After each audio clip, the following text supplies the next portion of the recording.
And welcome aboard to the Crusade Radio Network's live, exclusive, extended coverage of the 2024 Republican National Committee Conference Convention in Milwaukee, Wisconsin. The nomination of Donald John Trump is going to happen tonight. He's going to accept the nomination. He's going to give his acceptance speech.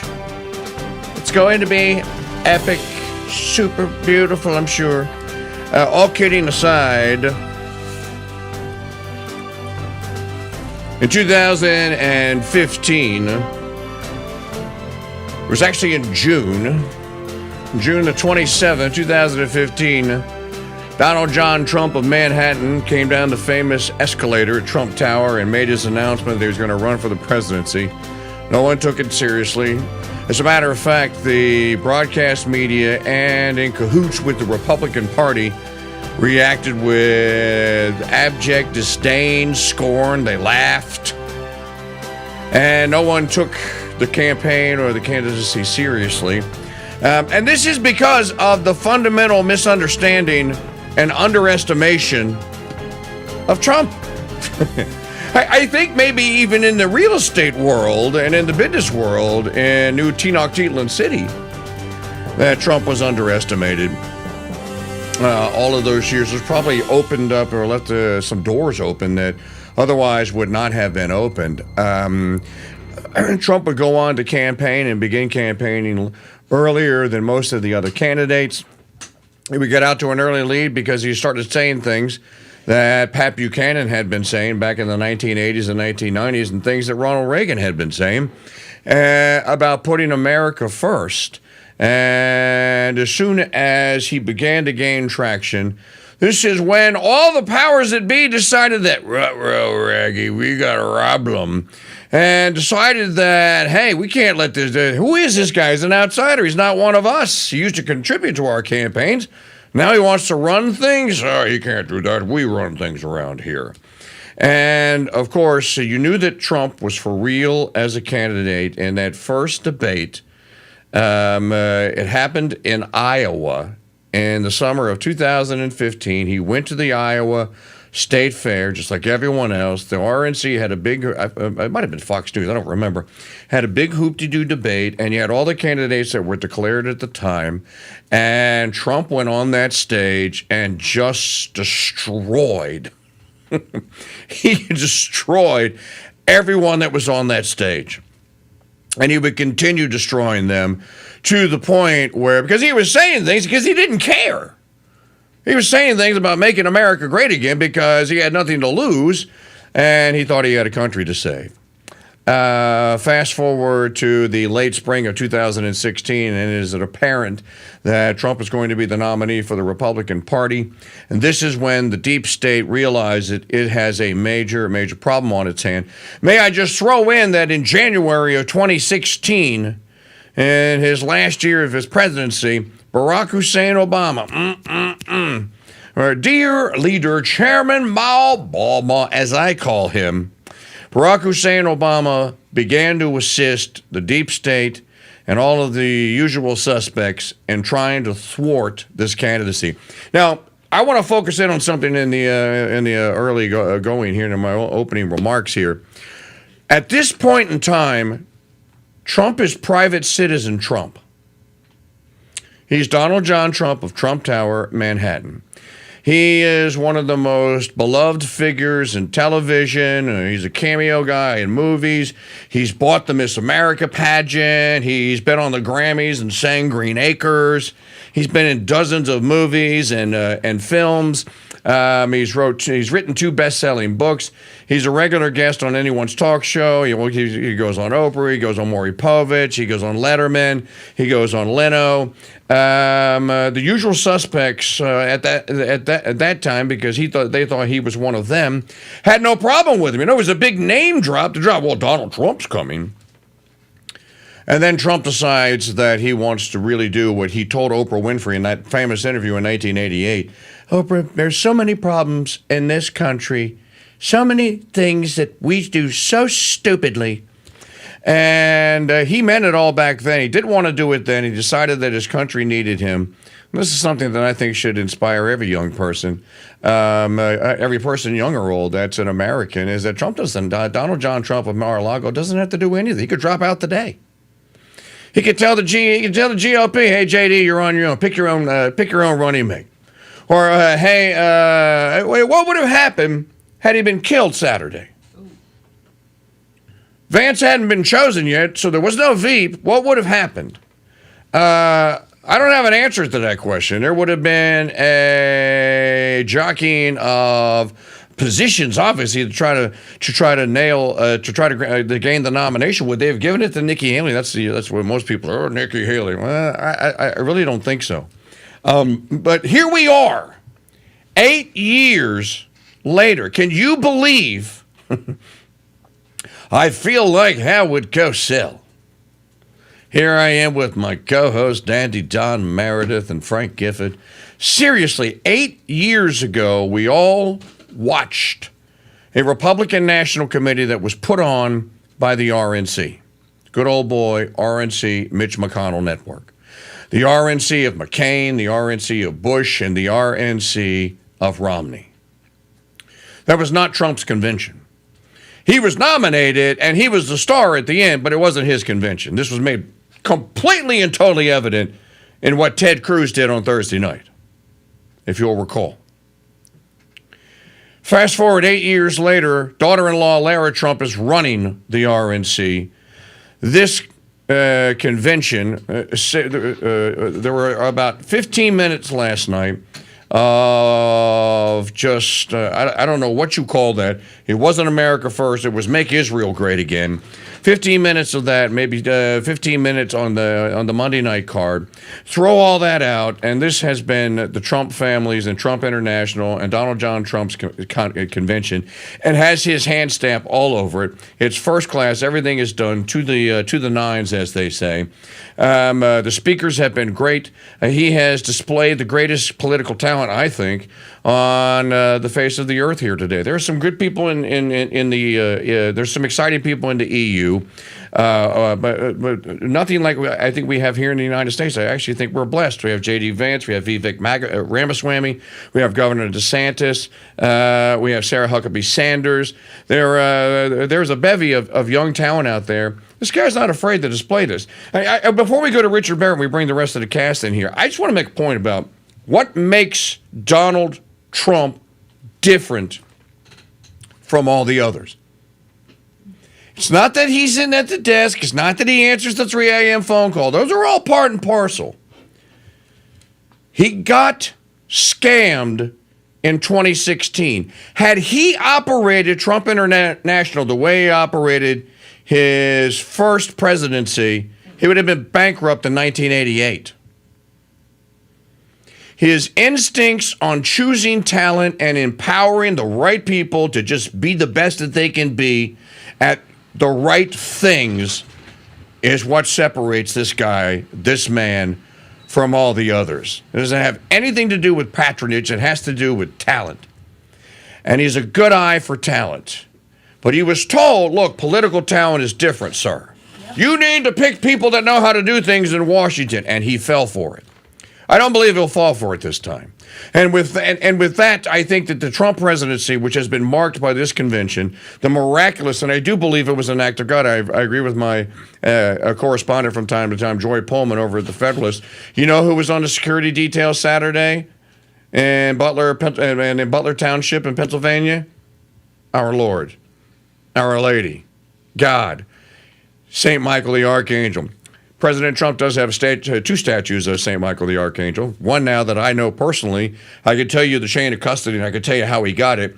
And it was from a very devout Catholic priest who actually presented it to him 2 weeks ago.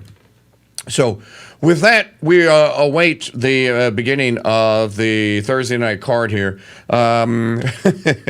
Richard Barrett, I'm going to bring Mr. Barrett in here.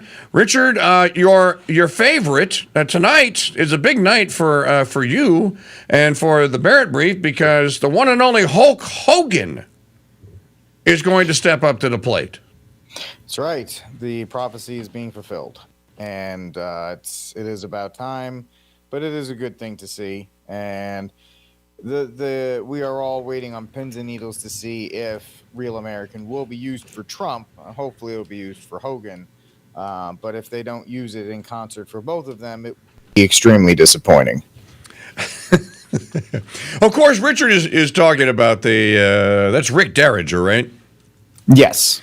Rick Derringer's song, I Am a Real American. Here, I'll give you the guitar riff version of it.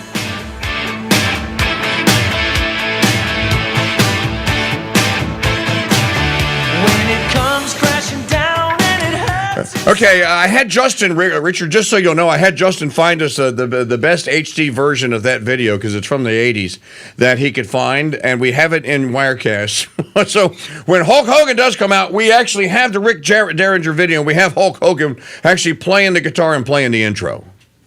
I mean, it is only fitting at this point that with politics being professional wrestling, I think we can all agree that it is that we have this fusion between Hulk Hogan and Donald Trump and the Republican Party. So it is at least it'll be entertaining in that regard. Yeah, and I just want to go. We have very late breaking news that I want to share with you. I think Maggie probably has this. I believe you have the audio and video of Mark Halperin on Newsmax tonight. Now, I'm just going to. Do we have the clip? Supposedly. Now, I have a differing take on this here on the Crusade Radio Network. This news, I believe, if it is legit, will come from an Obama-Biden surrogate. You'll get this from like Peppermint Zaki or someone that worked for the Obama-Biden presidency. You know, someone like David Axelrod, for example. The fact that it has been leaked to Mark Halperin, I'm not aware that Mark Halperin has any sort of special privilege or class.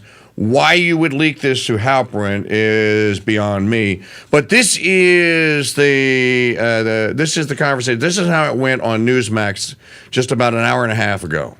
Carl, according to multiple Democratic sources, this is happening all of a sudden. Everyone said it would happen gradually and then all at once, and that's what's happening. According to my sources, President Biden has agreed to step down as the Democratic nominee. Oh, man. It will happen as early as this weekend. A speech has been drafted for him. He will continue on as president, is his intention. He also will not, I'm told, endorse Vice President Harris as his successor.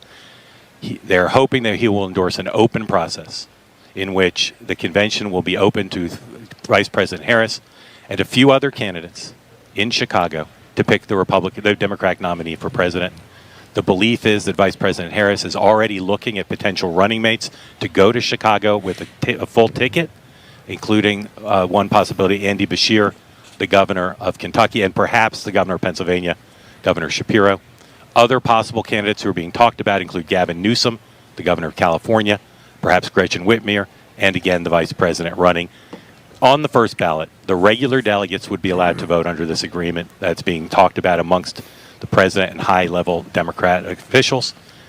The regular delegates would vote on the first ballot. If there is no winner on the first ballot, the so-called super delegates would be allowed to vote on the subsequent ballot.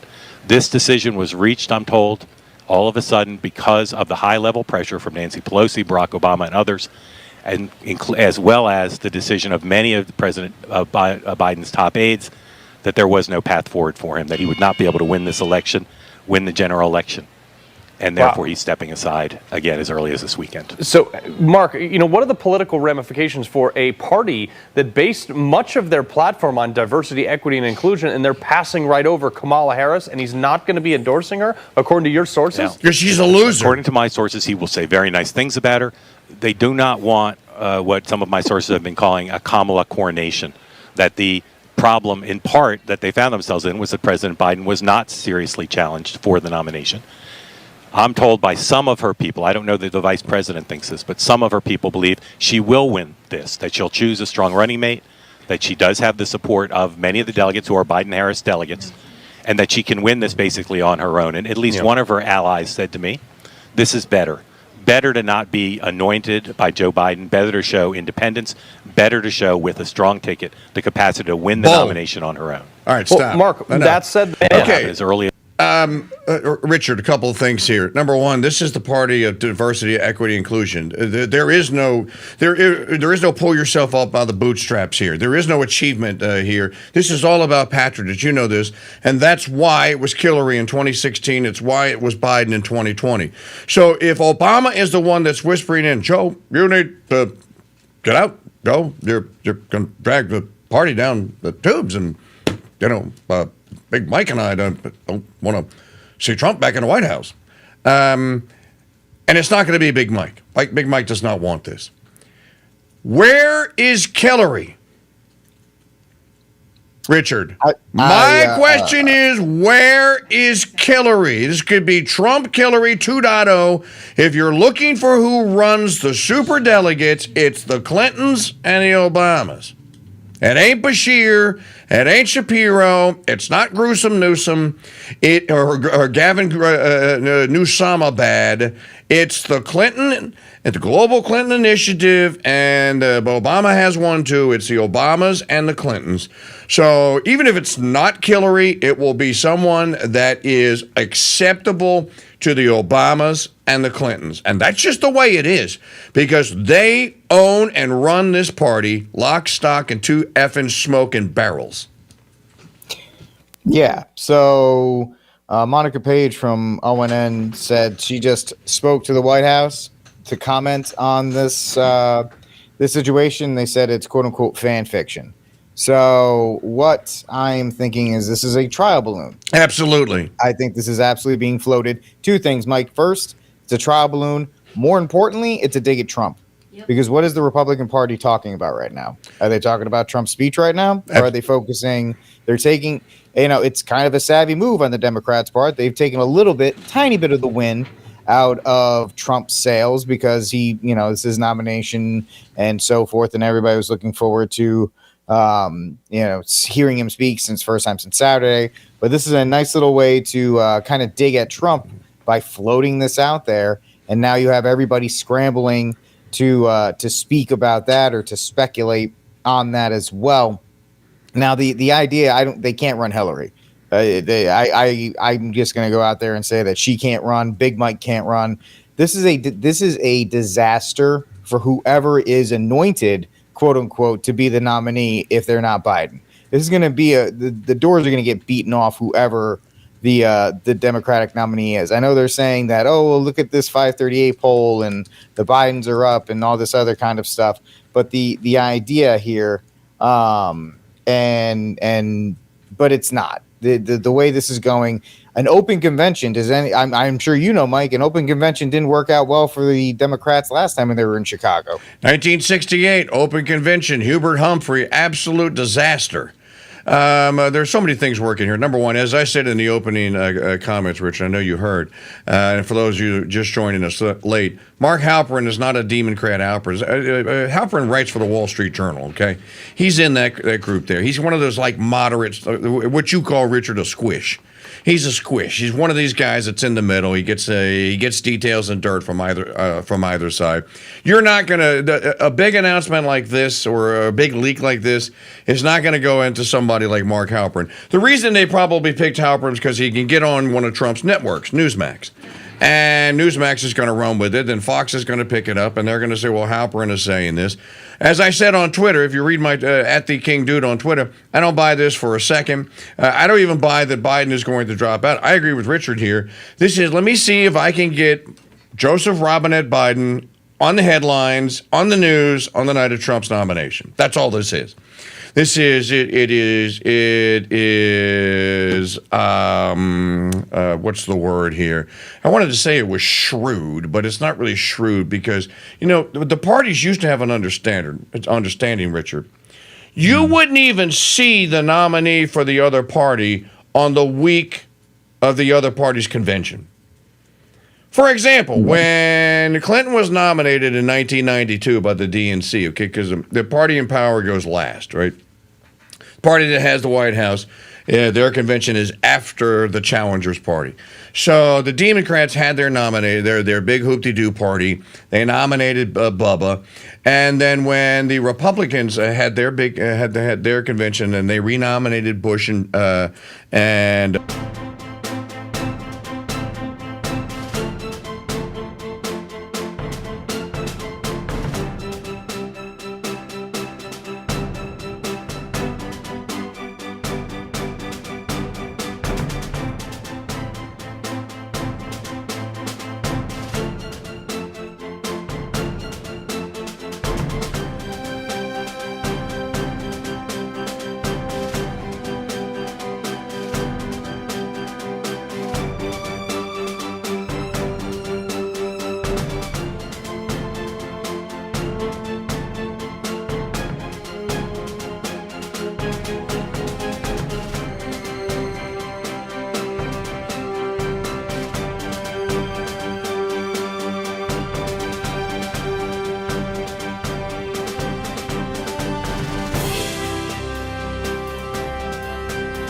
Yeah, we had a little technical difficulty there, a little massive power surge. Well, we just lost power for about 2 hours this afternoon here. And the problem with us losing, when we lose power, actually lose the power, is that you also lose the fiber optics and the cable, because they're all on the same pole. So when some idiot takes a telephone pole out down the road. In any event, that was a power surge just now that knocked off one of the battery backups. We are back live here, I think. No? So I guess we're just on audio only now for the time being here. So let me go back and see if Richard, did I lose you? I'm still here. Okay. So not sure where we were. Where were we when everyone heard the big boom? We were talking about the convention. The Chicago convention the last time. There was an open convention in Chicago. And that Hubert Humphrey was nominated the last time the Democrats went to Chicago. There were riots, too. People were killed.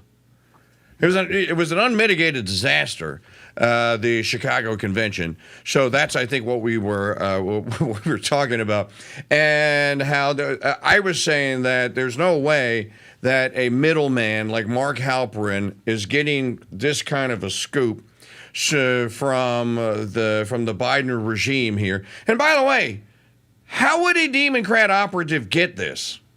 Biden's in Rehoboth Beach. He's sequestered, basically. So how would... yeah, like I said, this is more of just a trial balloon. Maybe that they're just trying to leak this out and see what happens while he's recovering from long COVID or whatever he has. Long COVID, short COVID, mid COVID, whatever it is that he has. But this doesn't come, this comes from, as I said, this comes from an Obama, Clinton operative. This does not come, this goes through the channels of the people that run the Democrat Party. That's just where it goes through. So that's where we are with that. We're working on the TV picture. It'll come back up in a minute, or we could just go live to the convention. They are having speakers up here now. But I think the big news of the day, and there is a lot of big news, there is going to be a massive investigation that Congress is actually going to oversee and for the attempted assassination of President Trump. As you continue to learn more about this, I mean, I don't even know people. Okay, Judge Jeanine Pirro is the only one that I have heard. There's a lot of them on, for example, I was just watching Fox News today, but Judge Pirro is the only one that I have heard that has said that, and she goes, look, okay, all right, I'm going to say the quiet part out loud.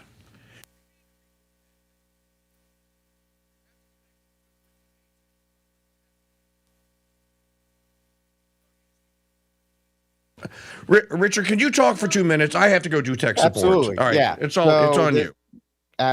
No worries here, folks. Welcome back to the Crusade Radio Network's coverage of night 4 of the Republican National Convention, the night where Donald John Trump will formally accept what we all already know, which is that he is going to be the nominee for the 2024 Republican Party in advance of the election coming up we're in the home stretch run here. I know we haven't gotten to the actual convention for the Democrats, but that's going to be something interesting we'll talk about in a moment or two. So the idea that Joe Biden's name is being floated out, these things have, and I know if you've been listening to the Crusade channel at any point, I have been very much a Joey B supporter. I'm thinking he is the guy that has been chosen. He has 3,900 some odd actual delegates in line for the nomination. That's what happens when you rig a primary, in which they did such a thing in order to get him on the ballot. They did all of this work to get him on the ballot, and then one disastrous performance tells me that they're gonna get rid of him, replace him. I don't know if that's something that I would really buy into, simply because you don't put that much work into it only to get him kicked to the curb. Secondly, campaigns are about building confidence. if not anything else. The fact of the matter is there is no confidence in the Democratic Party, and anybody that's going to be stepping into this, it's akin to what I like to say every year at the State of the Union. There's always somebody that the other side picks from the State of the Union who's supposed to give the response, whether it's a Republican or the Democrat. And every single time they pick a candidate or they pick a politician to give the retort, it always ends up being an absolute disaster in every way, shape, and form. And that's going to happen to whoever steps into this. It doesn't matter who they pick. And you're not wasting the political stars of the future. You could say Shapiro, definitely Whitmer, definitely Newsom. I believe it's Newsom's race in 2025. So there's no reason that he would go in. Think of Rick Perry in 2012, I believe, and think of Ron DeSantis this year. You parachute in either too early or too late, and it's going to absolutely spell ruin for you. So this is a sly way. It's a backstabby, deceitful way to get Joe's name into the news cycle post. Had been supposedly chased around college campuses by fans of Hamas and what have you. So it was an episode in the RNC last night. I cut away. I didn't broadcast it. I just monologued. So looks like we got the picture back on YouTube, but no harm, no foul. Trump, they don't actually start the actual festivities until the big guys come. Like Tucker Carlson's coming up, Hulk Hogan is coming up. So are we back live? Yes. Okay. So I can now play the soundbite. We'll do it live. Okay. We'll do it live. So. That's pretty much what it sounded like in here a little while ago. So welcome all of you back. Sorry for the technical difficulty. You didn't miss anything. Tucker hasn't spoken yet. Eric Trump hasn't spoken. The band's out on the stage playing. Richard, thank you for filling in and killing the time. I'm sure it was interesting. Do you have anything else on Biden since I had to step away? No, I think you're not going to hear anything else on that, because the goal, the mission was accomplished. The mission was drop this in right before the beginning of the convention, spin up a lot of press for Biden, maybe make Biden an underdog, maybe try to spin that angle of the comeback guy, the guy who's everybody's counting out. It's always been one of his many stories that he's used, along with traveling on the Amtrak every morning and all these other kind of working class things, because he always, even though he's a millionaire and an absolute heinous human being, he always has that worker blue collar story to fall back on. What better way to kind of recharge that whole thing by saying, oh well, the big elites are against me, and that's because I'm the only one that can beat Trump, or blah blah blah, or whatever else they're trying to say. This could be one part media pressure, one part trial balloon to try and see how the Bidens react in Delaware to that news, whether they just fold in, which I don't think they're going to do. Like I said, you're going to have to force the Bidens out of there. Well, you're going to have to get Jezebel Jill out by the ankles, right? You're going to. Yeah, it's not going to go the way they plan. So, and that was the problem when they put him in. They were like, oh, you'll be that one-term transitional president, and then we'll get to the greatest diversity, lineage ever, and the Bidens just aren't those people. And then again, nobody who's installed into power gives it up willingly. No, well, I think Trump gave it up. He didn't give it willingly, but at least he gave it up. Of course, they like to project here. But let me just say that this whole this infatuation with DEI was on display last Saturday. Now, I was getting ready to say before the massive power surge knocked us off the air and blew up the battery backup over there, and we were able to get everything back up and running. Thank you, Mother Mary, for that. I was getting ready to say that I watched The Five tonight, and Jesse Waters wouldn't say it. Gutfeld wouldn't say it. Dana, what's her name? I have a Biden spasm now. What? No. Oh, good Lord. She was Bush's Perino? Golly, Dana Perino. Yes, Dana Perino wouldn't say it. Harold Ford Jr. just babbled on some nonsense about, well, these are the greatest professionals in the world. I don't think that anything was untoward here. And that's when Judge Pirro goes, okay, that's it. I can't remain silent anymore. It'll be all the rage tomorrow. They're going to play it tomorrow. I'm going to tell you, I think that Cheadles tried to take out Trump. And she's going, let me just say that incompetence like this cannot be just accidental.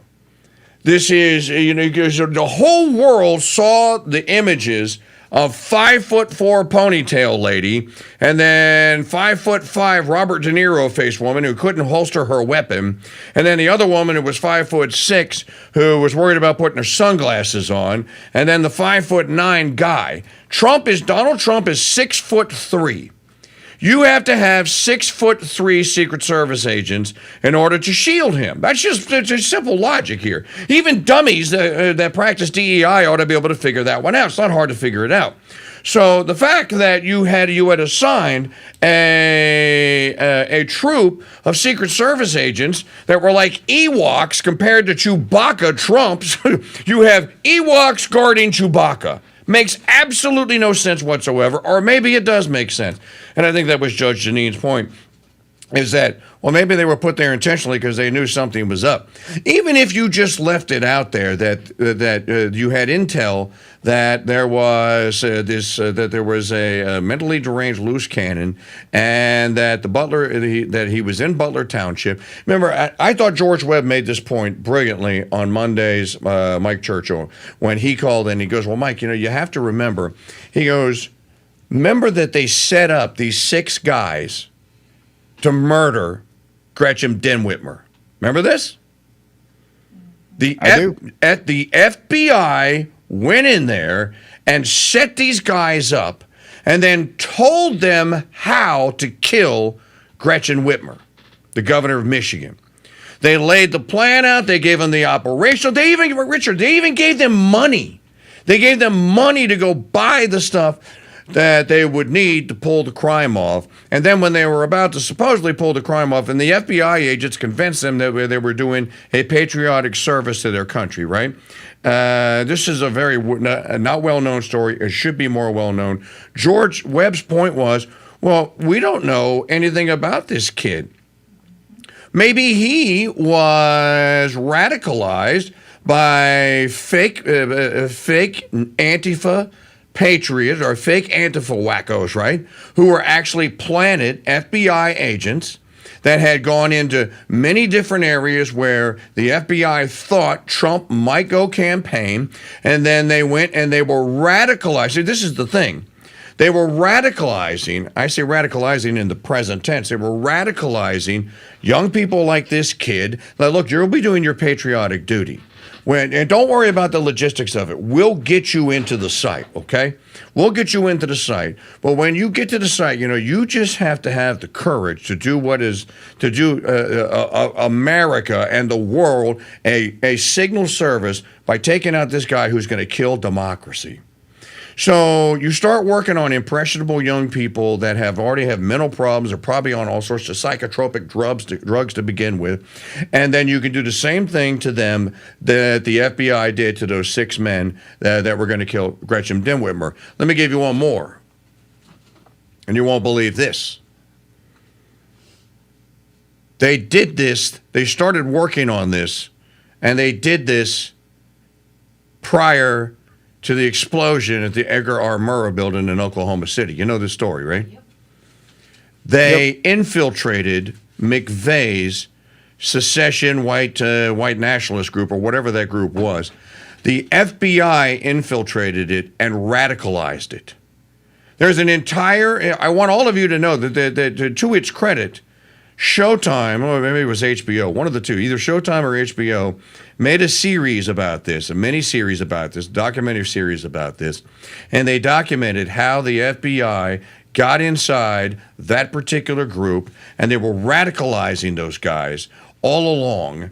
And the reason that the Edgar R. Murrow building was targeted was because, and the people that were being radicalized, one of the targets that they were going to go after ultimately was the Branch Davidian compound of David Koresh. It never materialized, so the FBI went and pulled the trigger on it. Well, when it was found out that the radicals that were actual FBI agents, they were working out of the office, Richard, of the Edgar R. Murrow building, and that's why that building was chosen. Because people are going, well, why choose the Murrow building? Why do it there? Well, that's the reason why. So the deep state, which took out Kennedy, which took out Ngo Dinh Dinh, the duly elected leader of South Vietnam, and did all these other regime changes. Did a regime change. The CIA did a regime change in Ukraine in 2014. There were other regime changes that they were responsible for. These are bad people here. Okay, as I said on the Mike Church show here this morning on the Crusade Radio Network, and I bet my good friend and my colleague Richard Barrett agrees with me. There are two civilizations on this continent and in the Western world. Are you ready? Civilization one, the one that they occupy. It's their civilization, it's their rules, it's their money, it's their weapons, it's their wars, it's their power, it's their prestige. Civilization two is the one Richard Barrett, Maggie O'Connell, and I occupy. Here's the difference between the two. We manufacture everything needed for the survival of Civilization one. They produce nothing. They consume and they destroy and they kill. That's what they do. They're parasites. We are the host. They are the parasites. When you look at it from that perspective, you can get a complete and total grasp and understanding of where we are and why it's possible to put a bullet in the head of Donald John Trump in Butler Township, Pennsylvania on the 13th of July and have it explode and have his brain matter be exploded on international television. And they don't bat an eye.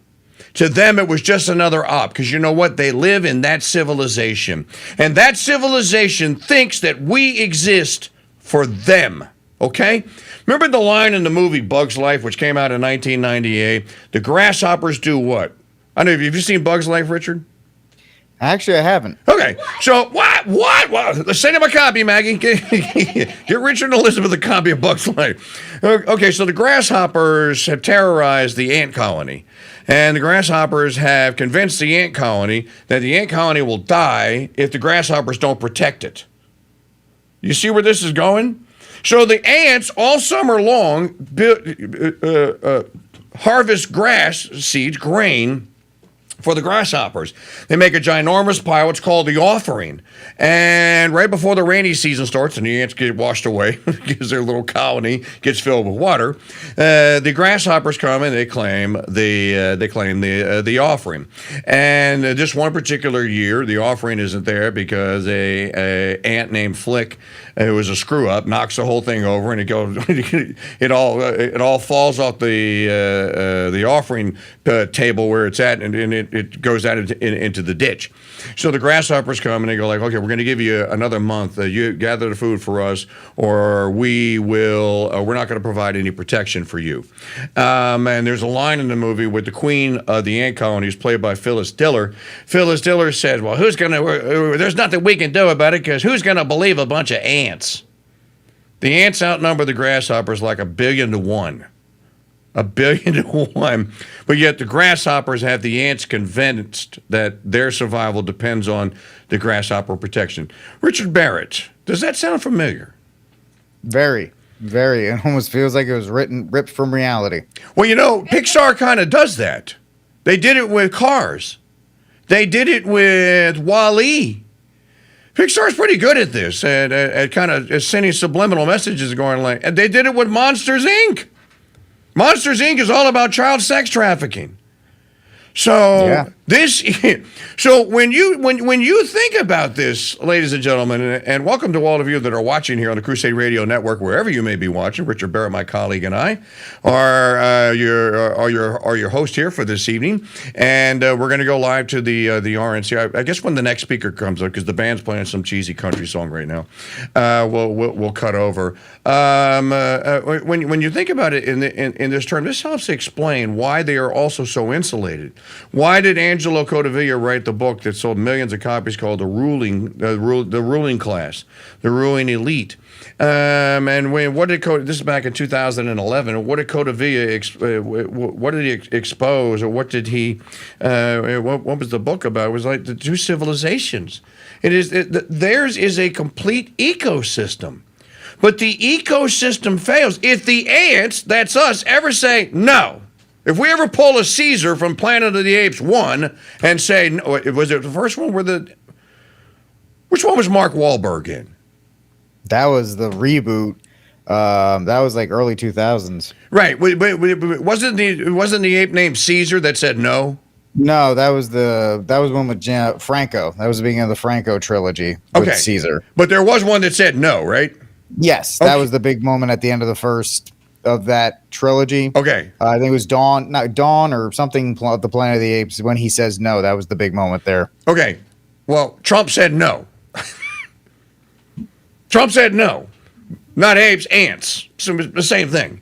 And then, then the other civilization has to mobilize to take out the leader of the ants. Looks like they're going live back to the, let's join the RNC here. Let me give you guys some video. This is Mike Pompeo, it looks like.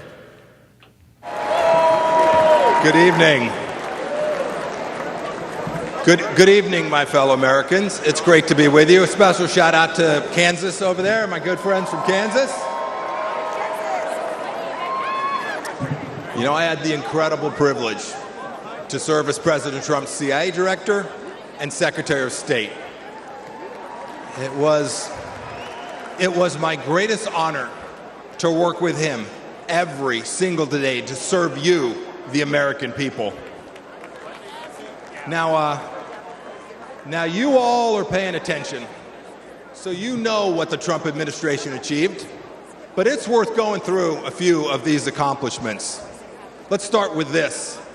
There were no new American wars.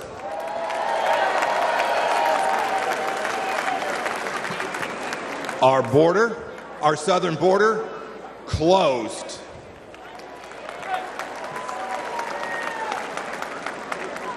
It may seem like a long time ago, but when we took office, there were people's heads being cut off at the beaches. We destroyed ISIS and its caliphate. And you know, here's another fun fact. We never lost our Secretary of Defense for 2 weeks either.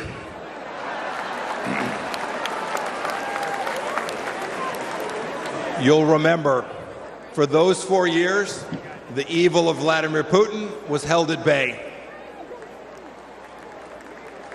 When we walked out, January of 2021, the Iranian regime was afraid, and the people of Israel were strong and secure, and we treated like the friend and ally that they need to be. Everywhere we went, Putin's not everywhere the enemy. we went, religious freedom was protected. We held 3 summits in North Korea, and North Korea was quieted.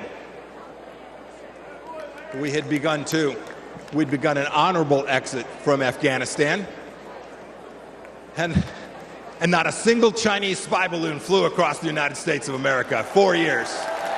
The Chinese spy balloon gets a shout out. Had I been the Secretary of State and a Chinese spy balloon flew across our country, I would have been the former Secretary of State, and rightfully so. You know, under President Trump, the Chinese Communist Party, which to this day presents the greatest threat to our nation from outside of our country, we confronted it like never before. Look, ladies and gentlemen, in short, we put America first every single day.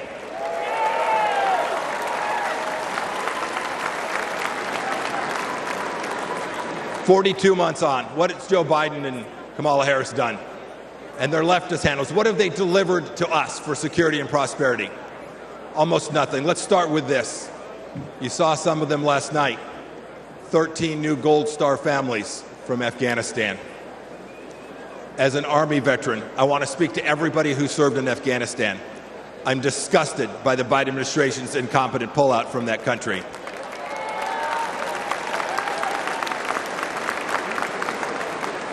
To those of you who served there, know this.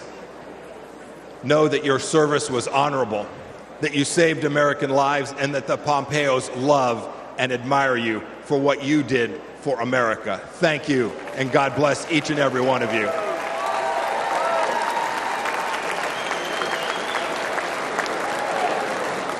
Every one of you has served in uniform, and the families of those, you deserve a president who will not check his watch while he is honoring our fallen brothers and sisters. It was indecent. And of course, it was that very weakness we saw in Afghanistan that prompted Putin's butchery in Ukraine. Last week, we saw what it meant. A children's hospital bombed, innocents killed. It did not have to be. And now, of course, a second war in Gaza. President Biden won't even talk about the fact that Americans are still being held there by the Iranian regime. Contrast that with what we did when Americans were wrongfully held. President Trump sent me to North Korea to bring home 3 American pastors. We brought them home.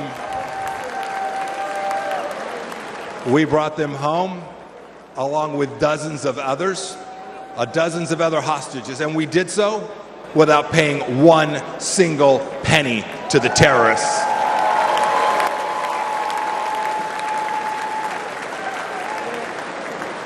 And what about Iran today? When Joe Biden eased up on President Trump's maximum pressure campaign, we gave money to the Ayatollah so he could cut more checks to the genocidal maniacs who conducted barbaric attacks in Israel. And now, of course, closer to home, a massive What about the genocidal maniacs who conduct barbaric attacks in Palestine and Lebanon? It's a welcome act for Islamist terrorists, drug dealers, Chinese spies, and violent criminals. Ladies and gentlemen, President Biden sold out our citizens and our security and our sovereignty, and we need to get it back, and I am confident that we will get it back. One thing we can say for sure, you can scratch this guy off the short list for 2024. I had this incredible privilege to serve as your top diplomat. I saw how the world always looks to our nation as the unrivaled example of what a free society should look like. But unfortunately, President Biden struts the global stage. Maybe I should say he shuffles the global stage. He talks a big game about American values. But what's he done at home? What's he shown the world? What have he and his leftist base actually shown other nations? He's censored free speech here at home. He's put woke into the military that I and you so desperately love. We must reclaim it. He put it in our schools as well. He's weaponized the justice system against our political opponents. And even to this day, as we sit here today, he and Vice President Harris are providing appeasement to the pro-Hamas radicals on our streets here inside the United States. And even worse, today this administration treats illegals better than our own citizens. That is indecent. And the entire administration has failed to tell us the truth that we all know and is so dangerous to our nation. The truth that Joe Biden can't handle that 3 a.m. phone call. Indeed, he won't take a phone call after about 4 p.m. My call to you tonight is really straightforward. It's really simple. Not taking any calls today. We can't trust the Biden administration, and that means we have work to do to uphold American values. It is up to those of us in the room tonight and those of you watching tonight. Donald Trump will every day, I saw it firsthand, he will put America first. So let's do what's right and what's important. Let's elect a president who isn't ashamed of our nation and will never apologize for our country. And when we do,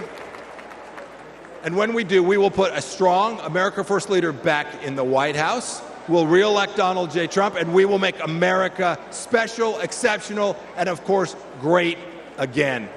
Thank you. God bless you. God bless our veterans and the United States of America. Thank you all.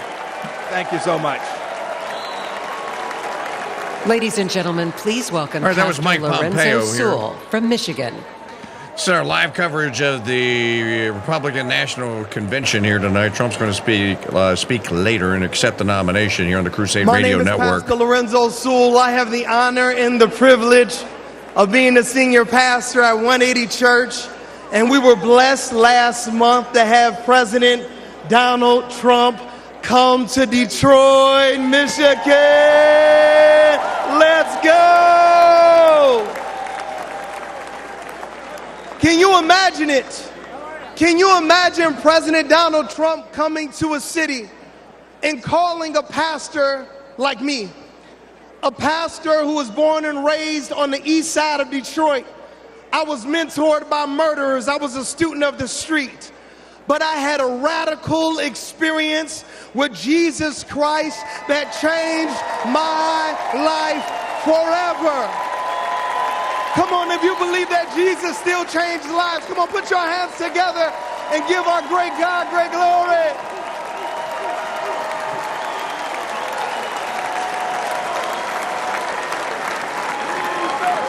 President Trump came to a church that is in a Democratic stronghold. He came to a church to listen to average, everyday Americans like you and like me. He came to a church not to speak to us, but to listen to us. He came into a church, and a lot of people, they were upset. A lot of people, they would ask me questions. Why would you allow Donald Trump to come into your church? How many know that the Bible says we are all sinners and we all need the grace of God? How many know that the Bible says, he who has not sinned, let him cast the first stone?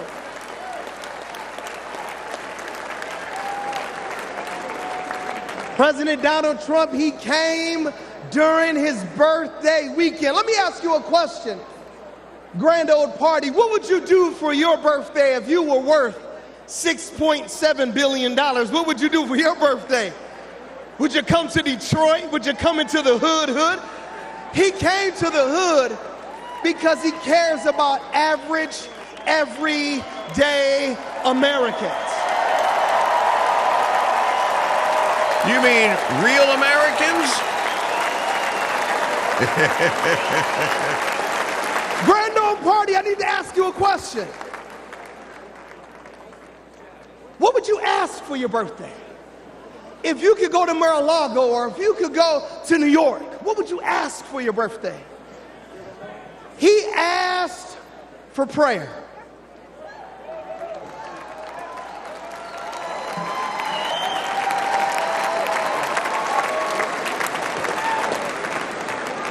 By the way, I was believe in that Detroit prayer when is Trump did preventative this. and prayer is proactive.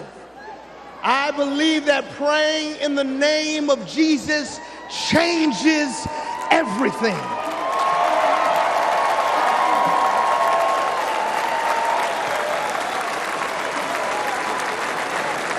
And when we prayed for President Trump, only God knew that 30 days later, there would be a miracle by a millimeter. Only God knew that if we prayed for him during his birthday, there would be a miracle by a millimeter.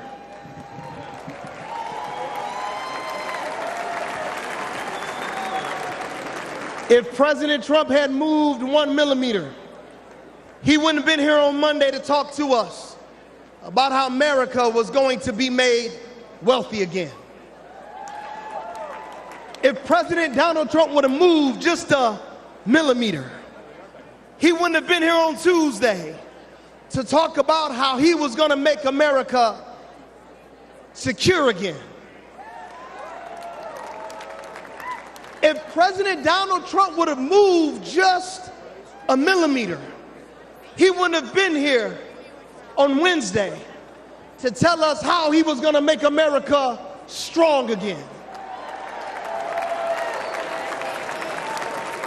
And if President Trump would have moved just a millimeter, we will not be hearing tonight how he was going to make America great again.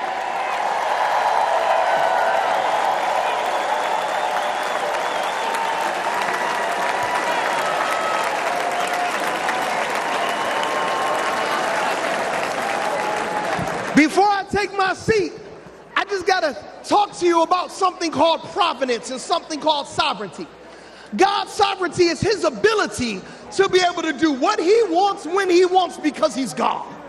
And God's providence, it's when he does what he wants, when he wants for all of you.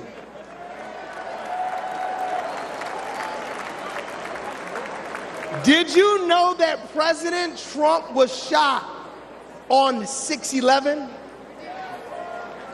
And do you know that Ephesians chapter number 6, verse number 11 says, be strong in the Lord and in his mighty power.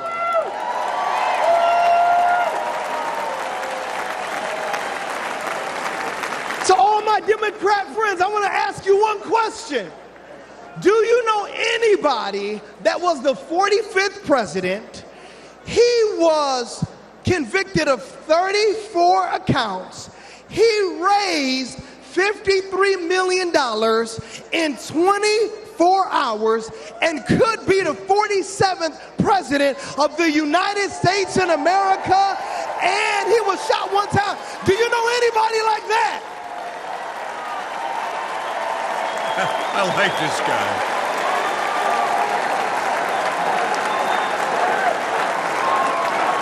Trump fits into the hood. He's a convicted felon. He's been shot at, and he knows homes. To all my friends back in Detroit who are Democrats, I want to ask you just one simple question. You can't deny the power of God on this man's life. You can't deny that God protected him. You cannot deny that it was a millimeter miracle that was able to save this man's life. Could it be that Jesus Christ preserved him for such a time as this? Could it be? I love this guy, man. Richard, you catching this? Every word. Yeah, he's on fire. Could it be that when we prayed for him when he came to the round table in Detroit, that Jesus asked and he received, that we sought him and then he found protection? Could it be that the King of glory, the Lord God strong and mighty, the God who is mighty in battle, protected Donald Trump because he wants to use him for such a time as this? If you believe that, come on, put your hands together and give our great God great glory.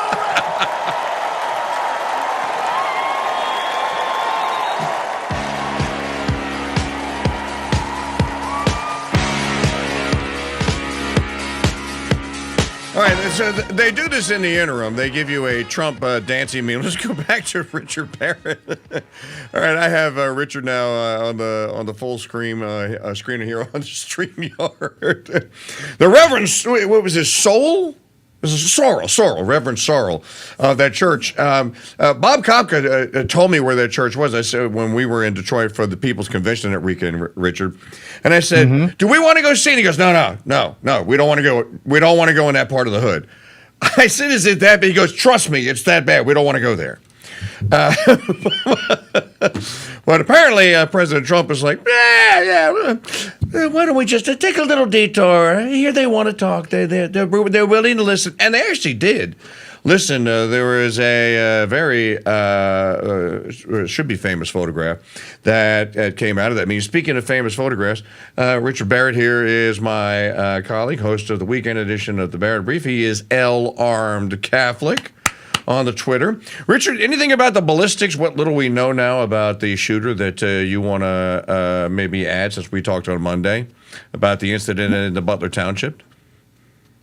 Honestly, we know it's a DPMS AR-15 that he has. Right.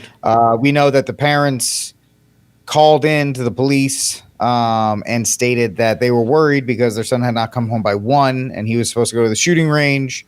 And so they called it in. Some people are saying they were worried about liability in that regard because of what happened up in Michigan with the school shooter and the parents going to jail for that. But outside the actual ballistics and anything like that, that's pretty much been covered up. Yes. That's been washed out. And it's also been obfuscated by the fact that people are claiming there is a second or third shooter from the water tower and all these other kinds of things. Whether that's real or not, it's not the point. The inclusion of that information just means that we are not going to be getting any real answers from the Secret Service anytime soon because they're busy locking everything down, and you have Mayorkas who's not allowing the Secret Service to even speak. And here is President Trump now. Former President Trump has entered the arena now in Milwaukee. He has the signature. Look, I wore this in honor of him tonight. I don't have a blue blazer, but I have a blue waistcoat and I have a signature Trump red tie. So it's not the exact same one that he wears, but he's in the blue blazer with the red tie. And he's on his way up to his box. I guess he's going to speak with the bandage on, the MyPillow bandage on the right ear, because it's still on there. And it does look like a little MyPillow. I mean, they missed a heck of an opportunity for advertising. Yeah, Mike Lindell could have whipped him up just a little tiny MyPillow and said, "Now look, Donald, when you get up there, you'll put this MyPillow on here, and we'll give you your own code. It'll be mypillow.com/Trump." And I'm kidding here. I almost thought for a minute they were playing Real American here. By the way, there was a rumor earlier today that Tucker Carlson was that Elon Musk was going to address the RNC tonight. I do not believe that is actually the case, but Hulk Hogan actually is going to address the convention. I haven't seen Hulk Hogan in a while. I don't know that he'll be the Hulk Hogan of the 1980s and ripping the tank top apart and coming out on the stage with the Rick Derringer song and with the red and white striped guitar and playing. We're going to find out. We'll see if they play Real American. I think I agree with Barrett. Trump's entrance song should not be Lee Greenwood anymore. It should be Real American. And his exit song should be I'm Still Standing. Who is this? This is going back now to the convention here on the Crusade Radio Network. Welcoming all of you in here. This it's is. It's an honor to be here this evening. I'm the PGA head golf professional John at Trump International Golf Club in Palm Beach, Florida. It used to be Doral, I believe. Doral's in Miami. This is Palm Beach. My bad. Because we see that. And we all know that President Trump is willing to die for our country because we just witnessed that. But what I'm here to tell you tonight is that Donald Trump is a great boss and one hell of a golfer. At our club championship in March, I watched President Trump hit a perfect 210-yard 4-iron to within 10 feet of the hole. Yep. He needed to sink that putt to win. Do you think he sank it? You better believe you sunk that putt. Donald Trump, 21 club championships. Joe Biden, 0.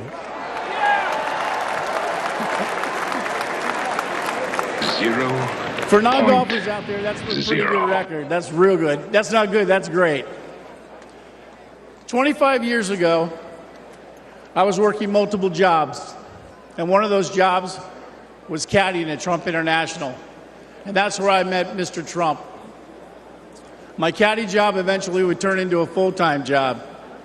One day, I was out caddying for Mr. Trump when he mentioned to me that he needed to find a teaching pro. He knew I could play, so he said, "Tomorrow, dress like a golf pro and come out and play golf with me." So in true Mr. Trump fashion, on the first tee the next day, he tees up his ball, whacks it right down the middle of the fairway. And I turned to him and I said, hey, I'm pretty nervous. And he said, John, you just relax and play your game. And it was great advice, because after 9 holes, he turned to me and he said, I've seen enough. You've got the job. Thank you.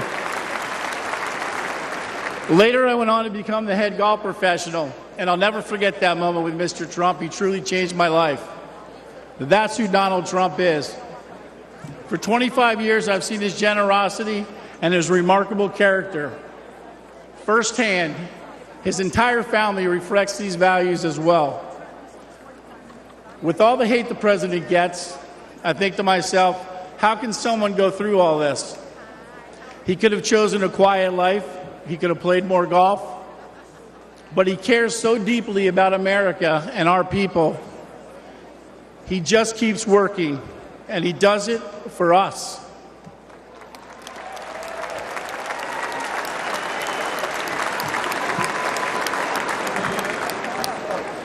Now it's our turn to support him.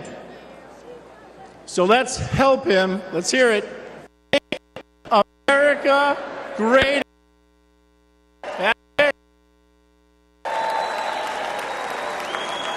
Thank you, President Trump, for believing in me and in our country. As much as I'll miss him in the White House or in the clubhouse, we need to vote him back in the White House. Thank you very much.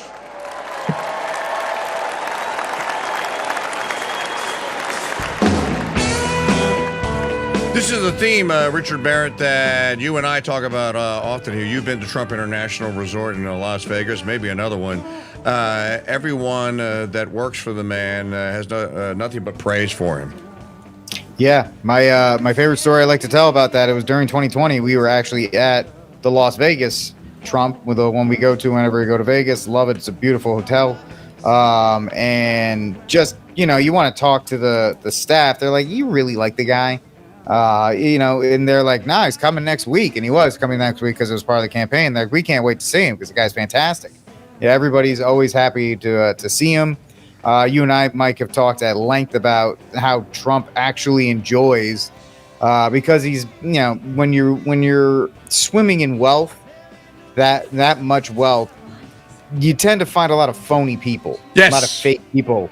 And I think Trump relishes getting into the back. There's stories about he'll go into the back of restaurants and hang out with the bar backs and just rip it up with them, because they have nothing to gain by trying to code. They're like, this guy's not going to, you know, he's here, but we're not going to be best friends after he leaves. So we kind of just hang out and rip it up with him. Right. That's where he gets that ability to be off the cuff, because it doesn't matter if he's sitting across the table from Kim Jong-un or if he's hanging out with a bunch of barbacks or the golf pro on the golf course. The guy, he likes people. I think that's the biggest thing, is he likes being, he is the extrovert.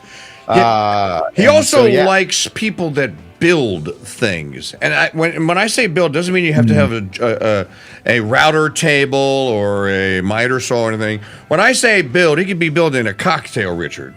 He could be building a Manhattan, or my favorite, an old-fashioned or a Sazerac. But people that know how to do things and make things, and people that know how to actually produce things. And this is because, as we were talking about earlier in the two civilizations, President Trump actually lives in civilization number 2. He doesn't live in the civilization with the parasites. He's not a parasite. He lives in the productive civilization with the rest of us. He just happens to strike it big.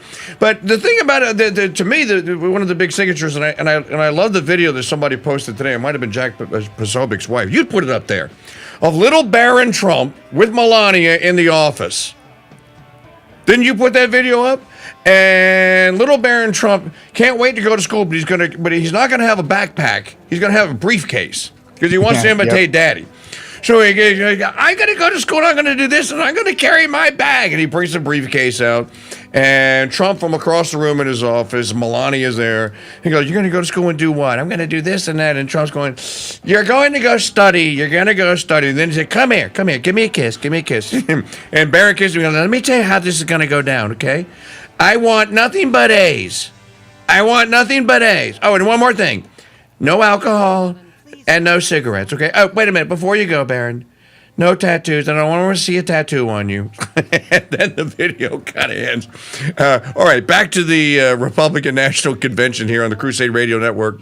Back to the stage. I'm Zach Witkoff. I am deeply honored to stand before you tonight and introduce my father.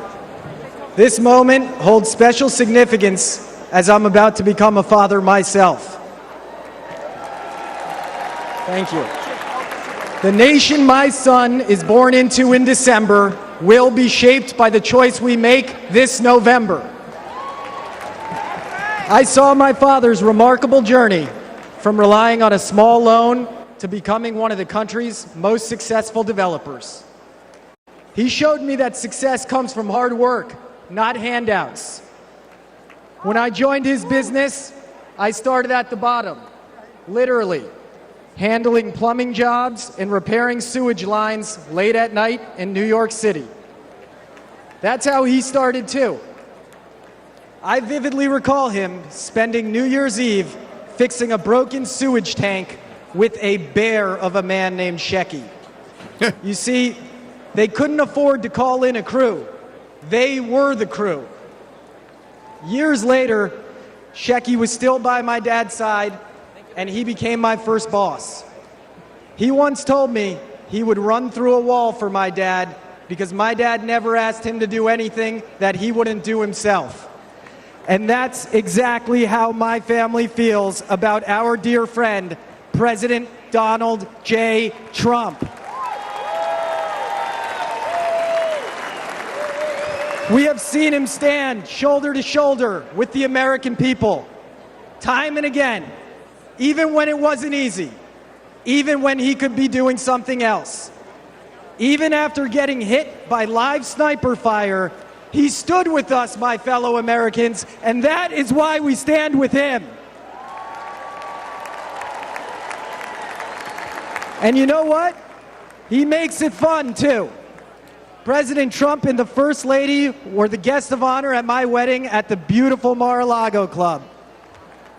The president tore up the dance floor until 3 in the morning with his signature moves. You guys know those moves.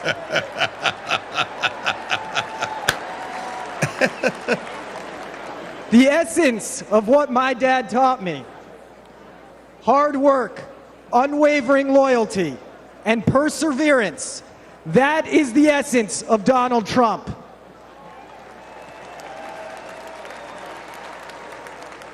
As long as we stand united with President Trump, it will remain the essence of the nation that my son and all of our children grow up in. God bless America, God bless Donald Trump, and God bless the greatest nation on earth, the United States of America. Ladies and gentlemen, I am proud to present my father, Stephen Witkoff.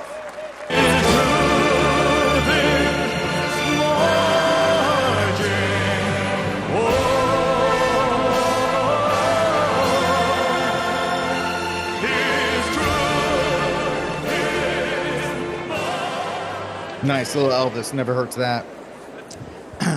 Good evening, everybody. That song that you just heard was American Trilogy by Elvis. It was playing for a reason. A lot of people don't know this about my dear friend, President Trump, but he's a big music guy. And he's got a playlist, and he's the DJ wherever he goes.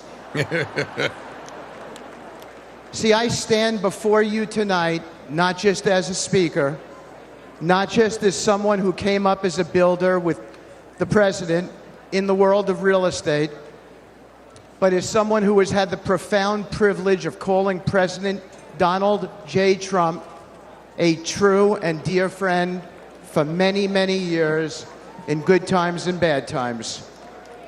And of all the songs he has shared with me over the years, that is the song that best captures him, especially those words, "His truth is marching on."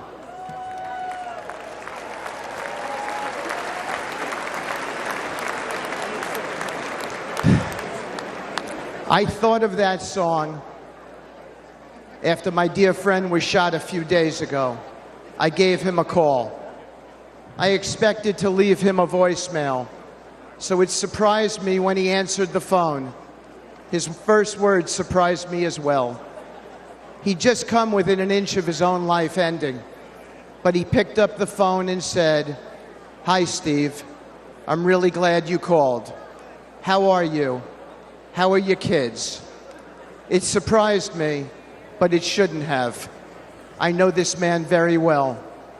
President Trump is as kind and compassionate a man as I've ever met in my lifetime.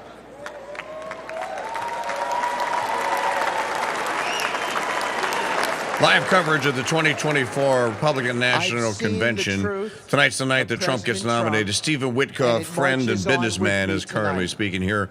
Live on the Crusade Radio Network, live talk and campaign radio the way it should be. Kind of a connection with the president. It's real. I have never seen him refuse a question from somebody, decline a photo, or ignore someone's story or concerns. Everyone he meets gets a family member's embrace from him. I have felt that warmth so many times over the years. Just last week, I told the president about a moment I had with his 3 sons and how impressed I was with them. He looked at me with a wistful smile, blowing a kiss, and it was a special moment between us as fathers. When my dad fell gravely ill, President Trump didn't just send a note. He didn't just offer words of comfort. He showed up as he always does. He was there, treating my parents with kindness and respect.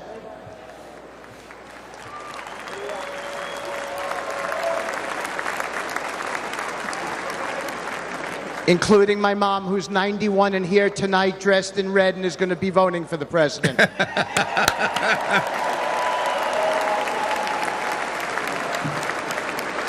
Many Americans have only witnessed his leadership on TV, but I have seen his humanity in the quiet moments, away from the spotlight, in hospital rooms he didn't have to be in, where his presence brought real solace in a dark hour for my family and many other families.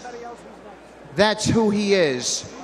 When times are really tough, when he's got everything to lose and nothing to gain, Donald Trump shows up and he's there for you. Thank you.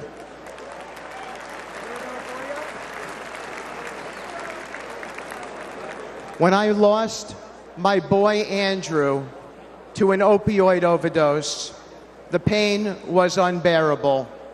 But as usual, Donald Trump showed up.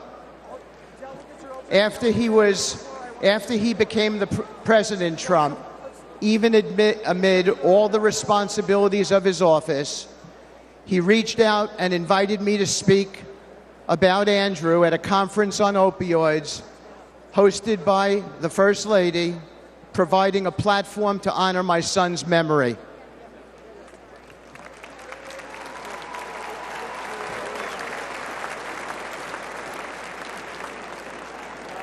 And when the day of the conference came, he went out of his way that day to come and put his hand on my shoulder and say, "Steve," as he led me up to the lectern, "tell the world about your boy."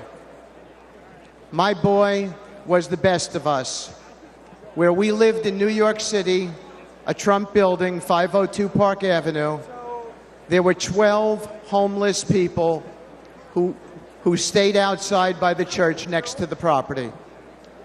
My son got to know them all. He fed them every evening. He became their friend. When he passed away, all 12 came to his funeral. He and President Trump shared something in common. My boy stood up for people, no matter which side of the train tracks they came from, exactly as the president does for everybody.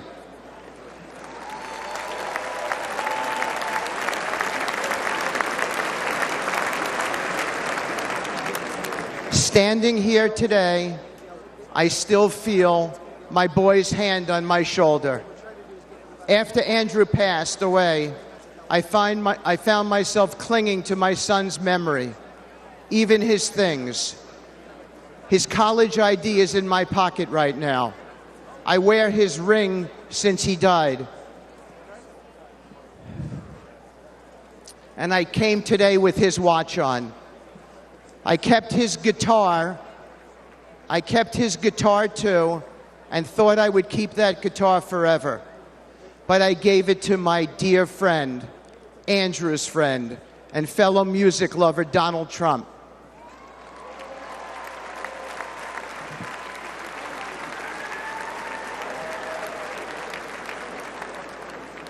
I wanted President Trump to have something with which to remember my son.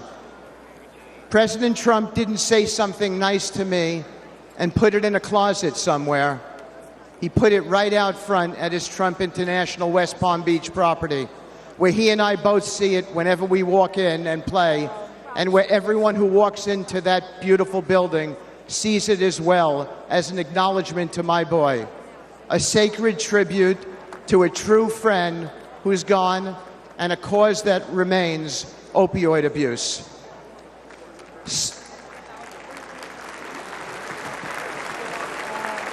Thank you. Standing here today with my boy's hand on my shoulder, I know I'll never hear his music again. His mom and I can only hear the chords of memory now, and we will always hear them. But I know my dear friend, President Trump, hears them too. You don't see this man's reverence, his steady loyalty, his true empathy in the TV coverage. But this is the truth about President Trump, the man I have come to know and admire and love, a man whose truth is marching on. It is a dark hour for America, but there's nobody I trust more in this moment than this man. A man who in the darkest hours shows up, listens, cares, and always acts. The kind of man we need now to be the 47th President of the United States.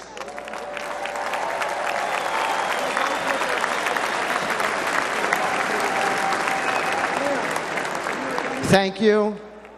May God bless you all. May God bless President Trump and his extraordinary wife and his wonderful family. And may God bless America. Thank you so much. From the very first day that we take back the White House from crooked Joe Biden, the worst president in the history of our country, I believe that we're going to have 4 of the greatest years in the history of our country. I will once and for all secure our elections. We're going to go to paper ballots. We're going to have same-day voting, voter ID. We're going to do it properly. We're going to have good, secure, beautiful elections. We never want what happened in 2020 to happen again. But until then, Republicans must win. And we must use every appropriate tool available to beat the Democrats. They are destroying our country. Whether you vote early, absentee, by mail, or in person, we are going to protect the vote. That's the most important thing we have to do, is protect the vote. Keep your eyes open. By the way, they played this video every night this week. This is the 4th time they played this video here on the Crusade Radio Network. Welcoming all of you to our live coverage here. Welcome aboard. Check out the chat at crusadechannel.com/chat. And on the YouTube stream, you can chat right there in the box and the Crusade Radio Network. They can't cheat. It just doesn't work out. But if you can't make it, you need to make a plan, register, and vote any way possible. We got to get your vote. So with your vote, we will win a victory the likes of which no one has ever seen before. We will evict crooked Joe Biden from the White House, and we will take back our country on November 5th, 2024, the most important day in the history of our country. That's what it's going to go down as. Thank you. Ladies and gentlemen, please welcome attorney and senior advisor for President Donald J. Trump, Alina Habba. As you said, Richard, he has a type, and she is the type. She is so well. It is a type. Yeah, she is so well spoken, though. Really, really smart. Whip smart.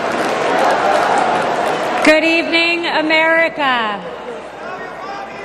My name is Alina Habba, and I have had the great privilege of representing President Donald J. Trump.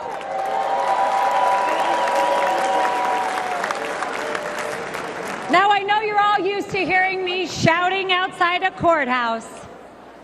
If you didn't see that just now, so typical, Richard. If you weren't watching it, folks, Trump just left his seat. He's going backstage, I guess, to get ready. And he just passed his friend, Mr. Witt.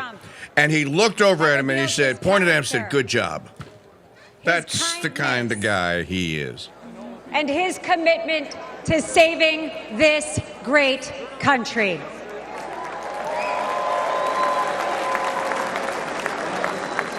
As a devout Catholic,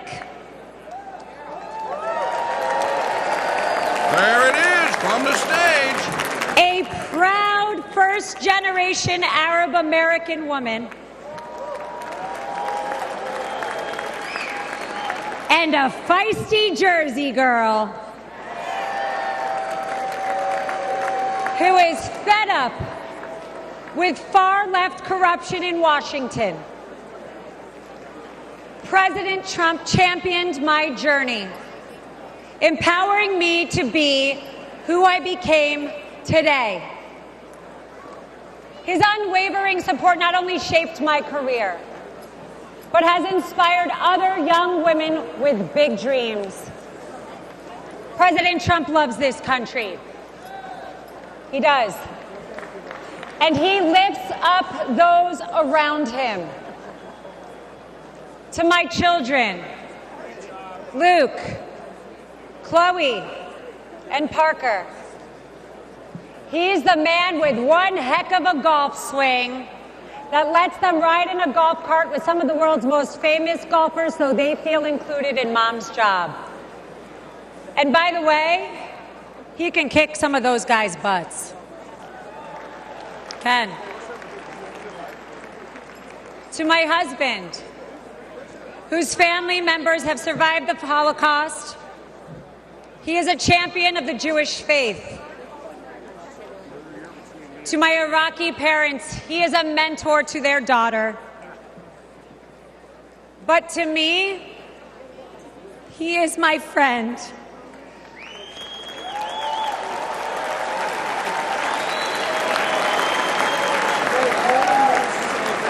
The voice of Alina Habba.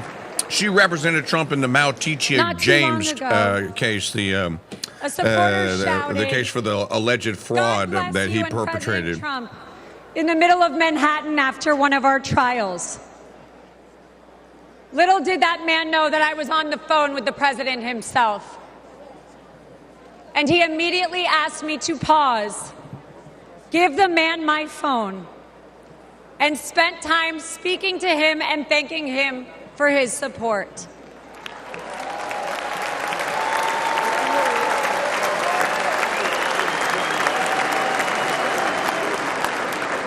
Despite the lawfare and the politics, President Trump loves the American people and he loves this country.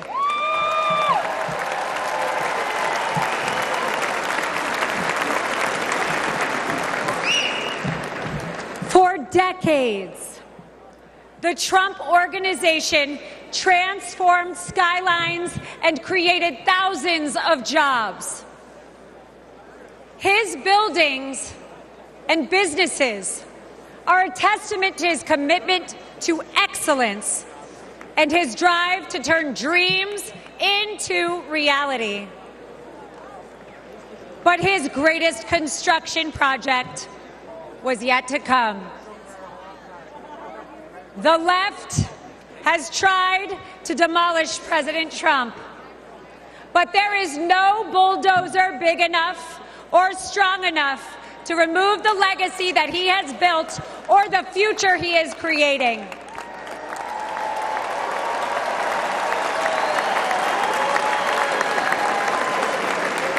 As the 45th president of the United States, Donald Trump built a legacy of putting America first. And as the 47th president, he will build America stronger than ever for we, the people.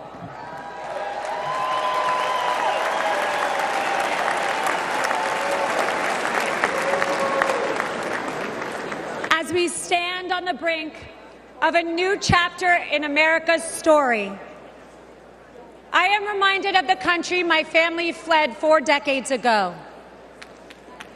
A place marked by religious persecution, oppression, and a lack of freedom. They came here because America is a beacon of liberty and opportunity.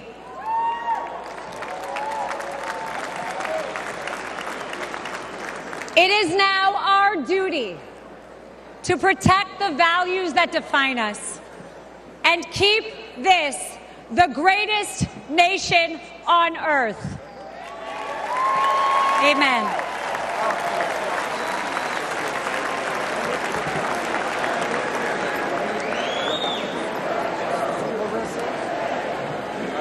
That's right.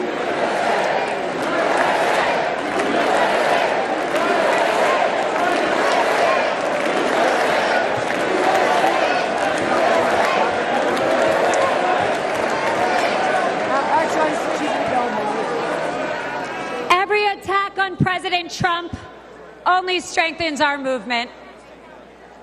The left's madness is only a sign of desperation. Sham indictments and baseless allegations will not deter us, because the only crime President Trump has committed is loving America.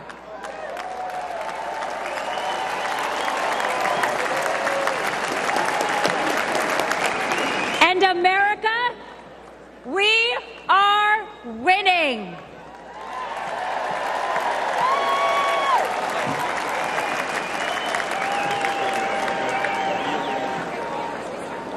Outside of his family and our country, President Trump also has another love: music.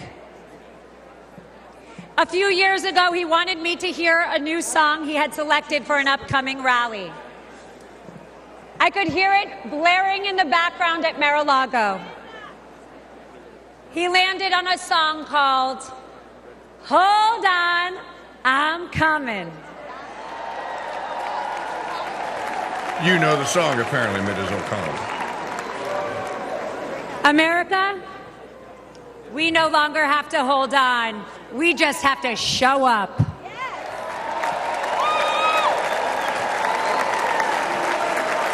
The voice of Alina Habba.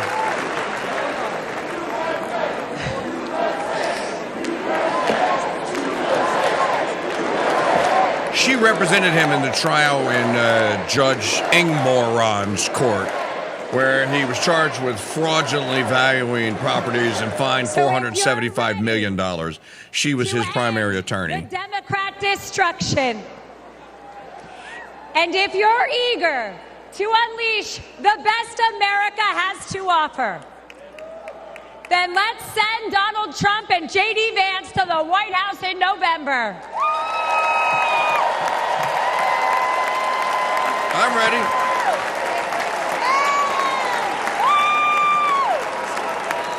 The future of America and the world is bright, and it begins with the unwavering spirit of each and every one of us.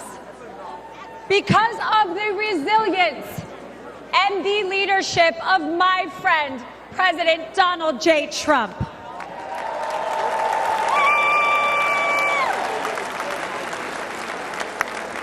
So let us not forget that President Trump did not just take a bullet in Butler, Pennsylvania. He has and will continue to take them for each and every one of us. God bless President Trump. God bless you all. And God bless the United States of America.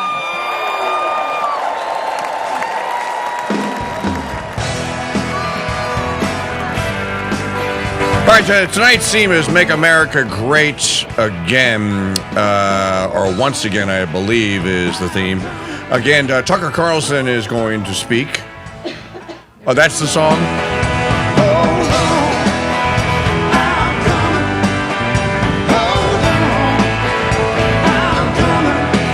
So this is a Sam and Dave song. Hold on, I'm coming up. An oldie but goodie. Let me go back to the discussion here with Richard Barrett, host of the Barrett Brief Weekend Edition, and the also on Twitter you will find Richard as L-Armed Catholic here. Pretty much what you would expect at a presentation of Making America Great Again, just setting the whole thing up, just teeing it up in golf terms, if you will, so that Trump can just walk up and take a chip shot, Richard.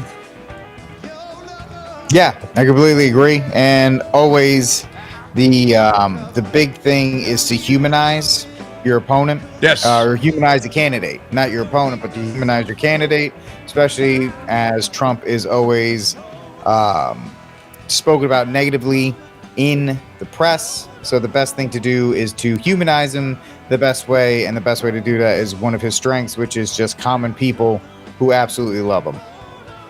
Yeah, and that kind of comes through here, which is when you hear Biden walking out, it's just for himself. By the way, one of the reasons why I believe that they had to yank Biden off the campaign trail yesterday was this just demonstrable, just absolutely awful performance on this interview on BETV.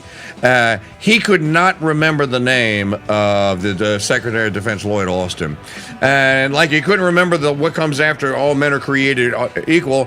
All men are created equal, and me and old corn bob and the other things. Remember that?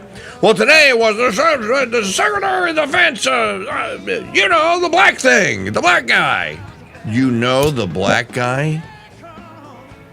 He's the only one on the staff, so might as well. I mean, it's easy enough. He's the black guy. Hey, and he voted for Biden, so he is black. So that's all. All the things have been, all the boxes have been checked. Yes. Now, by the way, just they're going back to Butler Township and the continual investigation here. It's not much of an investigation here. Kim Cheadle is actually going to be giving testimony on Monday. I don't know what she's going to testify about because she wasn't there. She didn't do the presentation. She claims that the field office in Pittsburgh handled this. Okay, well, where is the director of the field office in Pittsburgh to come out and make statements? Here's the other thing. What about the evidentiary chain here? We saw, on the supposed pitch roof, it was a 112 pitch. That's the most shallow pitch that you can have. The snipers were on a 312 pitch. So no one is believing this whole thing that some dim-witted woman is going to trip over her own Secret Service shoelaces and then, fat roll off the roof and break her hip or whatever. What we do believe here now, though, because we saw them pressure washing the damn thing 2 days later, why are they removing evidence? This is the most incredible, folks. This is worse than the Kennedy assassination cover-up. This is fucking because it's happening on the internet in real time, and people are going, hey, wait a minute, wait, why are they up there pressure washing the roof? To destroy the evidence. That's why. Did you ever see any photographs? I didn't.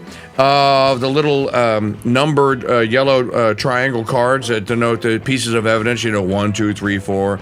The little yellow card, they stick it on the ground so that when the crime scene photographer comes take a picture of it, so they preserve the crime scene. They didn't even attempt to preserve the crime scene. As one FBI retired, Carl Serafin was interviewing some guy who was saying, if this was a real investigation, they'd have locked the place down. You'd have 150, 200 agents out there. They would have started at the back, like you're searching for someone, Rich, you do a search pattern, and they would have started at one with the goal of reaching the other end, and they would have had metal detectors and dogs and everything, and they would have picked everything up that could possibly be considered evidence. They would have tagged where it was. They would have geolocated, tagged where it was, and picked it all up. And they didn't do that. There's no indication they did that. You remember after J6, after 016, what I call 010621, That's to get around the YouTube censors. They went out and they asked for people to send cell phone data, pictures, whatever you had, show a video and everything. So we're going to get a complete idea of what happened here. Of course, they were setting these people up. But George Webb revealed, the investigative journalist reporter today on the Mike Church Show, 6 to 9 a.m. here on the Crusade Radio Network, and I hope all of you will start listening beginning tomorrow. George Webb revealed to us, and I knew that this was kind of possible. If they were to ask for the cell phone data of the people there were 10,000 witnesses to this. You can put this spatial data together. There's a software program that will actually give you a 3D map in real time of the entire grounds on that day. And also, will give you kind of a moving picture of everything that was going on there. Would it show projectiles in the air? George Webb said that it would. Would it show where the what do you call it when the smoke comes out of the barrel? What's that called? Discharge? Yeah, smoke. Discharge, whatever you want to call it. George said, he said also the sound. It would have recorded the sound. You would have been able to pick up acoustic signatures because some guy on the right-hand side of the stage, some guy on the far left-hand side of the stage with the Doppler effect is going to... let's check in with what's going on the stage here. I think when you make that decision, it might be well if you would ask yourself. Of course, I always stop for Ronald Reagan. Than you were 4 years ago? Is it easier for you to go and buy things in the stores than it was 4 years ago? Is there more or less unemployment in the country than there was 4 years ago? Is America as respected throughout the world as it was? Do you feel that our security is as safe, that we're as strong as we were 4 years ago? If you don't think that this course that we've been on for the last 4 years is what you would like to see us follow for the next 4, then I could suggest another choice that you have. President Trump. He'll make America great again. So using the voice of Ronald Reagan from the famous Morning in America commercial. Anyways, going back to this, you would have sound recordings, because people were recording him speaking, right, Richard? You'd have sound recordings of the acoustics. You would be able to actually frame this and get an exact azimuth on what direction that bullet came from. To the stage, Tucker Carlson speaking now here on the Crusade Radio Network. Thank you.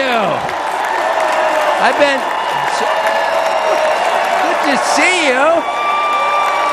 Thank you. I feel like I know about half the people in the room. This is wild. What are you doing? Justin Wells. Thank you, guys.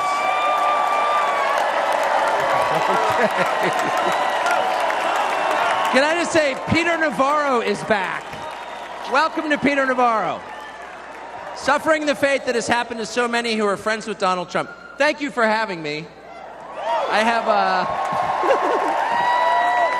have been to many conventions. I have never been to a more fun convention or a convention with better vibes. They literally let Navarro out of prison. First of all, thank you. This feels a lot different from what I thought it was going to feel like. I can't hear you, but I know it's something good.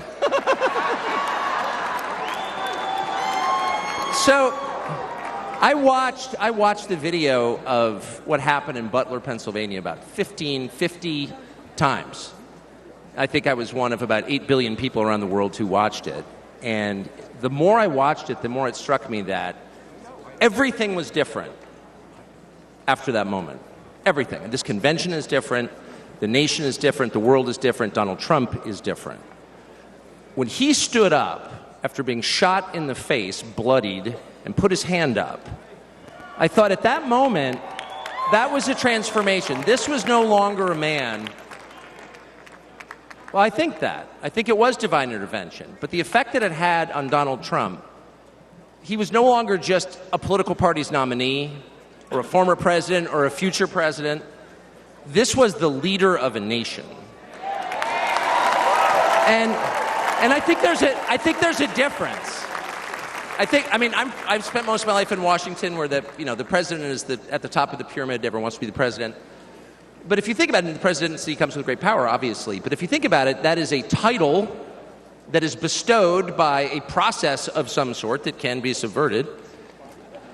And in the end, it does not confer by itself, as no title does, legitimacy.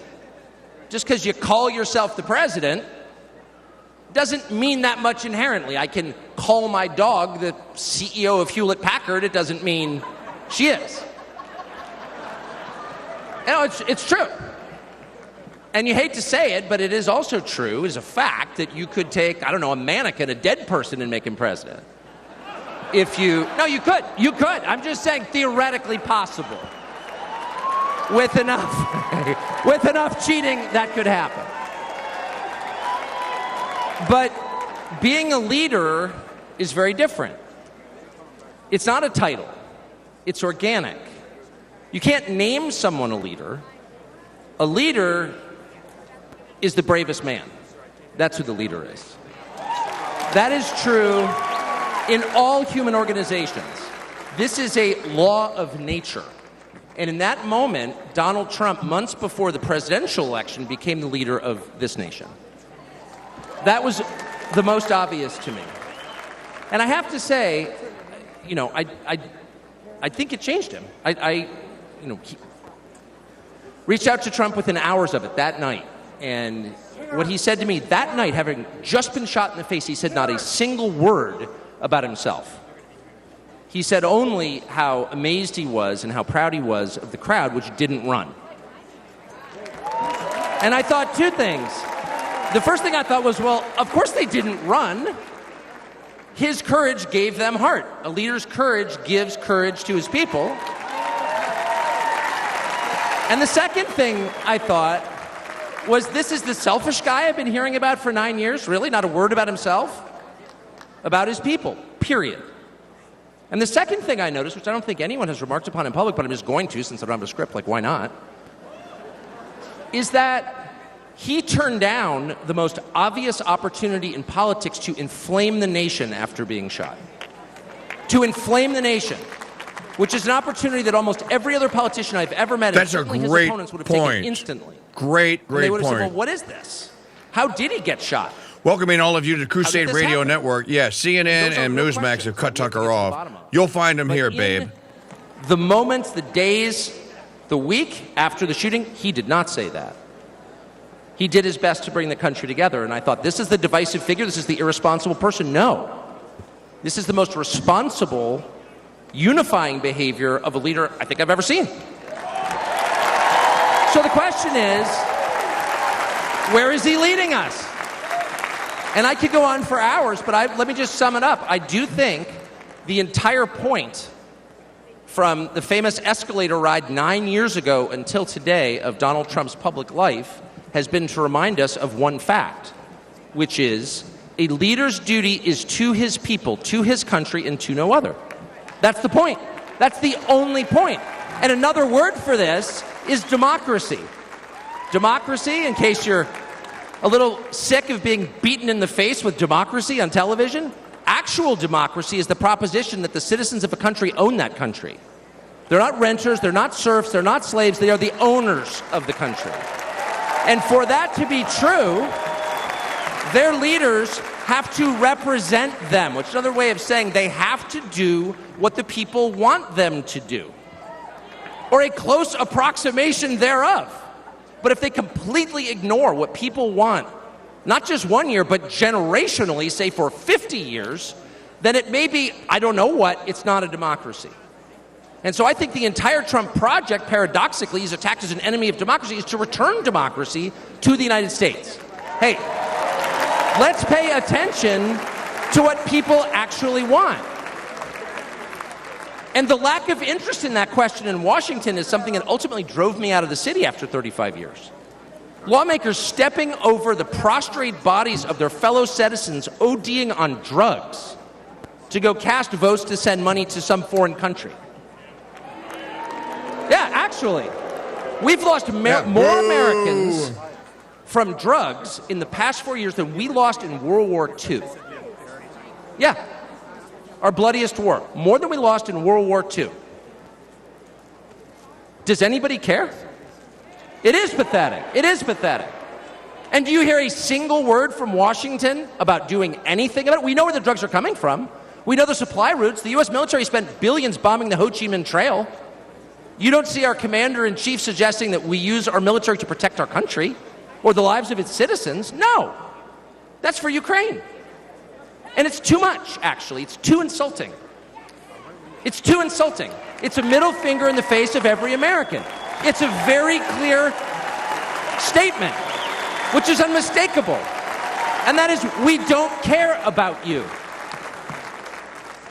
And Donald Trump, whatever you say about him, and I think he's a wonderful person. I know him well. By the way, the funniest person I've ever met in my life, actually. You can't be funny without perspective or without empathy, which is true. But everything else about Trump aside, he actually cares because he's interested in the people who live here because that's his job. A father's job, his duty is to his family. An officer's duty is to his men. A president's duty is to his citizens. And he seems to be the only one who thinks that. And in his choice for vice president, J.D. Vance, he's made that really clear. J.D. Vance, I'll say this about him, is a thoroughly decent man, and I'll just admit it, a friend of mine, one of the very few politicians in Washington who actually is very close to his own wife, which is wonderful to see. And she's wonderful, actually. But J.D. Vance has views that are closer to Trump's voters than anyone else in Washington in office. Therefore, he's the vice president. That's called democracy. So I will stop on just one point, and that is what's happened over the past month since the debate, and particularly on Saturday in Butler. I think a lot of people are wondering, what is this? This doesn't look like politics. Something bigger is going on here. I think even people who don't believe in God are beginning to think, well, maybe there's something to this, actually.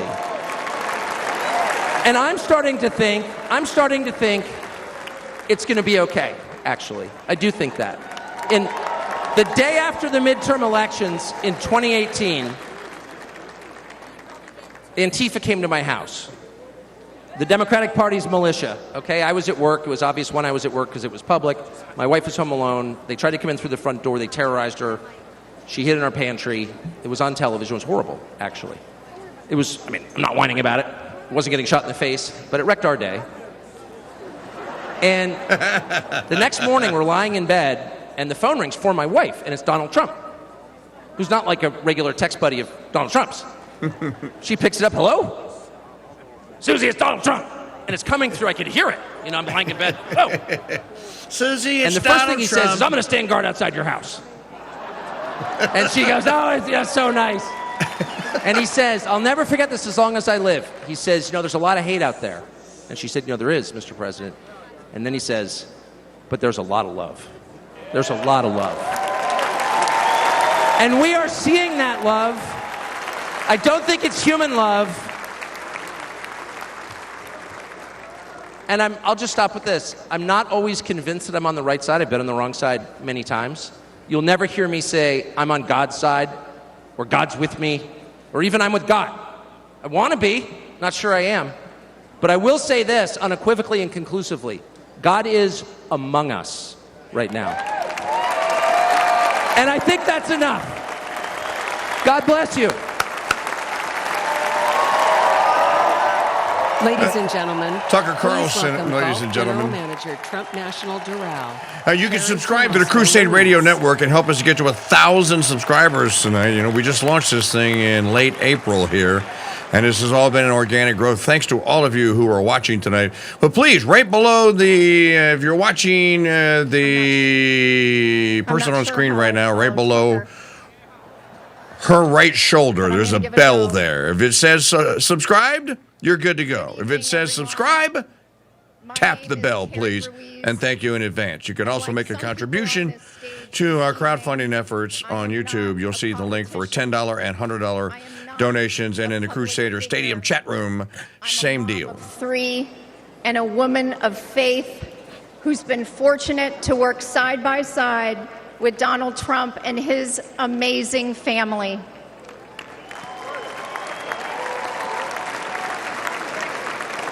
"12 years ago, the Trump Organization purchased the iconic Doral Golf Resort after so many companies tried and failed to create a world-class golf experience, all while turning a profit.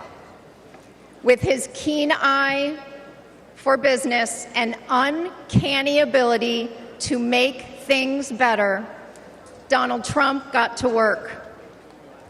He poured hundreds of millions of dollars and his own sweat and tears into the property. He had a hand in virtually everything, and no detail was too small. He didn't just change the carpet or apply a fresh coat of paint.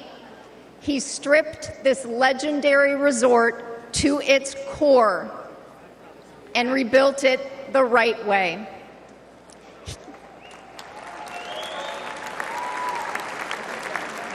He did the hardest things to make it great again. He also built up the resort's people. Thank you, boss.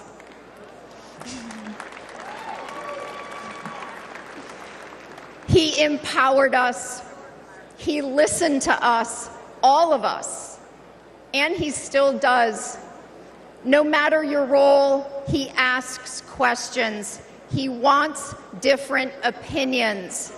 He never demands more of us than he is willing to give. He is as generous as he is brave.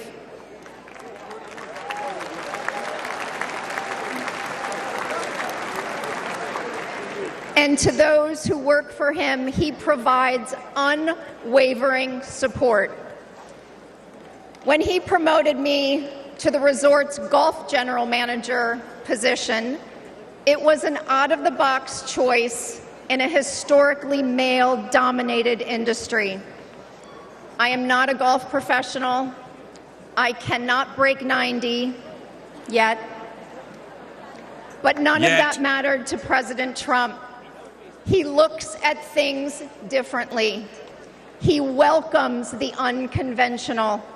And I am proud to be among the countless women he's promoted to leadership positions.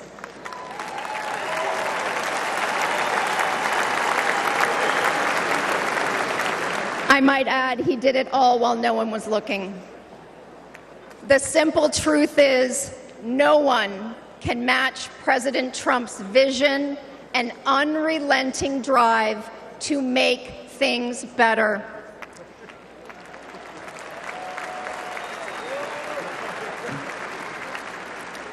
He did it at Doral. He did it as president. He will do it again.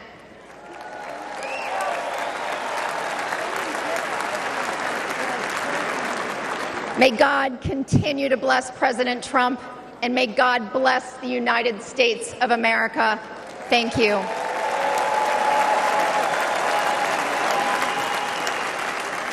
This is the final battle. With you. An obvious theme tonight is the Trump the boss, Trump the friend, Trump the guy next door, Trump the dude that calls you in the morning. And it says, so sorry to hear, Mrs. Carlson, there are mean people out there. There are mean, super bad people, but there are good people too. There's love out there. Mike Church here with you, host of the Mike Church Show, 33 years strong on the Crusade Radio Network every weekday morning from 6 to 9 a.m. I am joined by my colleagues Richard Barrett, L Armed Catholic on Twitter. And I think Mike Parrott of Parrott Talk is on our chat here. Looks like he's on the sound version of it. We're awaiting. So we got Tucker Carlson. We're awaiting Hulk Hogan. Richard, I don't know if you've seen this this image that Hulk Hogan put out earlier today, or somebody put out. saying, when they took a shot at my hero, Donald Trump, I realized I couldn't be silent anymore. I had to step up. I had to be a real American. I don't know if that's from the Hulkster or not. You're a Hulk Hogan guy. Can you confirm? That's something that's floating around at this point. I can't really confirm on that. A lot of people are attributing to the interview he was doing. I know he was doing interviews around the horn of the convention at this point, so he may have dropped something like that. But I think he's just giving us all the call that we know is going to happen, which is going to be Real American will be ringing loud and true. I can't wait. I can't wait for Rick Derringer to be ringing loud and clear. Maybe Hulk will come out with the guitar. I just want him to rip his shirt. Yeah, I don't think he's. I think he's beyond ripping the tank top off. At this point in time, you've been listening to live coverage here of the Republican National Convention, and I want to welcome all of you aboard here. While we have a little bit of a lull here, quickly to our digital strategist and campaign affairs correspondent Magdalene Rose, joining us now on the telephones. Magdalene, what do you think so far? I think this is a great example of the Trump campaign finally acknowledging what its weaknesses were, which is the idea that Donald Trump isn't a human being, and finally trying to plug those issues. So you and I have had a lot of conversations about that, but I don't recall that one being a weakness. Usually the weakness that you would cite is in the youth outreach, and that they weren't trying to court the youth vote. Bringing Tucker on, does that help with the youth vote? It does. I still don't think they're really trying to court the youth vote. I think they're trying to cement young conservatives in, which is a different thing. And I'm glad to see that. I think Tucker Carlson coming in definitely helps you bring in and cement those young right-wing men and women who are already conservatives, but have felt like the Republican Party hasn't been conservative enough. I mean, make no mistake, we're still going to lose the youth vote by high double digits. There isn't a huge on-the-ground campaign to do it. I know they've said that they're doing an RNC youth outreach thing.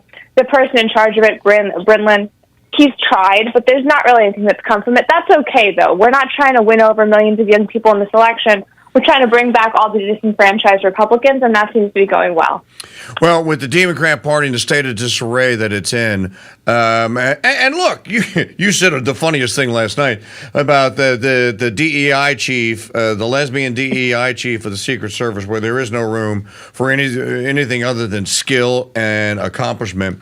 Didn't want the visual of one of her roly-poly fat Secret Service agents tripping on the low-sloped roof and rolling off of it and kind of exploding the mythology that anyone can do any job, but no matter what they look like, how tall they are, what color they are, et cetera, without any skill set or skill level whatsoever. What almost got a guy killed on Saturday in Butler Township, Pennsylvania. This is Annette Albright, who is a former teacher and corrections officer. Let's just listen in for a minute. Don't worry, the story gets better from here.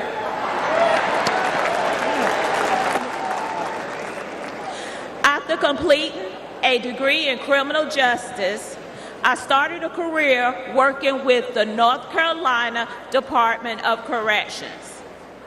I left my job in the criminal justice system to work for Charlotte-Mecklenburg School District to engage our youth before they got stuck in the system. It didn't take long for me to realize that public schools are a part of the problem.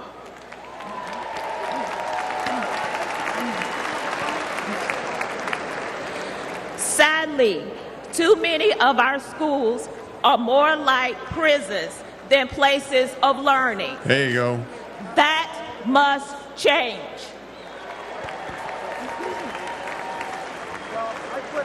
In one public high school, I witnessed a full-blown riot. I saw many violent altercations between students and physical attacks on staff. During my 14 years working with the Department of Public Safety, offenders never laid a hand on me. Yet, I was violently assaulted by a group of students in a public high school. She the one they made that video about? The uptick in school violence was related to an Obama-Biden policy that directed schools to reduce suspension rates and keep dangerous students in the classroom.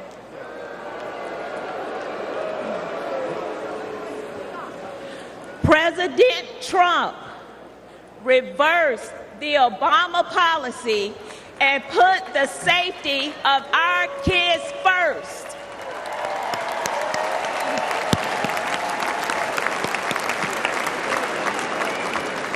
Violence on public school campuses should not be a Democrat issue. It should not be a Republican issue. It is an American people issue.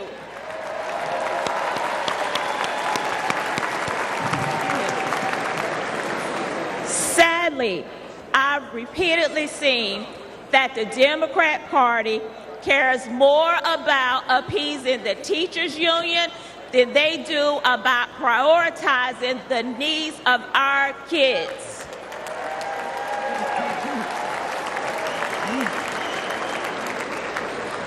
They champion safe spaces instead of safe schools. This is completely wrong.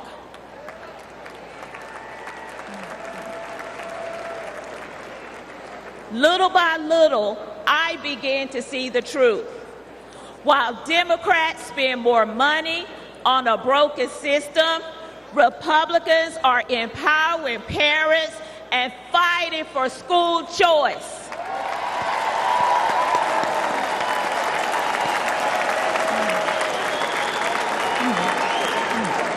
While Democrats think school resource officers are a threat to our students, Republicans know that they protect our kids.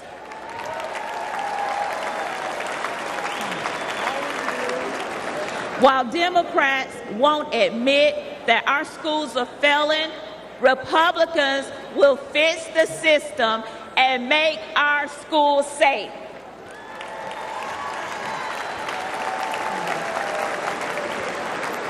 That's why this year, for the first time in my life, I am registered as a Republican.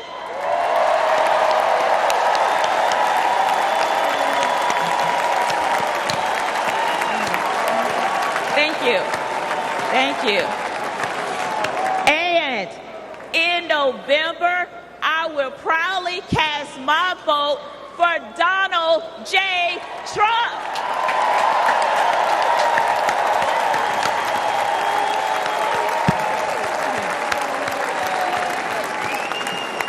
Only together we can make America's schools great again. Thank you, and God bless America. I was wondering when they were going to get to education. Well, it's been solved now. All right, Richard, I'm listening for the strains of Real American. I thought I heard the Trump beat there. We're all on bated breath. We all are on bated breath here. Mr. Parrott has joined us now. Mike, I don't know how much you were able to listen to along the way or watch. What say you? So far, this is, I think last night was better than tonight, but I'm kind of waiting to see how things go. But, we'll just see. Did you see the Make Israel Great Again 15 minutes last night? Yeah, I did.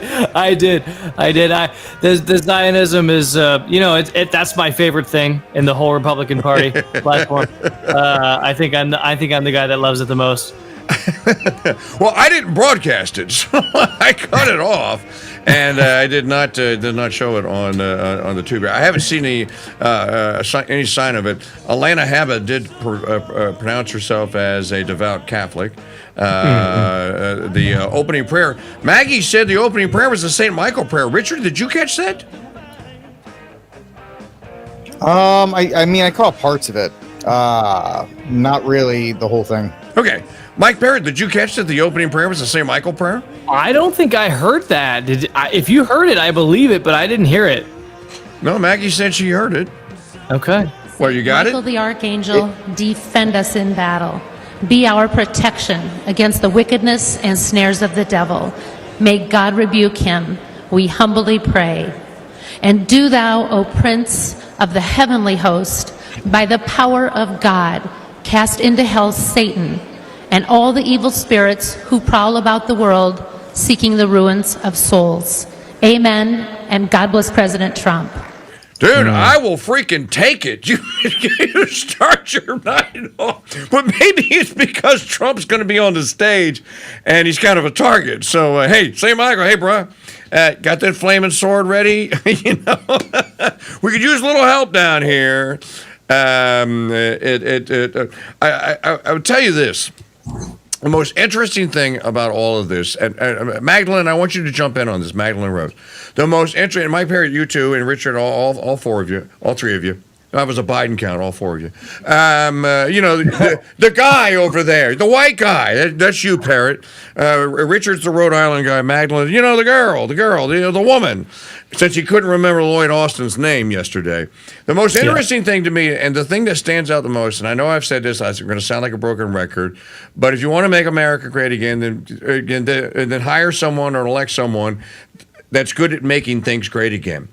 This is by far the best convention, and I have been covering them since 1992, that I have ever witnessed. It's not even close. There's nothing that compares to this. We were talking on Tuesday night, Mike Parrott, you and I, and Richard, I believe on Monday night, we were talking about this, about the wiping of the slate. The Republican Party of Mitt Romney and John McCain is gone. It has been vanquished. It's been defeated. Now, it's still there, but it doesn't have the power. The Trump wing of the party has completely eviscerated these guys. This was a flanking move in military terms, and they outflanked them, and then Trump just moved in for the kill.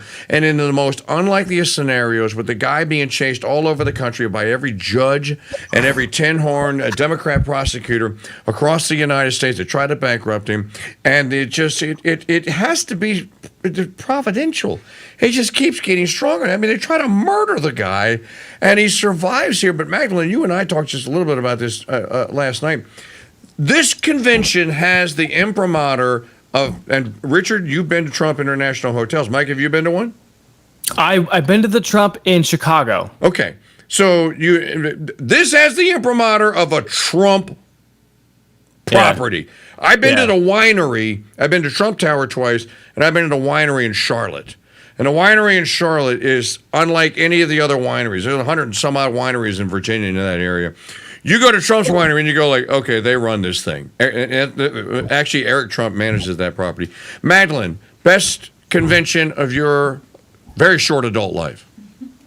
Yes, definitely. I mean, the first one I watched was in 2008 when I was 8 with John McCain. And that was sort of like watching just like depression on television. It was really, really empty. And I felt like, even though I already knew I was a Republican, this wasn't the best example of why I was a Republican. And then in 2012, Mitt Romney, I think, was trying more. You know, Paul Ryan was trying. No one wanted to be vice president on earth more than Paul Ryan. But there was this lack of energy around the nominees. And I don't think we have that issue with the Trump campaign in the same way, because Trump loves what he does and the people love Trump. We haven't had that really since Reagan. Sure, Mike Parrott, you did a show on finance today. You kind of let your hair down and let everyone know that you're a finance guy. Now they're going to be all over you and demanding finance shows because they've already written me going, how come he doesn't have more finance shows? Why do you keep censoring him? Will you tell the listeners that I don't censor you? I can't believe that anybody thinks that. I say anything I want to say. I get away with so much crap on the Crusade Radio Network. Why does anybody think that you censor me? Richard Barrett, have I ever censored you? No comment. Richard Barrett, have I ever censored you? I'm sorry, Mike. I'm going through a tunnel right now. I'll get you on the other side. There have been times where I'm like, I don't know if I should say this thing, but I'm just gonna say it and see what happens. And then the King dude calls me and he's like, I think you're an idiot, and I don't agree with you. But say whatever you want to say. You know, I have been pulled aside post a show. Okay. Once or twice. Well, that's direction. He's never stopped me on air. He has let me go, so I can say officially I've never been censored on air. That's me. I've been talked to after, but Yes. never on air. And I talk because I want you, because I love you, and I want you to be the best in the world, and you are the best. All three of you are at the top of your game. But back to the thing here about this convention here, Mike Parent, you work in finance. Mitt Romney is almost Trump's equal in wealth. But Romney got it by screwing people. Nobody likes Mitt Romney. They hate him in Massachusetts. They ran him out of Massachusetts. They despise the man. Yeah. He got it through Bain Capital by bankrupting freaking Cabela's. He bankrupted Cabela's and shut the damn plant down. Was it in Nebraska, I want to say? And shipped the job somewhere overseas. So Romney didn't do it the Trump way. He had the same amount of wealth that President Trump did through Bain Capital. Mike, you could talk about this, but Mitt Romney did it the absolute wrong way. No, you're exactly right. It's categorically different between the way in which these two men built their empires. One person actually built productive assets that people like, that are real assets, real estate, remodeling, building things, building, like Sarah Palin once said, which I kind of think she's a dodo, but building buildings that scrape the sky, that touch the sky. It's aspirational. It's living your eyes up to heaven and stuff. Some of it's a little gaudy, but whatever. On the finance side, to be a financial guy like Bain, and Bain Capital, to be a private equity nerd, to be a hedge fund loser, is literally to be inside of the Zionist system of weaponizing the currency and selling money as if it is something that should reproduce like rabbits. Money is a sterile asset. It should not reproduce by its own right. Modern finance gets it wrong. Just because you excelled in modern finance does not mean you're some business wizard, because Mitt Romney talks about how he's like built hundreds of companies. No, he buys companies. He slams them together. Yeah. He fires a bunch of people. He offshores jobs, and then he calls that a win. And he leverages it up to the gill. In other words, takes the company, makes the company take out all these loans. The proceeds of those loans go to him, and then he sells the company. I mean, it's the leveraged buyout model was invented in the 1980s, and Mitt Romney may be one of the last guys to actually make it work before the rest of everyone else kind of caught up to it and was like, there's something wrong with this model. It's not sustainable. So he acts like he's some genius. Are you talking about the junk bond king, Mike Milliken model? That's right. That's right. Greed is good. All that stuff. Yeah, yes, that's right. That's it. And that's all Romney did in the 80s and 90s was take out banknotes to buy companies, slam them together, fire half the people, and then sell, and then leverage them to the hilt, and then sell them. That's not. That's not the Trump model. Let me just relate this to all of you listening out there in broadcast land and watching us on Roku and on YouTube and elsewhere. A company called Clear Channel did this. The Mays brothers came out of WOAI in San Antonio, Texas. Richard, your beloved Texas. Mike, you're from Texas. WOAI in San Antonio, #1 talk radio station for dozens and dozens, decades. I've been to Mark Mays' house. So you know the Mays brothers, the criminals. I do. All right. Well, the business school I went to is called the Mays School of Business at Texas A&M. So the Mays brothers started buying up billboards across the United States, became the largest billboard company. They took all that money, and in 1994, when Bill Clinton signed the worst piece of legislation in broadcast history, the Telecom Act of 1994, it was all over. Because anyone could own as many properties in as many markets, and you could own as many properties in any market as you wanted. The Mays brothers did to radio stations what Romney did to businesses. They went in, bought, came in, fired half the people, told all the sales holes, as we call them in radio, all your sales holes, we're taking all of your accounts away, we're hiring new people, we're giving them to them, you got to go out and go find us new business. And while they did that, they cut half the production. This is how we get all these syndicated shows now, because they killed local radio. It's a destructive model is the point. That's not the Trump model. If you're going to make America great again, people got to own shit. Sorry, people got to. That's my parrot for the night. That means parrot gets one. Barrett, if you want one, you can use one too. You have to own things. Used to be. Remember, Richard? Who was the president who talked about the ownership society? Was that Bush 41? Was that Bush 43? Who did the ownership society? Magdalene, do you remember?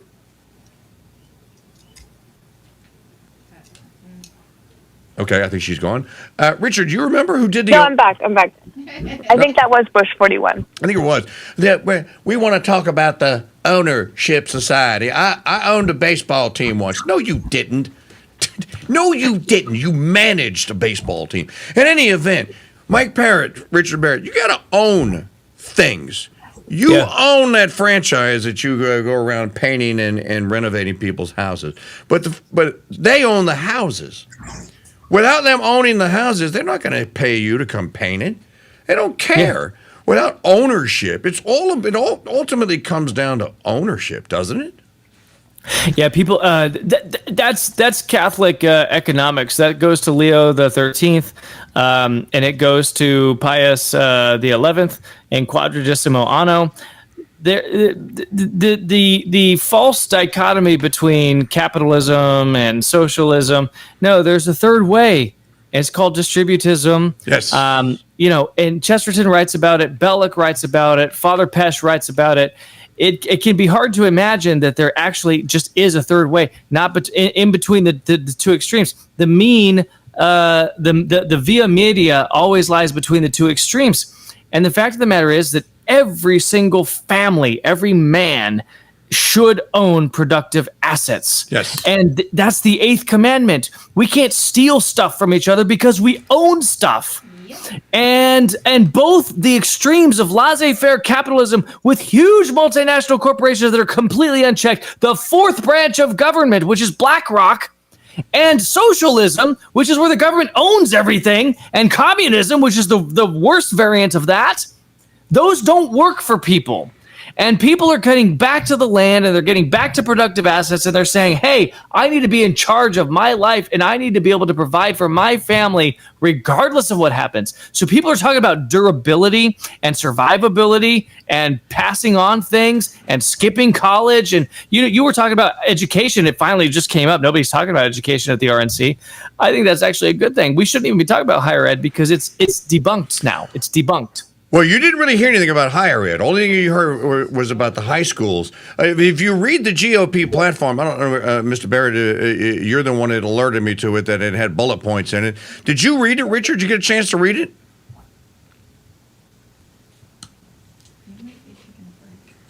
Well, he dropped off. No, he did. He is taking a break. Magdalene, did you read the platform?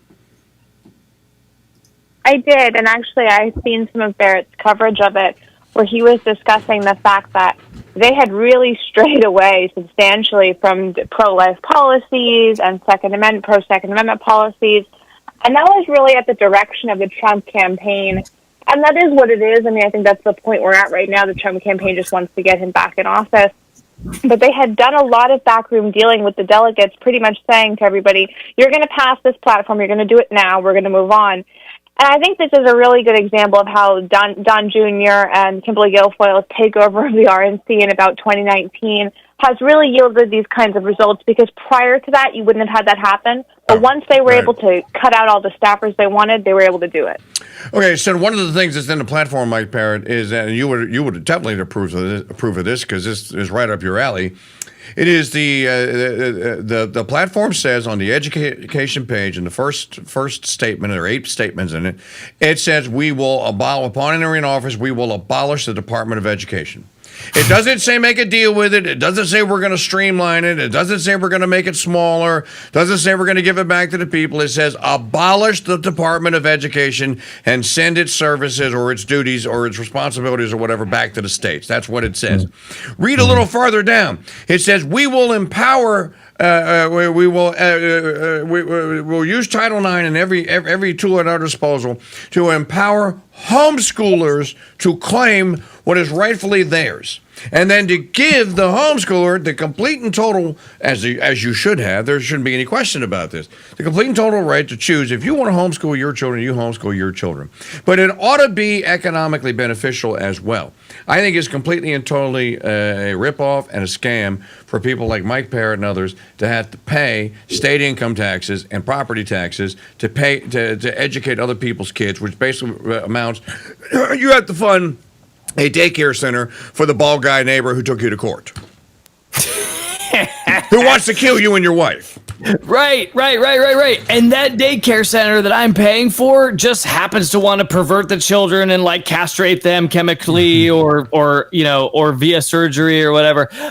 It's absolutely insane that we all have to pay for these public schools. We used to have Catholic leaders who would get out in front of everything, and they would say, like the Archbishop of New York, hey, guess what? You're going to fund Catholic education, or we're not going to vote for you. That was Dagger John Hughes, right? In New York City. We don't have those kinds of people anymore. So, therefore, since we can't really rely on the clergy, we can't rely on the hierarchy. We have to default to homeschool, and it's not ideal. But you know what? Our Lady and Saint Joseph homeschooled our Lord. Sure. They pulled him out of parochial school at the time. They didn't trust the school system at the time, and they homeschooled our Lord. So, the homeschooling is a good default, and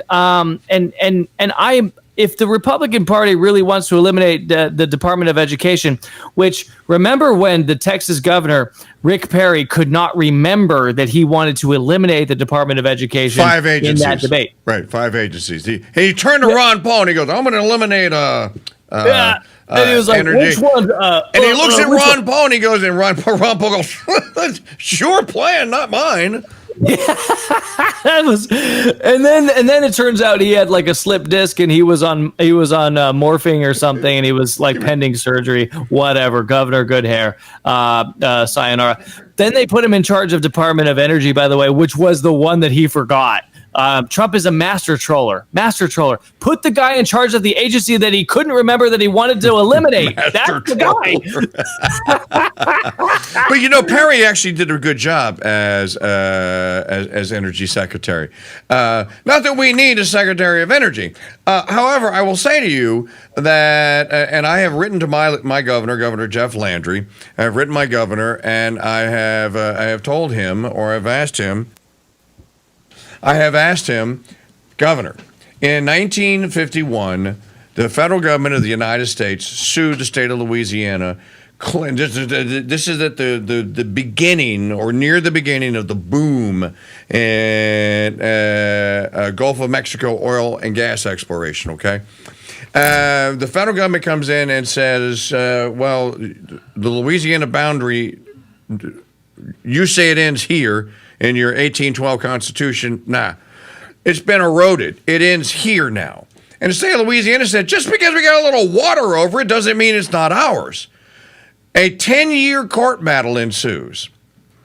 Ultimately, and Texas does the same thing. And Texas wins and Louisiana loses. I have told Governor Landry to that effect, you don't need an energy secretary. I told him, you should ask President Trump and you should go back to the legislature and you should tell them to state. This goes into effect when Trump is elected, to state that the lands that were claimed by Louisiana in our 1812 constitutions, because they have a little water on them now, are still ours. That is 43 miles out into the Gulf of Mexico that goes back to Louisiana. There are, I can't remember how many, it's over 10,000 possible rigs, over 1,000 that are actually functioning. You're talking billions and billions of dollars that belongs here in the state of Louisiana that the feds are suckling at the teat of. That's just one example of how energy production in the U.S. is stifled. I think Trump would completely get that. And I think that regardless of who is the energy secretary, just as one example, that if Governor Landry of the state of Louisiana, the legislature passed that and reclaimed that land and said, will you just not enforce it? I don't think he would. And look, possession is how many tenths of the law? 9. Yep. 9. Yep. This is just one example. You're going to see, I will wager you this, within the first year, if people have forgotten this, do you remember Mike Parrott and Richard Barrett's back now? Do you guys remember in 2019, and in the heyday of the Trump economy, as it's on this glide path? Do you remember that there was 1 month, I think it was in May of 2019, where a barrel of Texas Intermediate sweet crude actually cost you had to pay to sell it. There was so much of it. The 90-day future was minus $1.86 or something like that, because there was so much oil. Basically, you can't get a barrel of oil out of the ground in 2019 with in 2019 dollars for less than $45. It's what it costs to get it out of the ground, truck it to wherever you're going to truck it to be distilled. It was selling at like $41 a barrel. That's how plentiful oil is. You guys, but Richard, you live in Texas now. Mike, you're from Texas. The Permian Basin and Odessa, Midland, Texas. No geologist on earth knows how many trillions of gallons of oil are in the Permian Basin alone. Energy is not a problem. Trump, I believe, will liberate all of it. Yeah, there's enough oil in East Texas. Forget the Permian Basin. There's enough oil in East Texas right now to power the U.S. for 100 years. I believe that. Without even a problem. That's right. And that's just one part. So, yeah, you're right. Hopefully, even just the opening of the reopening of the Keystone Pipeline, just doing small things like that will help with things like inflation and energy prices. Because once the price of fuel goes down, obviously everybody who knows economics understands you lower the price of energy, that goes into everything. Hopefully that will lower the price of everything along the way. It won't be a huge combat on inflation, but it will be a nice temporary relief on that. They are dancing it up on the floor of the Republican National Convention. If you're wondering why you're not covering it, because it's just the band playing bad country music songs, covers of bad covers of popular songs or whatever the case may be. Let me just make sure it's not Rick Derringer. No, it's not Rick Derringer. Okay, Mike Parrott, is there a way beyond a crash? You're the economist. Is there a way beyond a crash to bring deflation about? Or are we all stuck at $410,000 average home price? Well, okay, so very quickly on inflation is a man-made insidious secret tax. It's invented by man. It doesn't have to exist. If you have a currency that's based on a real asset like gold or silver, then there is no such thing as inflation, because you're not creating more gold or silver. There's just a finite amount in the world. Right. The other thing that creates inflation, the other two things are, number one, fractional reserve lending, which is where you put $10 in the bank and then the bank lends out $100 based on that 10. So $90 were created by the bank that never existed. So that's very inflationary when they can create currency. And then thirdly, when the Federal Reserve Bank of the United States of America, neither federal nor a bank nor a reserve, all false advertising, privately owned by we don't get to know who. I think it's the British Crown and the Rothschilds personally, but I don't know. When they can just print money. They can just print it and then quantitatively ease it back into the world. So those are the three things that really cause inflation. The other thing about that's driving home prices up, you ask about land. You can't make more land. There's more people in the world. We're growing. You can't make more, So I think the scarcity value of property, specifically property, housing, is going to continue to go up always. This is why more billionaires are made in real estate like Trump than they are in like financial assets like Romney. And so you've got those four things going against you when it comes to first-time homebuyers. millennials and below are really having a hard time becoming first-time homebuyers or second-time homebuyers or climbing the property ladder because of that. Now we've got inflation. They say it's under control.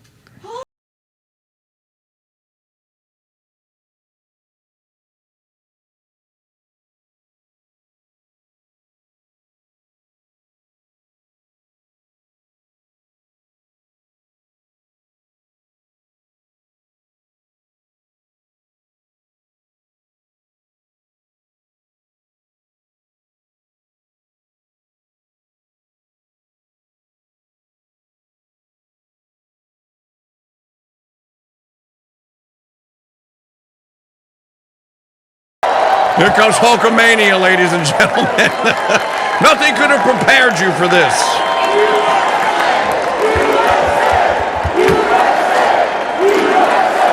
Dude, he looks like Hulk Hogan.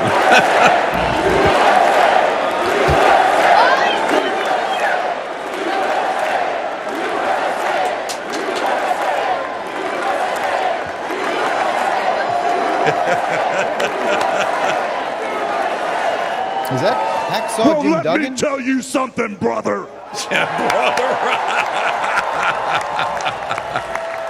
You know something? When I came here tonight, there was so much energy in this room. I felt maybe I was in Madison Square Garden getting ready to win another world title. Or maybe I thought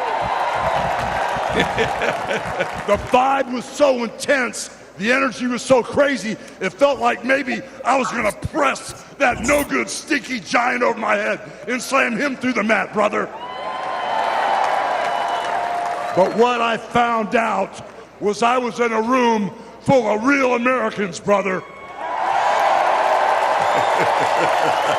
And at the end of the day, with our leader up there, my hero, that gladiator, we're gonna bring America back together. One real American at a time, brother. Children smiling from ear to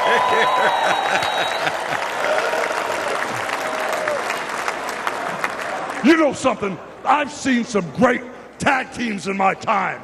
Hulk Hogan and, ooh, yeah, the Macho Man Randy Savage. But you know something? I see the greatest tag team of my life standing upon us, getting ready to straighten this country out for all the real Americans.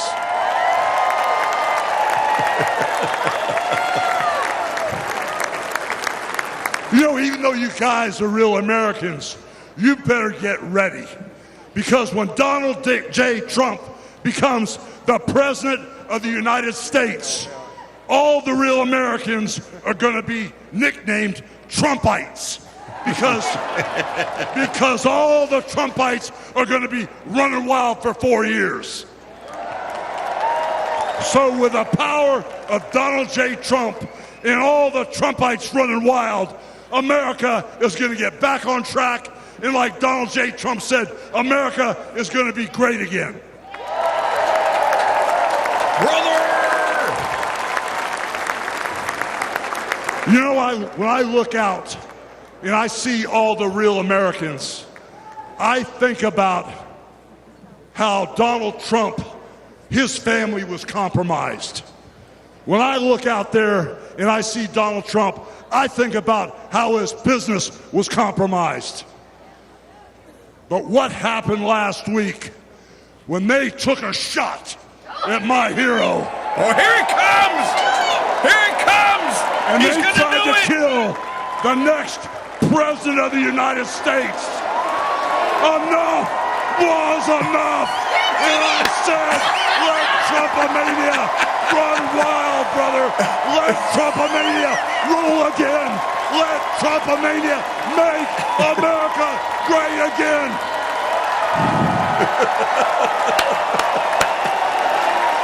If you are listening to this, you just missed the greatest show on earth. Hulk Hogan just ripped his shirt off and he has a Trump Vance tank top on underneath, as he used to do. Live coverage on the Crusade Radio Network here at the Republican National Convention. We're having too much fun tonight, folks. Thanks for joining us.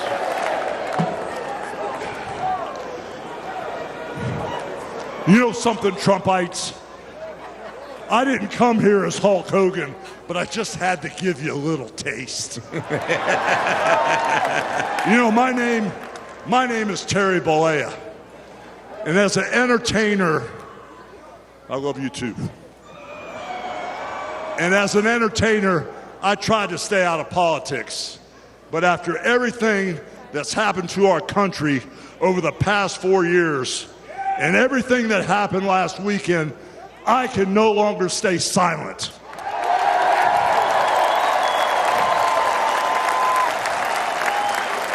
I'm here tonight because I want the world to know that Donald Trump is a real American hero. And I'm proud to support my hero as the next president of this United States.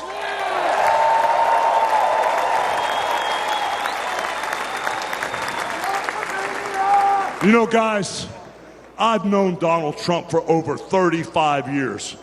You know, hold on a second, hold on. I just had a flashback. Man. This is really tripping. You know, the last time I was up on stage, Donald Trump was sitting at ringside at the Trump Plaza. I was bleeding like a pig, and I won the world title right in front of Donald J. Trump. And you know something? He's gonna win in November, and we're all gonna be champions again when he wins.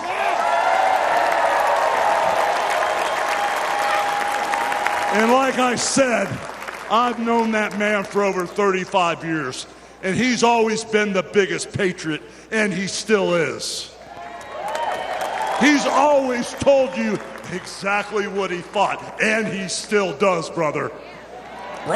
And no matter the odds, he always finds a way to win. And when he's back in our White House, America is going to start winning again.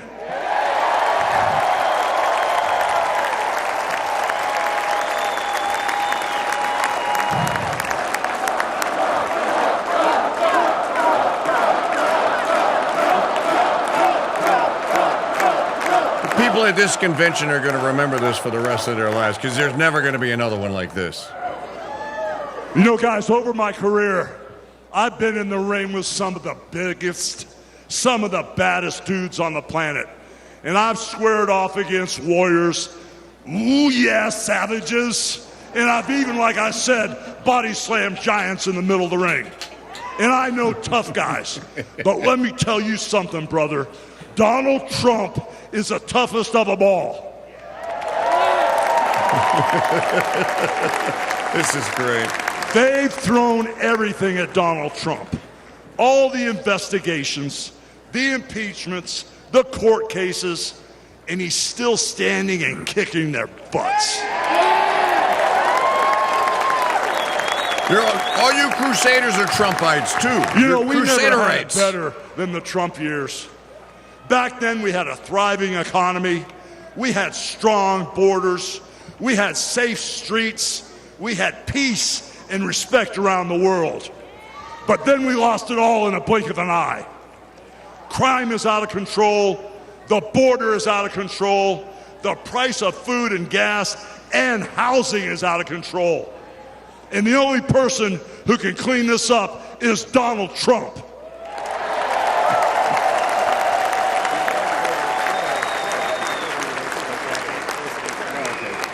You know, guys, I really, really love this country.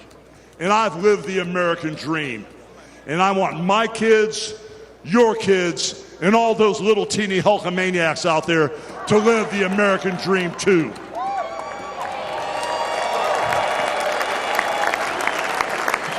This November, guys, we can save the American dream for everyone.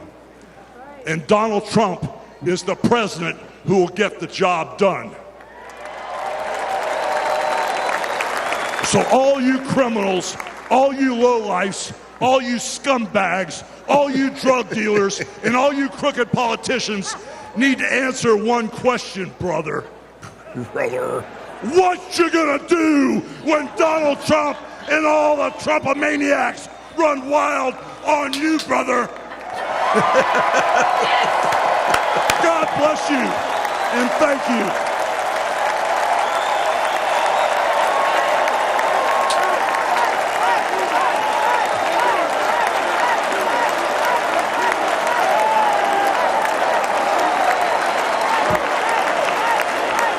All right, Richard Barrett, I got to give it to you for commentary. Ladies and This gentlemen, is my please moment welcome of the glory, president and where we CEO have of the Billy Graham Evangelistic we had Association Real American, we had president of the Samaritan iconic ripping of the shirt for the Trump Vance.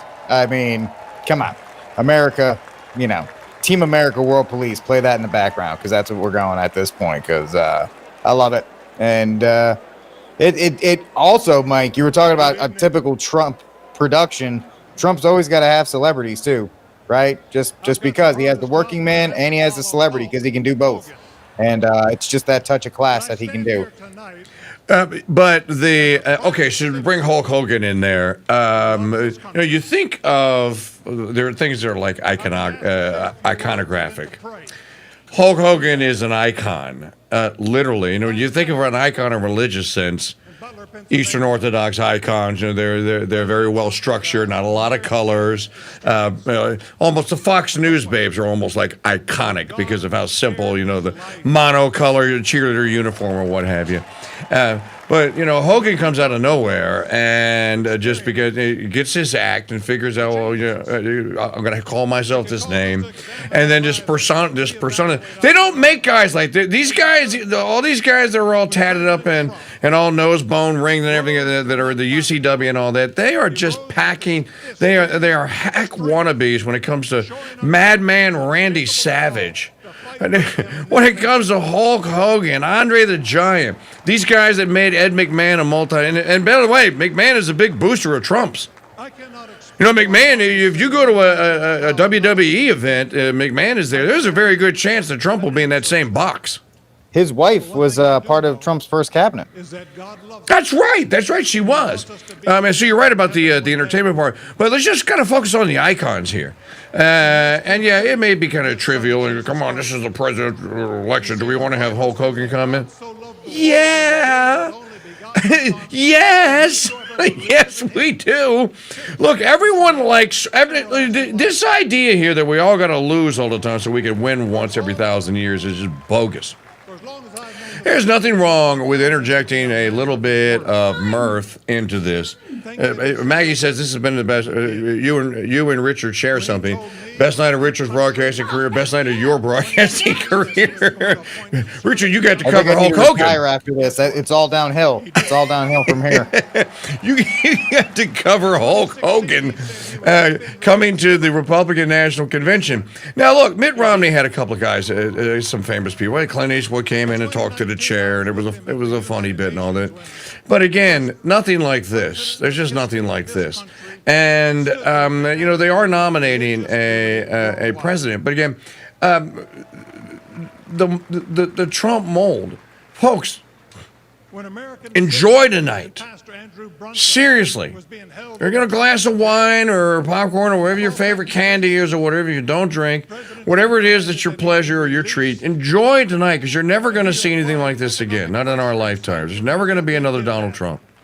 They don't make people like this. They don't make people like Donald. They don't make people like Hulk Hogan. What's his real name again? He said, what's Hulk Hogan's name? He said his name. I should have written it down.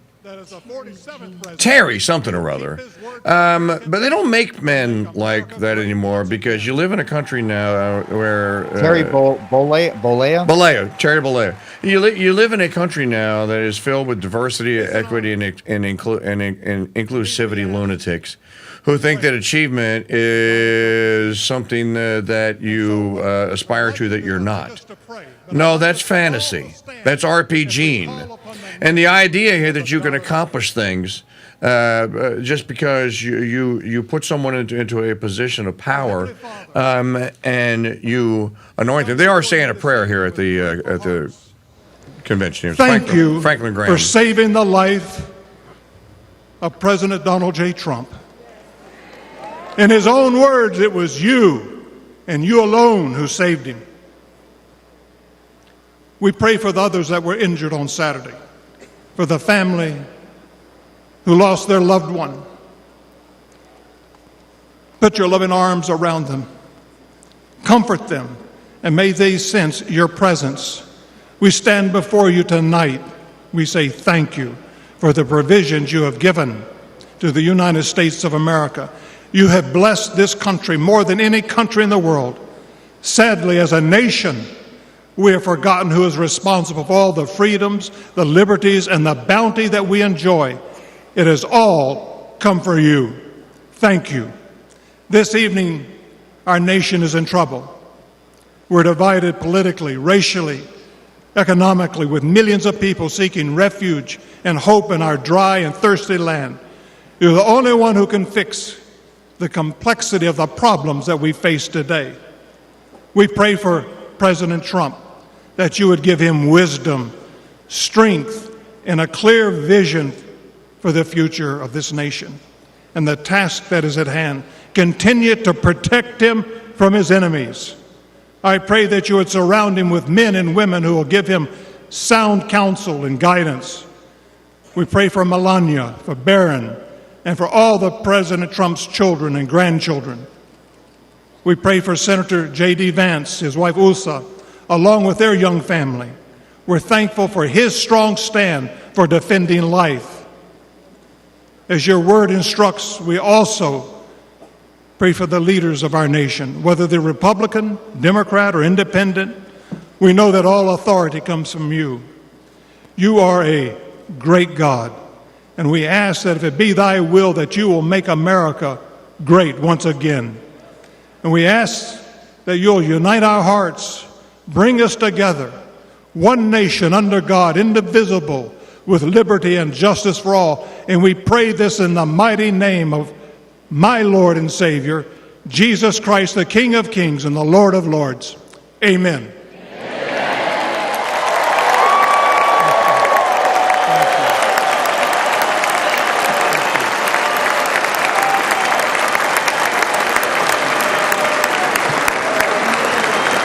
All right, that was Franklin Ladies Graham. and gentlemen, please welcome businessman and executive vice president of the Trump Organization, Eric Trump.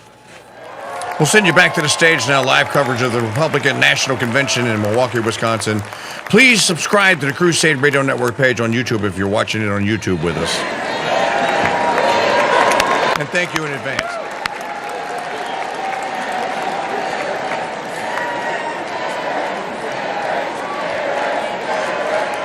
Good evening, America.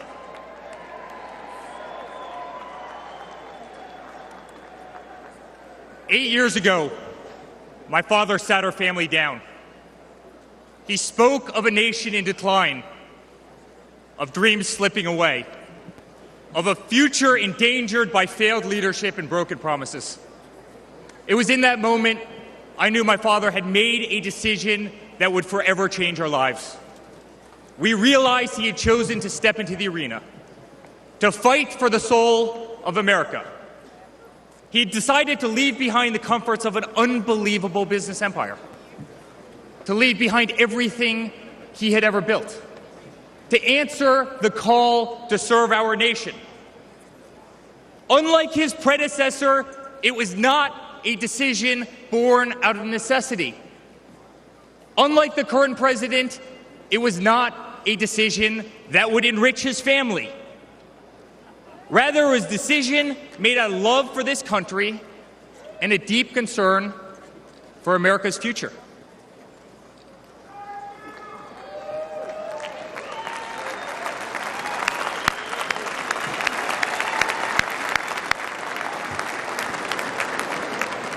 My father was clear it would not be easy, that there would be a huge price to pay, and that the attacks would be vicious. Looking back, that was an understatement. The made-up Russia hoax, the sham impeachments, the efforts to destroy an unbelievable company, a company that I run today, the efforts to cancel us, to silence him, to gag his free speech, and to drag him through every radical left courthouse in America, to take his life. Yet through it all, he's shown unwavering courage and determination, not just in public, but in every private conversation with me and our family.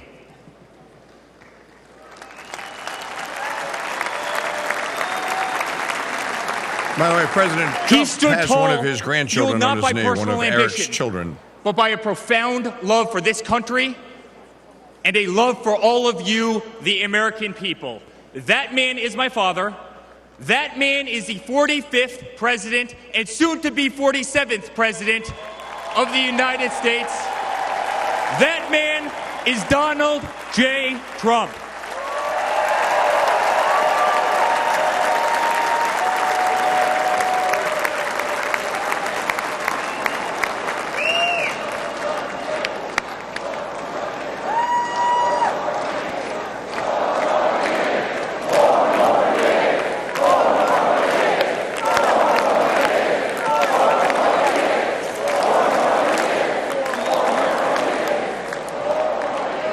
Each time I've stood on this stage, America has been at a dire crossroads. In 2016, many people began to doubt the promise of America. Our economy was struggling. Jobs were scarce. Our standing on the world stage was weak at best. Veterans were forgotten. Our military was in shambles.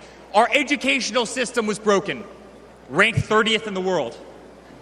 He could no longer tolerate an inept administration that handed $150 billion to Iran, a country that chants death to America, or witness the continued attacks on our Constitution and our religious liberty, or see the disrespect shown to our unbelievable law enforcement officers who are being disarmed, defunded, and persecuted each and every day.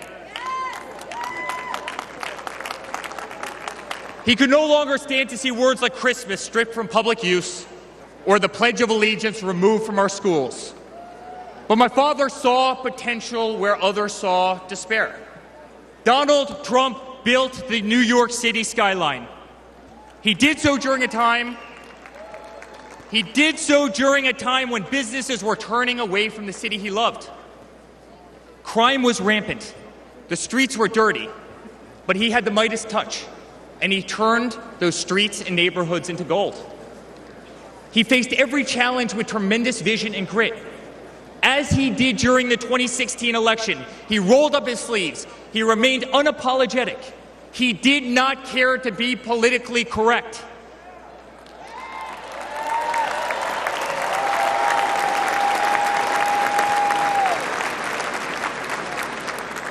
He restored hope.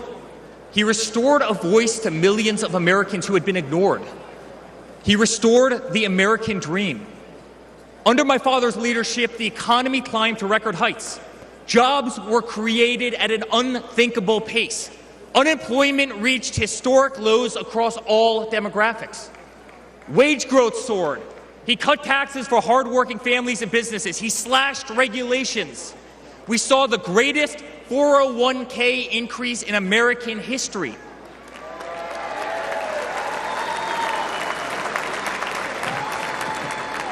People bought their first homes in an environment that saw 2 to 3% interest rates. They started their families. My father made the United States energy independent with the lowest gas prices in decades.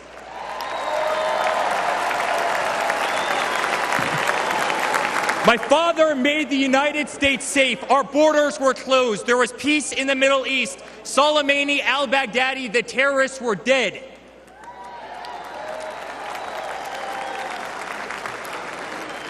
My father made the United States respected again, with the courage to walk into countries like North Korea, with the courage to impose tariffs on China, and with the courage to tear up trade deals that cost Americans their jobs.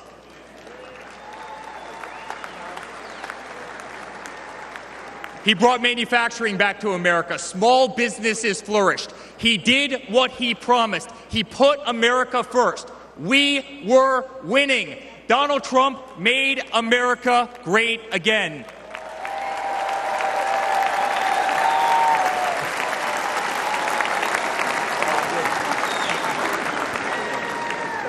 But he also created a movement that threatened the special interests in the political elites, a movement that cast a bright light on the institutions weaponized against the American people. You see it in our schools. God bless the moms who fought back.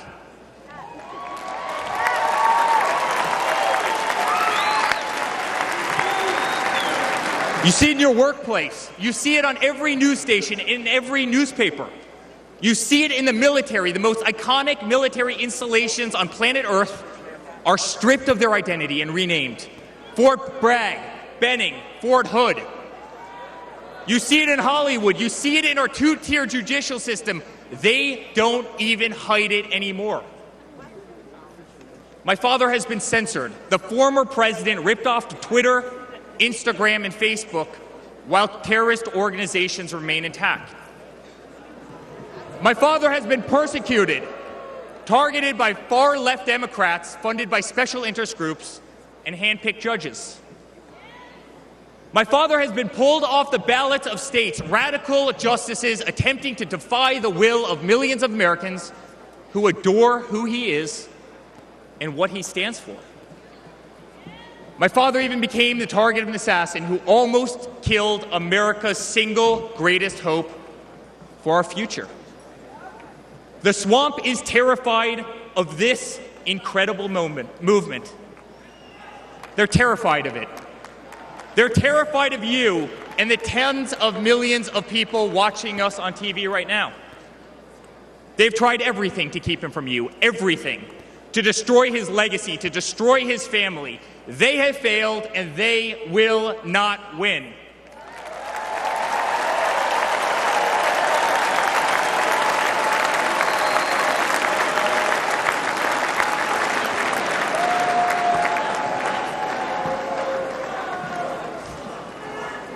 I love my Florida delegation right here.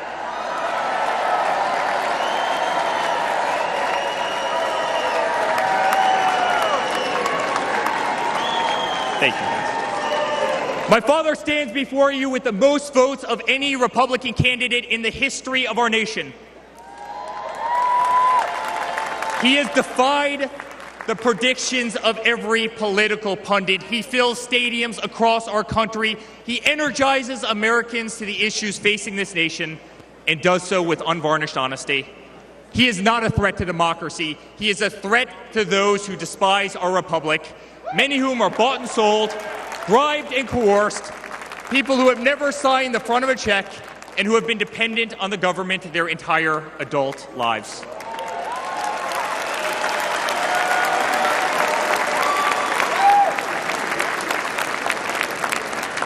Today, as it was in 2016, America's at that crossroads again. Energy prices are soaring. Interest rates are crippling. Everything is unaffordable. The U.S. dollar has been diminished. Inflation has made it impossible for Americans to live, to save for their future. Our infrastructure is crumbling. Our border is out of control. Millions are dead and displaced in Russia and Ukraine, a war that has no end and a war that we are funding. The Middle East has become a hornet's nest. Our greatest ally, Israel, totally under siege. Fentanyl is killing our youth and destroying families, while the current administration stands idly by, hoping their inaction will import illegal votes. Crime terrorizes our cities and our suburbs as far-left policies handcuff police. Male athletes, guys my height, 6'5", are swimming in women's sports.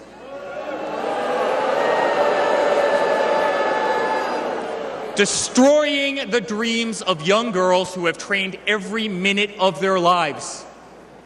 We no longer trust our elections. We no longer trust our judicial system.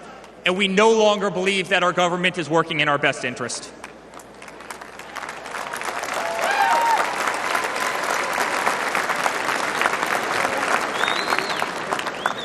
In spite of where we are today as a nation, I'd like to speak to every American. To the homeless veteran sleeping under a bridge as illegal immigrants are housed in the most expensive hotels in New York. I'm sorry. We know it's wrong, and we will fix it.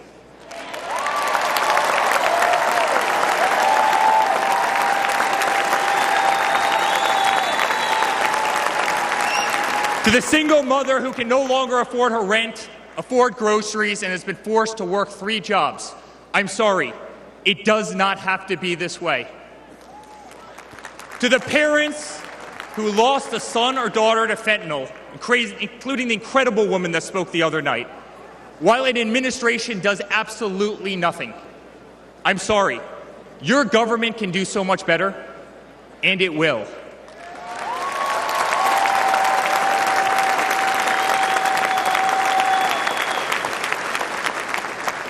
To the children who are being brainwashed instead of learning the fundamentals in school, I'm sorry, there are teachers who care, and my father will empower them.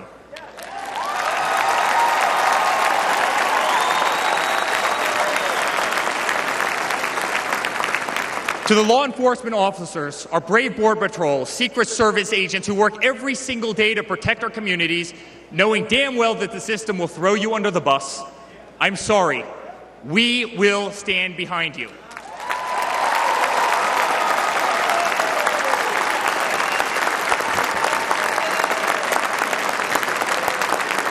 To commuters often petrified to take a bus, take a train, or walk the streets in cities across our nation, I'm sorry, that man right there will fix this.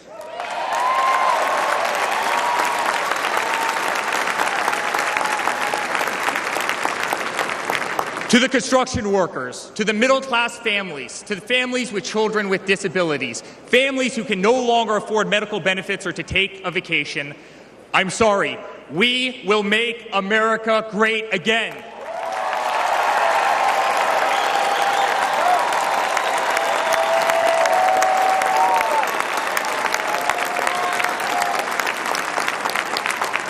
And to my father, who has been ruthlessly silenced, slandered, and attacked by a corrupt administration, I'm sorry.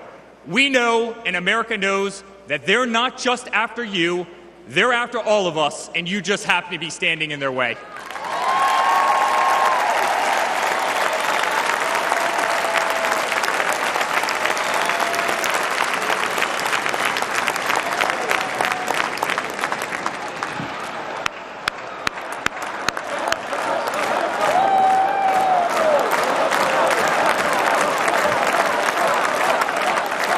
To all Americans watching tonight, the greatest retribution will be our success.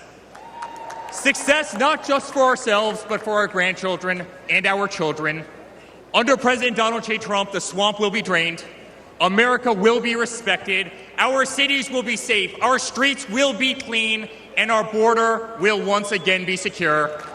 You know, I wonder if Biden's going to bring Hunter to go speak at the DNC. So when you raise good children, you can do things like this. We will have prosperity. Your hard-earned tax dollars will enrich a better America, not be squandered in corrupt foreign nations. Education will be handed back to the states. We will no longer be 30th in the world. We will be first.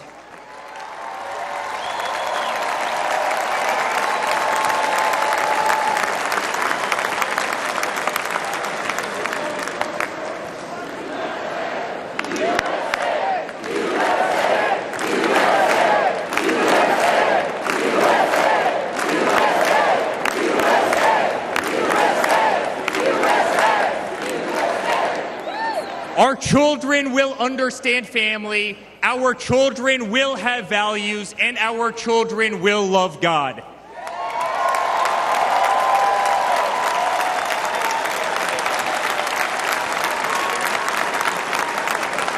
Our country will prioritize free speech, respect freedom of religion, and honor our Constitution.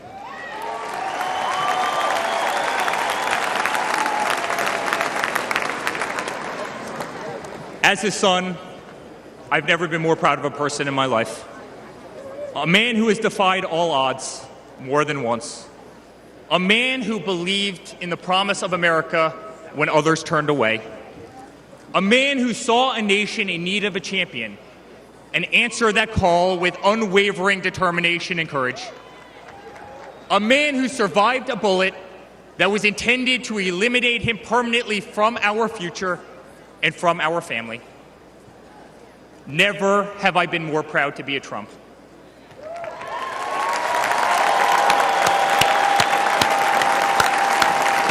I'd be proud too, brother.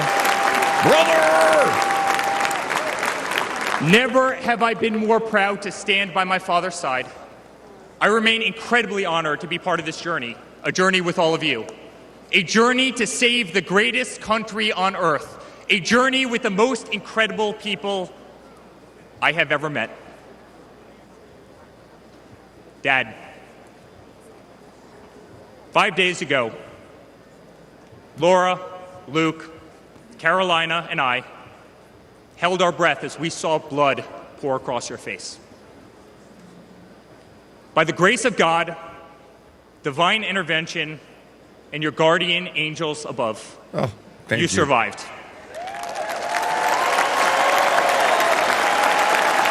Guardian angels, what a night, what a night.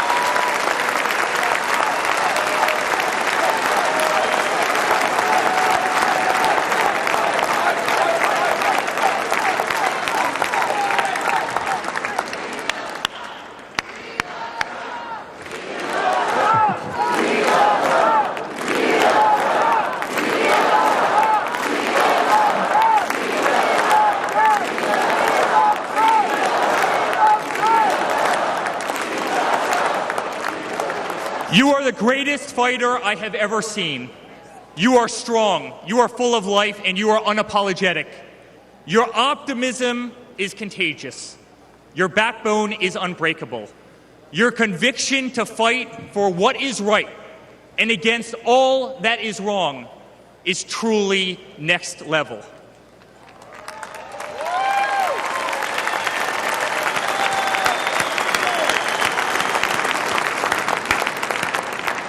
The whole world saw your strength as you stood up. You wiped the blood off your face, and you put your fist in the air in a moment that will be remembered as one of the most courageous acts in the history of American politics. You shouted, "Fight! Fight! Fight!"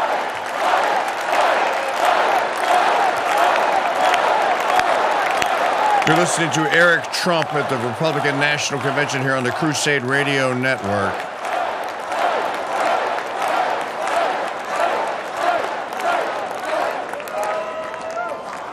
I'm honored to be your son. I'm honored to speak to our great nation tonight. You are a true leader. You epitomize strength. Our country loves you.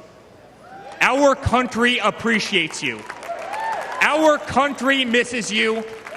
And on November 5th, our country will re-elect you as the 47th President of the United States of America. Good night, Milwaukee. God bless you all. Y'all can say whatever you wish about the Trump boys, but they love their father. And for that,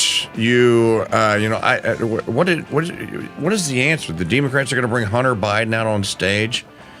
What do you answer this with? If Magdalene Rose is Magdalene, are you still there? She's probably with the baby. Let's go to Mike Parrott. I see Mike is there. Mike, yeah, let me jump in on that because I really think that this is more important than we're thinking, King Dude. I think you may be. You're insightful, but sometimes you're more insightful than even you might even give yourself credit for. A lot of times people innately judge like other people based on the children. And how common is it that we have children that become estranged, that don't talk to us anymore? It's part of our culture now. We got a bunch of mixed marriages, etc. And it's very, very, very common. And what's uncommon is that Trump's offspring love him, they support him, they agree with him, they're of the same mind with him, they're well-spoken, they're well-raised, they're well-bred. There's this whole thing about Barron too, which is like taking over the Zoomerville. I saw that. It's crazy. They all want him to be like they're calling him Lisa Al-Gaib. Lisa Al-Gaib. That is Barron Trump. It's a rare joy. It's a rare joy to see your adult children who actually like talk to you, let alone agree with you or want you to be president. And you're exactly right. What is Biden's answer? Well, Biden will be gone by Sunday. He's out this weekend, I think. But even if he were in, what are you gonna do? Get Biden up there? Get Hunter Biden up there to smoke a bong or something? What is he gonna do? Well, let me jump in on this. Richard, if you want to comment, go ahead. Oh, no, everything Mike said was pretty much on point. You can always judge a father by his children, the way they speak about him, and the fact that every single one of them have nothing but great things to say. And I mean, you can't pre-make these moments when his little granddaughter just kind of, that's just grandpa. That's not the president. That's not the Messiah, the savior for America. That's just grandpa. And she just wanted to sit on grandpa's lap. I mean, that's just stuff you can't buy, that kind of stuff. We all know that Biden will not have Navy, his little granddaughter from Hunter, out somewhere in Alabama. She won't be at the convention at DNC, and she will not be wanting to run up and jump on the lap of her grandpa. And he has 10 grandkids. 10 grandkids. That's just amazing. You can't say anything bad about it. I just want to say at this point, first of all, welcoming all of you watching our coverage here on the Crusade Radio Network. Welcoming you one and all. I invite you to listen to all these shows. The Barrett Brief every weekend. Richard fills in for me often. Mike Parrott every day from 10 to 11 a.m. Central. The Mike Church Show, 6 to 9 a.m. Magdalene Rose with our campaign affairs report. She'll be doing the Olympics coming up here. We have all of you covered on the Crusade Radio Network, and I hope that you will make us your home for broadcasting and skip the MSM, the Malachian satanic media. They're not your friends. They don't like you. They hate you. We don't. We love you. Let me just say this to the audience and those watching, and to my colleagues here. You cannot estimate, you can't put a price tag on the value of family. I tell my children all the time, Mike, I'm sure you tell yours, Magdalene, you're going to tell yours. I tell them all the time, when there's ever a question mark about whether or not they should do something, and it's even if it's a family-related event and they don't want to go to it, I always tell them, family comes first. This is your home. This is your backbone. When the rest of the planet turns its back on you, and even if you royally screw up, if you screw up to the ends of the earth, we got your back. We're your family. That man has a family. That is on display. That looks like a postcard that Norman frickin' Rockwell painted. Okay? Now, look, they are a family of privilege now, monetarily speaking. They're wealthy. There's no doubt about this. I've been to Eric Trump's Trump Winery in Charlottesville, Virginia, and I can tell you it's the most posh thing out of all the wineries there. But they made it that way. But that family, to me, that's a national treasure, Richard. That's a national treasure, Mike. That's a national treasure, Maggie. Now, you can say, yeah, but they were divorced and all. Man, screw you. I'm not going to count all your mistakes in public either, okay? And I bet you have some that are just as egregious. What I am going to say that in the twilight of his life here, and while he's in the spotlight, his family, and he's a family man and a grandpa, is on display. I think that's important, Mike Parrott. As a matter of fact, I think that might be the most important thing of all. We can save this sinking ship if we stick together. If our families are strong, the Ruskies, the Chinese, the cartels, the Sinaloa, the Mexicans, they can't lay a glove on us. And if they do, we're ready for it. America used to be a family of sorts. People in your state, you go to, Mike, you go to A&M, basketball or football games. You got a family there. If you have season tickets, you sit in the same section. You get to know these people over you. They kind of become part of your family. This is the America that I grew up in, and I'm older than all of you, and I'm old enough to remember when Mayberry RFD, or the Andy Griffith Show when it came on, didn't shock anyone. There was nothing like, ooh, look how old-fashioned that was. No, it was just fashionable. I don't know why we don't want that back. And if we do want that back, then you want families. Yeah, I think Trump probably doesn't have the words or the vocabulary or the training that you have to articulate the idea that the basic building block of Western civilization is not the rugged individual, it is the family. He may not be able to say that, he may not be able to express that, but he certainly lives that. And he certainly exudes that through his actions and through his deeds and through his offspring and through his posterity. And it is refreshing to have someone in the White. And I agree with you, King Dude. Listen, everybody has made mistakes, grave mistakes, terrible things in their life, and not all of them are publicly known. And you're right. It kind of does suck that he's got his third wife, and it kind of is, it's not ideal. But at least he's doing the best that he can with what he's got. And by the way, with Melania, he's doing pretty good.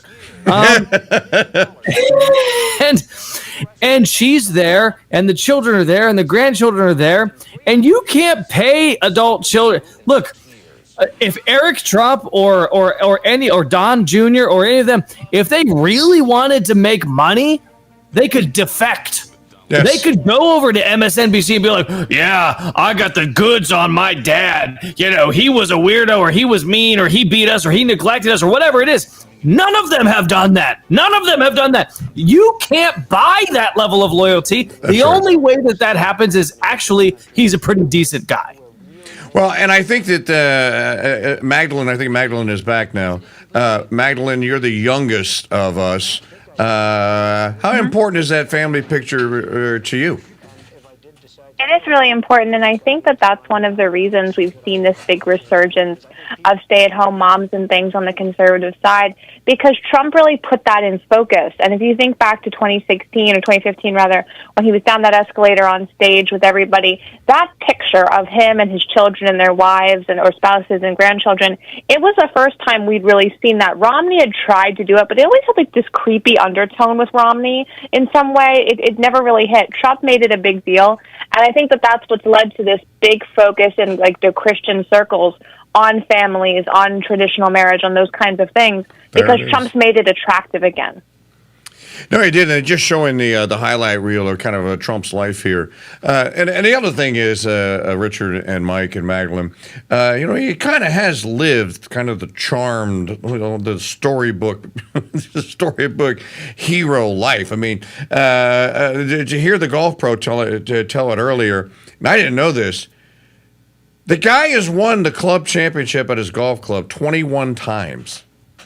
Now, that just because he's a good golfer doesn't make him a good human being. Okay, there's a lot of good golfers that are rotten people. Our third daughter Ashley probably knows some of them.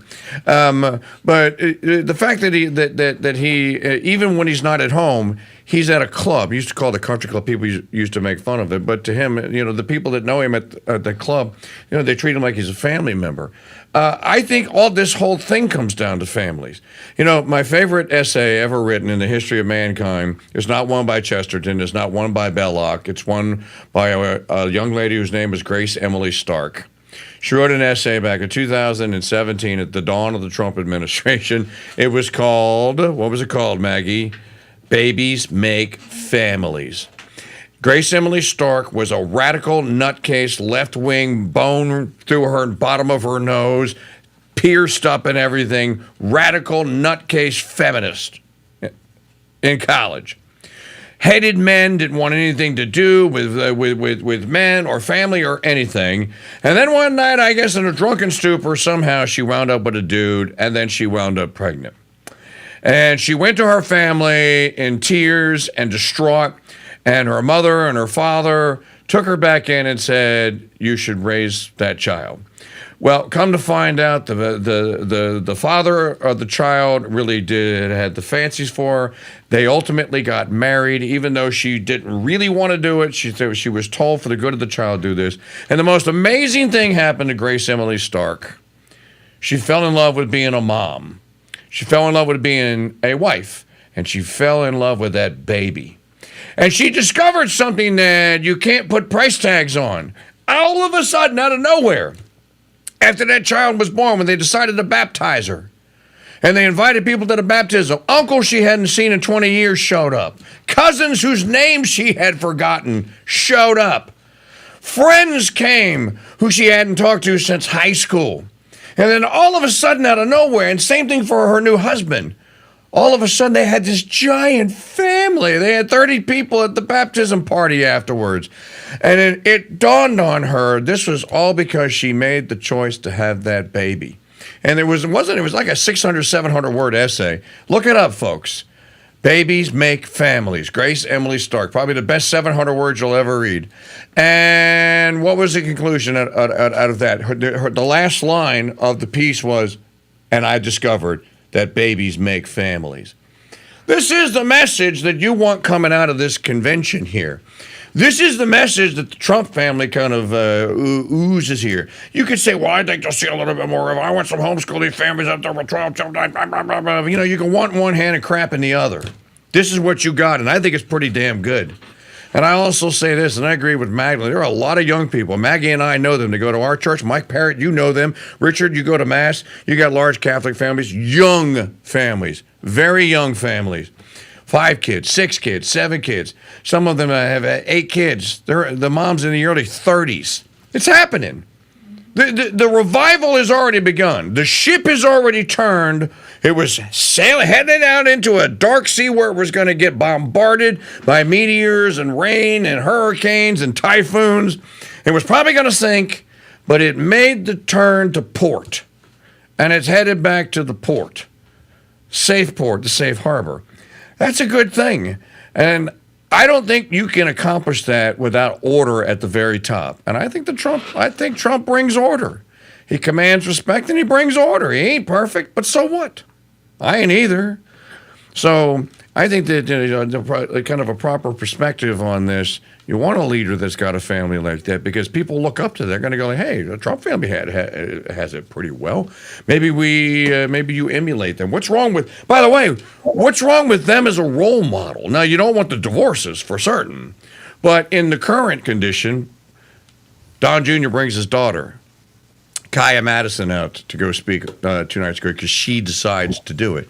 That's another part, Mike Parrott. You got a grandchild on the stage. You didn't just get the sons and one of the daughter-in-law. You got a granddaughter on that stage. Mm-hmm. Yeah, it gives you a sense of permanence. Yes, and it gives you the sense that there is a reverberation and that there's a tradition and that the Trump name is a legacy. It's a true legacy. I mean, when you look at contrast that to, let's say, the Obamas. They've got 2 daughters. You know, unfortunate for them, they have no sons. The Obama name will be gone when the daughters are married or whatever, assuming that they don't do the hyphenated name or they don't become lesbians or whatever. Obama will not be a name in 50 years. It'll be gone. It will be erased from history. Yep. But Trump legacy is cemented. He's got all these sons. He's got Barron, Octavius. He's got grandchildren. We're not going to get away from Trump. And I think that is part of, and it's maybe a small part of, or maybe it's in the background of people's minds. We're not going to be able to escape Trump. That's what the Republican Party, that's the theme of the 4 days. The Republican Party is like, okay, we have been infiltrated by, we have been assaulted by, we have been defeated by, and we are capitulating to the Trump family. The Trump family runs the grand old party, and it is very clear to me that the Trump party is going to win the White House in just a few months. Richard Barrett? Yeah, really, it's not, there's really nothing else you can put on top of that. The fact is that the cornerstone of just civilization, as everybody else has said, is families. And you're going to see a huge contrast whenever the DNC's virtual hybrid one is, because they're going to have mostly about individualism and freedom and choice, whatever it is, whether it's reproductive rights or whatever they want to call it. This is the complete opposite. You know, the duty to continue your family lineage, the duty to honor your father and mother, and all of the things that come with it. So it is. The Republican Party used to say family values and all these other kinds of things, but it was really hollow. Yes. And so now, you know, better to lead by example. Yeah, and it's a great example. Mike Parrott and Richard and Magdalene. I don't know if you've seen this, but since J.D. Vance was chosen on Tuesday, and since he accepted the nomination last night, if you read this morning, I was reading Patrick J. Deneen. Mike Parrott, you know who Patrick Deneen is?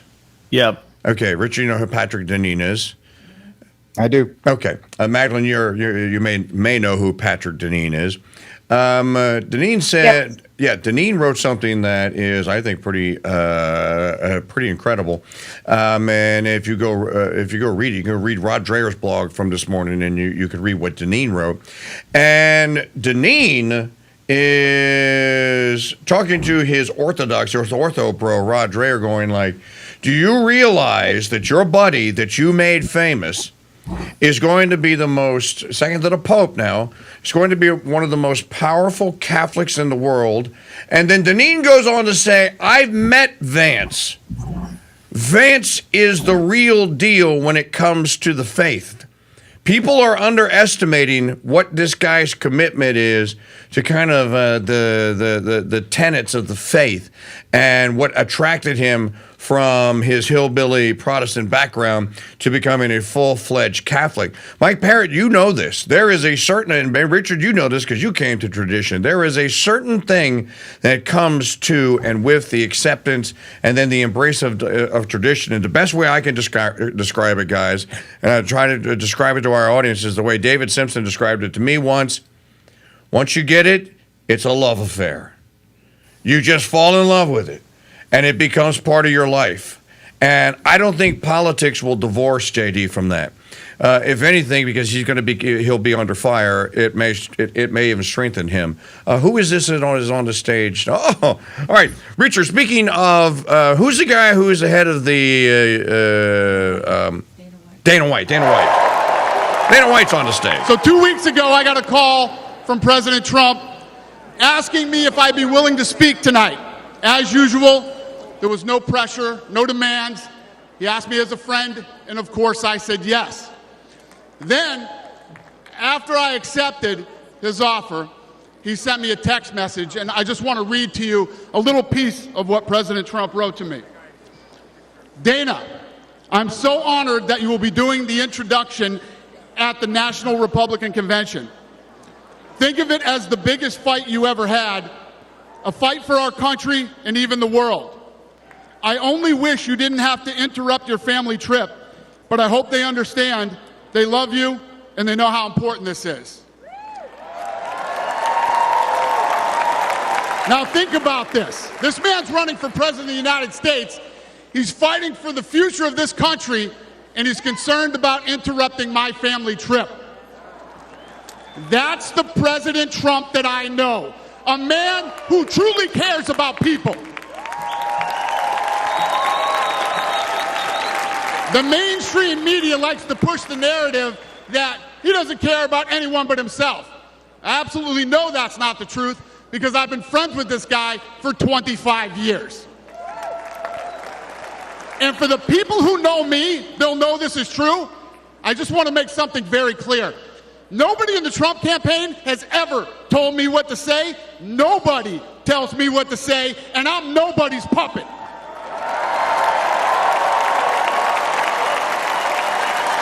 And I'm not telling you what to think. I'm telling you what I know. And I know President Trump. I know President Trump is a fighter. I've been saying this since 2015. Now look at what's happened over the last 10 years. We have all seen it with our own eyes.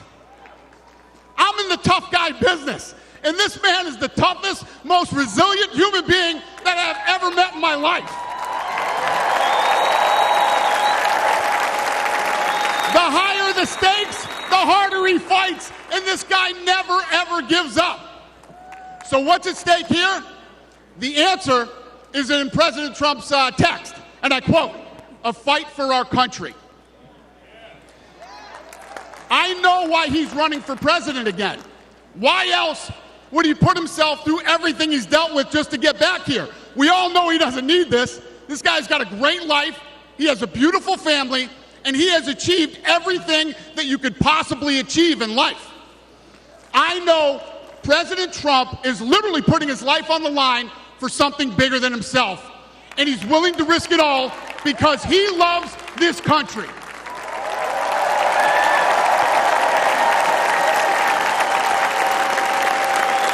And I know he wants what's best for the American people, all American people. I know he's running for president to save our American dream. I'm living the American dream, and I know the American dream is very real. Whether you were born in this country or came here from someplace else, this is the last real land of opportunity. President Reagan once said, government's first duty is to protect the people, not run their lives. And if you're buried in government red tape, how will you ever start your own business? If you're struggling to pay your bills, how can you ever afford to start a family? And if you don't feel safe in your own town, why would you ever buy a house? I know that President Trump is fighting to save the American dream, and that's what's at stake in this election. We are choosing who we want to lead us in this fight. I know President Trump is a proven leader, a fearless leader, and this country was in a much better place when he was in the Oval Office. In my mind, the choice is clear. But this election, we all get to choose. I know I'm going to choose strength and security. I know I'm going to choose opportunity and prosperity. I know I'm going to choose real American leadership and a real American badass.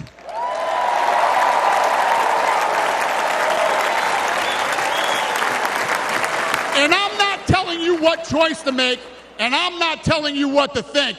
I'm telling you what I know. I know America needs a strong leader, and the world needs a strong America. I know Donald J. Trump is the best choice for President of the United States. My fellow Americans, it is my honor to introduce the 45th and soon-to-be 47th President of the United States, Donald J. Trump.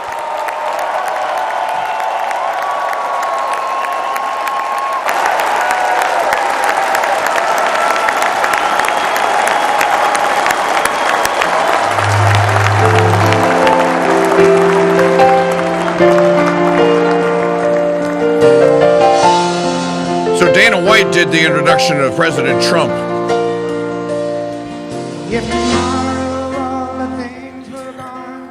So while Lee Greenwood sings, let's just get some final thoughts. Any final predictions for what Trump may say tonight? Let me see here. I'll start with you, Mr. Barrett. We'll definitely hear, probably what I think we'll hear is we'll hear him recount the event in his own words, because I think that's what people are looking for. And this may be the last time he even does it. So this is kind of the one-time thing.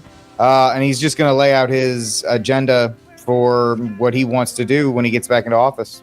Let's go to Mike Parrott. Mike, anything you think, any prediction you wish to make? Yeah, quickly, I thought, first of all, I was dubious about Dana White introducing Trump. I thought that was cheesy. He did a great job. Good job to Dana White. I actually can't think of a better way to introduce Trump. Very smart. I think you're going to see Donald Trump humanized. That's really happened over the last 48, 36 hours.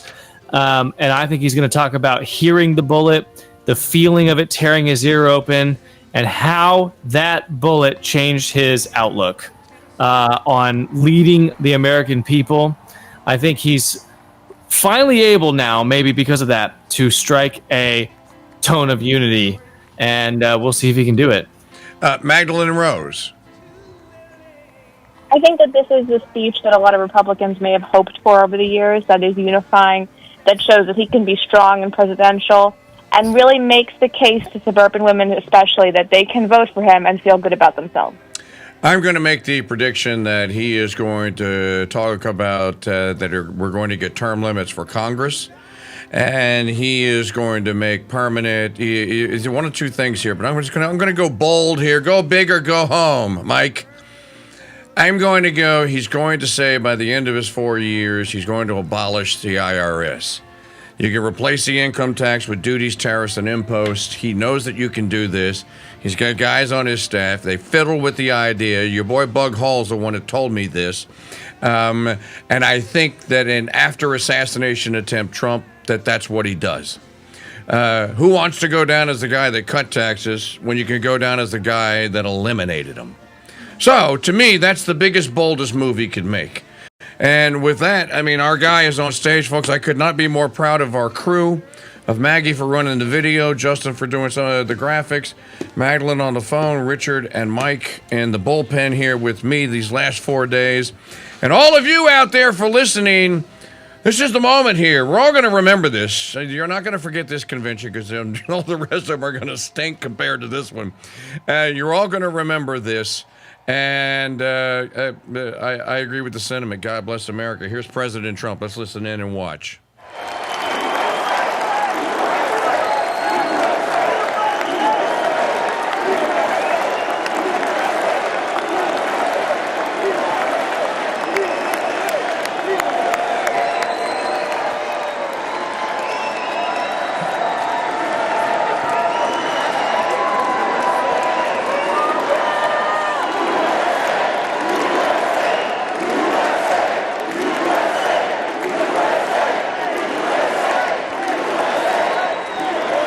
Thank you very much.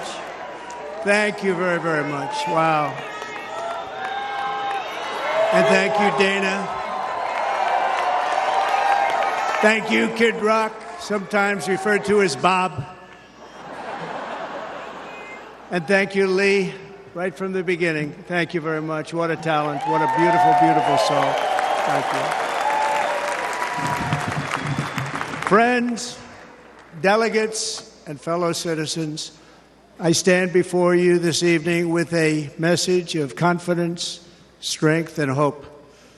4 months from now, we will have an incredible victory, and we will begin the 4 greatest years in the history of our country. Together, we will launch a new era of safety, prosperity, and freedom for citizens of every race, religion, color, and creed. The discord and division in our society must be healed. We must heal it quickly. As Americans, we are bound together by a single fate and a shared destiny. We rise together or we fall apart. I am running to be president for all of America, not half of America, because there is no victory in winning for half of America. So tonight, with faith and devotion, I proudly accept your nomination for President of the United States. Thank you.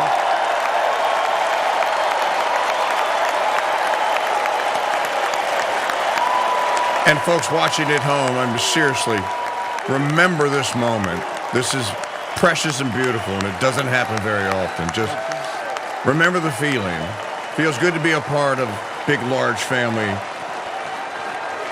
who wants to take this task on and tackle it. Proud to know all of you.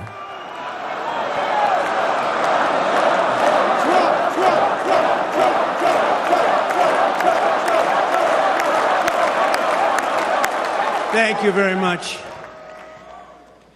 And we will do it right. We're going to do it right. Let me begin this evening by expressing my gratitude to the American people for your outpouring of love and support following the assassination attempt at my rally on Saturday.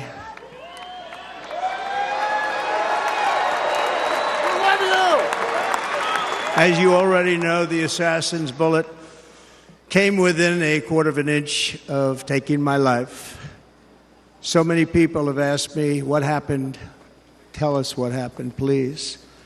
And therefore, I will tell you exactly what happened, and you'll never hear it from me a second time because it's actually too painful to tell. It was a warm, beautiful day in the early evening in Butler Township in the great Commonwealth of Pennsylvania. Music was loudly playing, and the campaign was doing really well. I went to the stage, and the crowd was cheering wildly. Everybody was happy. I began speaking very strongly, powerfully, and happily, because I was discussing the great job my administration did on immigration at the southern border. We were very proud of it.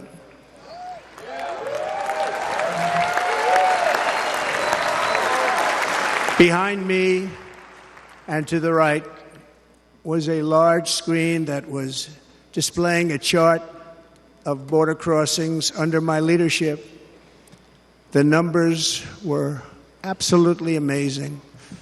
In order to see the chart, I started to, like this, turn to my right and was ready to begin a little bit further turn, which I'm very lucky I didn't do, when I heard a loud whizzing sound and felt something hit me really, really hard on my right ear. I said to myself, wow, what was that? It can only be a bullet. And moved my right hand to my ear, brought it down. My hand was covered with blood, just absolutely blood all over the place. I immediately knew it was very serious, that we were under attack, and in one movement proceeded to drop to the ground. Bullets were continuing to fly as very brave Secret Service agents rushed to the stage, and they really did. They rushed to the stage.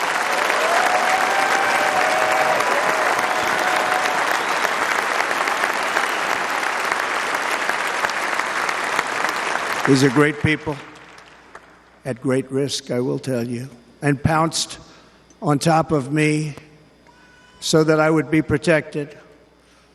There was blood pouring everywhere, and yet, in a certain way, I felt very safe because I had God on my side. I felt that.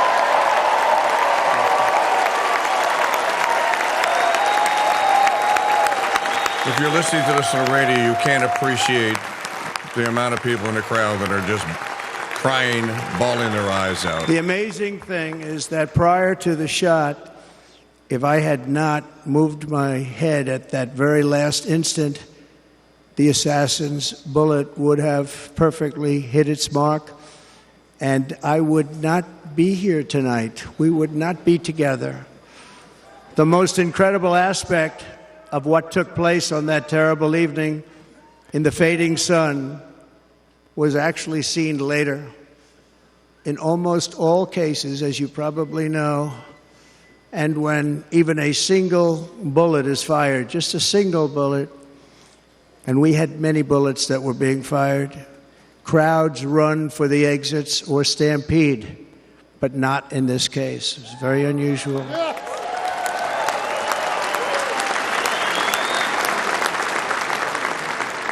This massive crowd of tens of thousands of people stood by and didn't move an inch.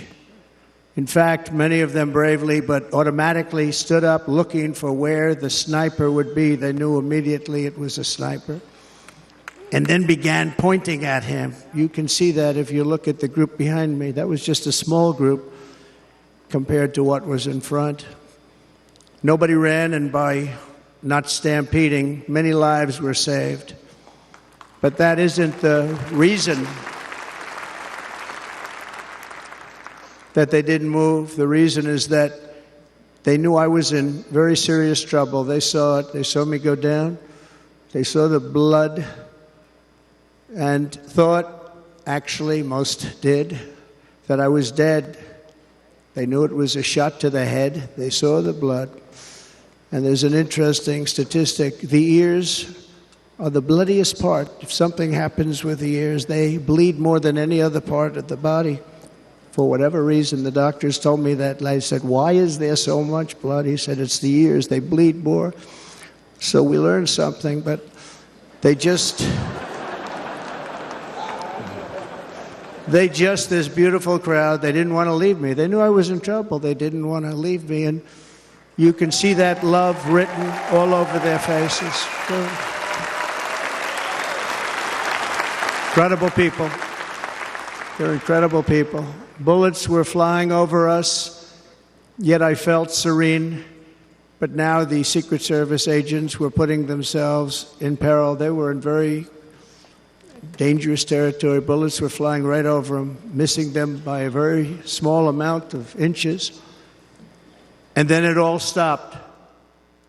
Our Secret Service sniper, from a much greater distance and with only one bullet used, took the assassin's life, took him out.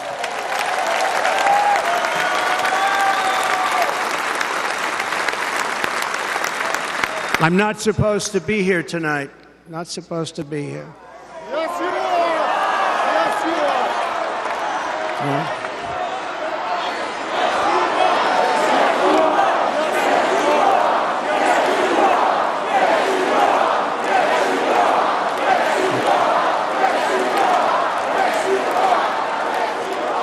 Thank you. But I'm not.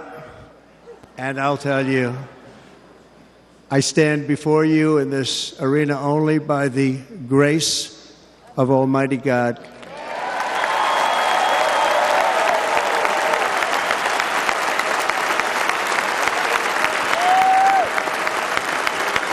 In watching the reports over the last few days, many people say it was a providential moment. Probably was. When I rose surrounded by Secret Service, the crowd was confused because they thought I was dead, and there was great, great sorrow. I could see that on their faces as I looked out.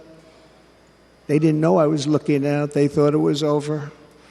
But I could see it, and I wanted to do something to let them know I was okay.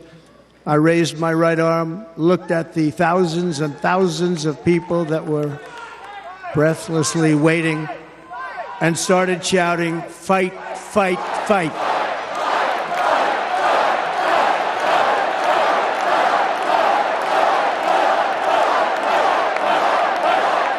Thank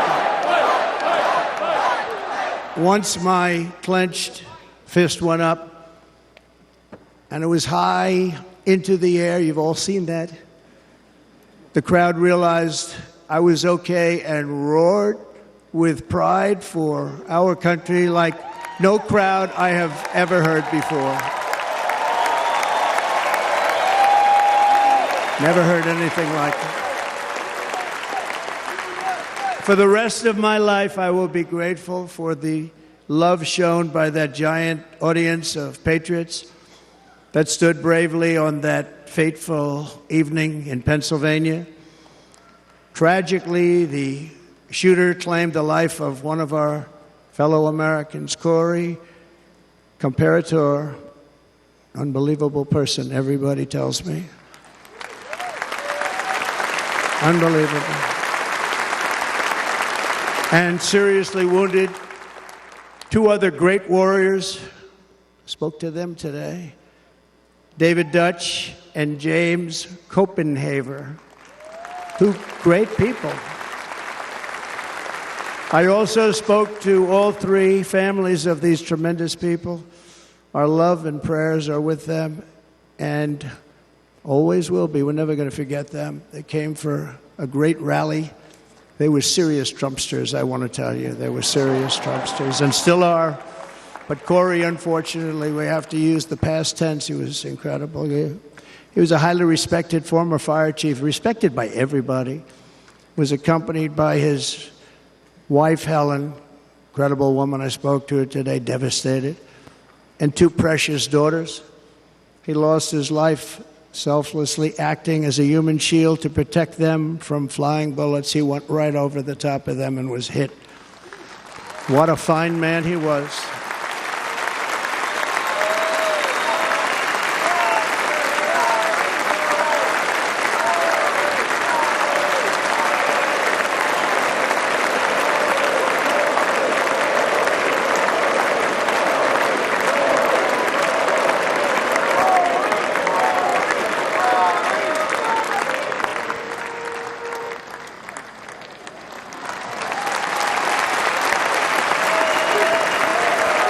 If you're listening to this on radio, Trump just left the podium, went over to a display of Corey Comparator's fire jacket and helmet number 27 from the Buffalo Township and kissed the helmet and gave it the thumbs up.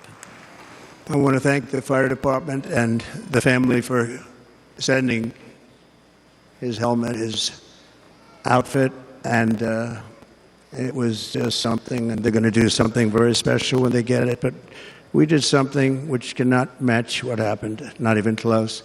But I am very proud to say that over the past few days, we've raised $6.3 million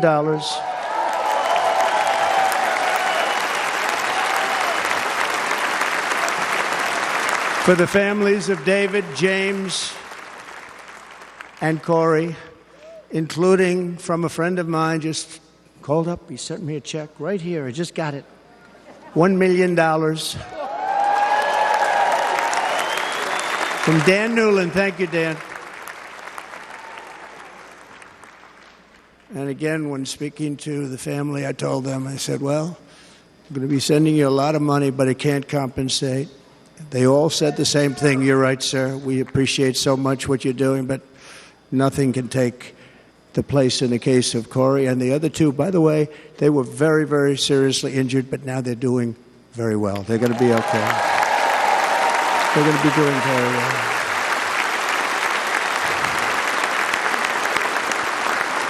They're warriors. So now I ask that we observe a moment of silence in honor of our friend Corey.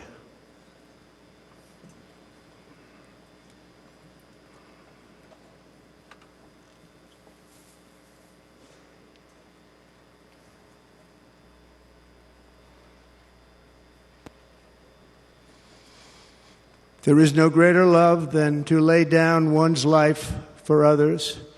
This is the spirit that forged America in her darkest hours, and this is the love that will lead America back to the summit of human achievement and greatness. This is what we need.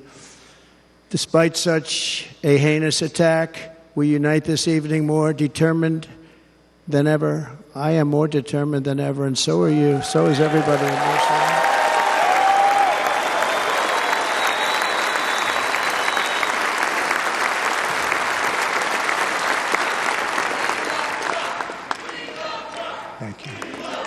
Thank you very much.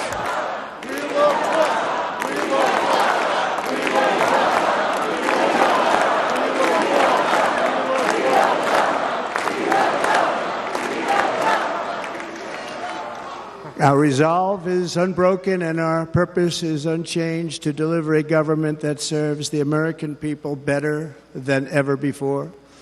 Nothing will stop me in this mission because our vision is righteous and our cause is pure. No matter what obstacle comes our way, we will not break, we will not bend, we will not back down, and I will never stop fighting for you, your family, and our magnificent country. Never.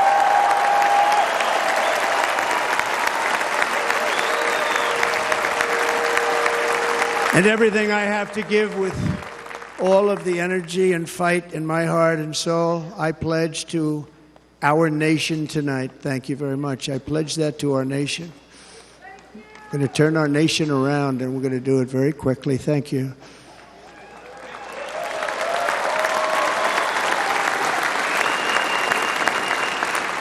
This election should be about the issues facing our country and how to make America successful, safe, free, and great again.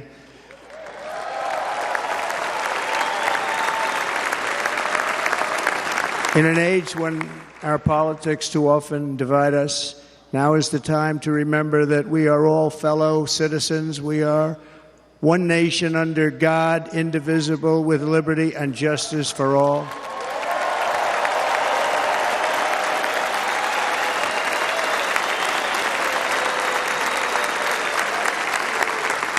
And we must not criminalize dissent or demonize political disagreement, which is what's been happening in our country lately at a level that nobody has ever seen before. In that spirit, the Democrat Party should immediately stop weaponizing the justice system and labeling their political opponent as an enemy of democracy. Especially since that is not true. In fact, I am the one saving democracy for the people of our country.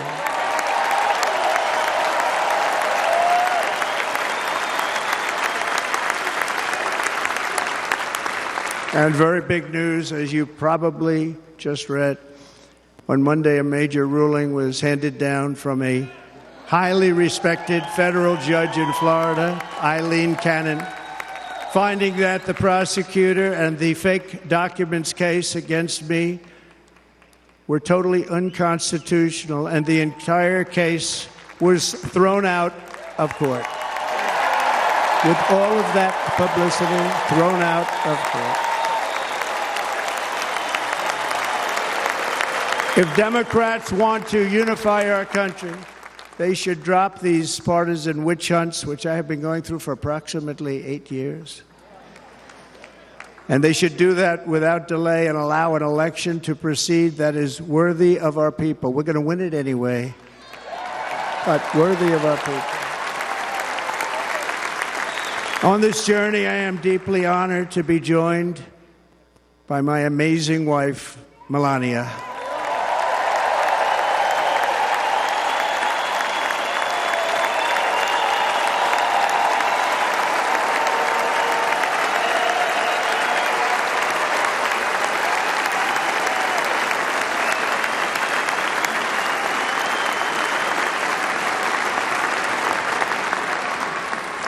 And Melania, thank you very much. You also did something really beautiful, a letter to America calling for national unity, and it really took the Republican Party by surprise. I will tell you, it was beautiful.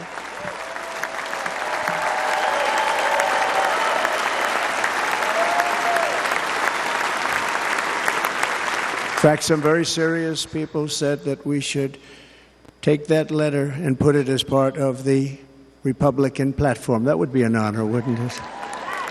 Right, Mr. Congressman? But it captivated so many, so I also want to thank my entire family for being here. Don, Kimberly, Ivanka and Jared, Eric and Lara, Tiffany and Michael, Barron. We love our Barron.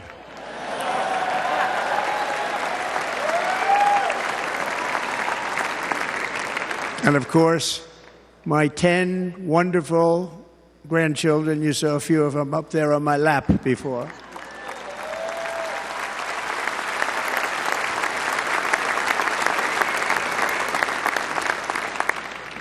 And how good was Dana?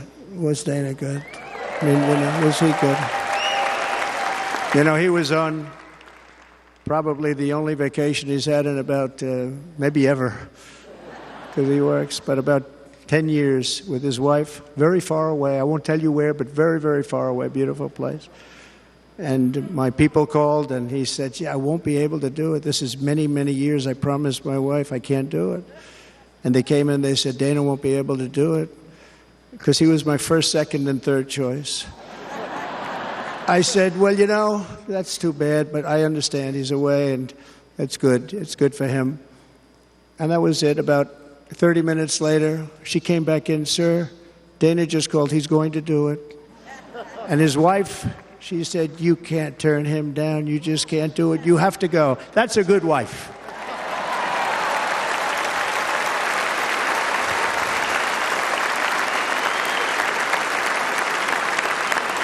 So he got on a plane, he got here a little while ago, now he's going to get on the plane in a little while and he's going to go back home to his wife. But they're great, and I just want to thank her and him and their whole family, because that's not easy. And Kid Rock, same thing. Called, he said, I want to be a part of it. I want to be a part, because, you know, Kid does his great song, Big, Big Monster song. I had no idea. You know, he became a friend of mine over the last 10 years. And he's amazing. Everyone loves him. I didn't even know how big he was. You know, he has rallies, 35,000, 40,000 people he gets every time he goes out. I think he's making so much money he doesn't know what the hell to do with it. You want to know? And then we have my other friend, and I've known him so long, and we took that song, and it was a big success, but we made that. I saw a chart of great songs to America. That was #1 on the chart recently, #1. So that's Lee Greenwood, very special, beautiful person. He's a beautiful man. But they all wanted to be here. They called. And how about the Hulkster? How good was he? Is he up? Where is he? Boy, oh boy.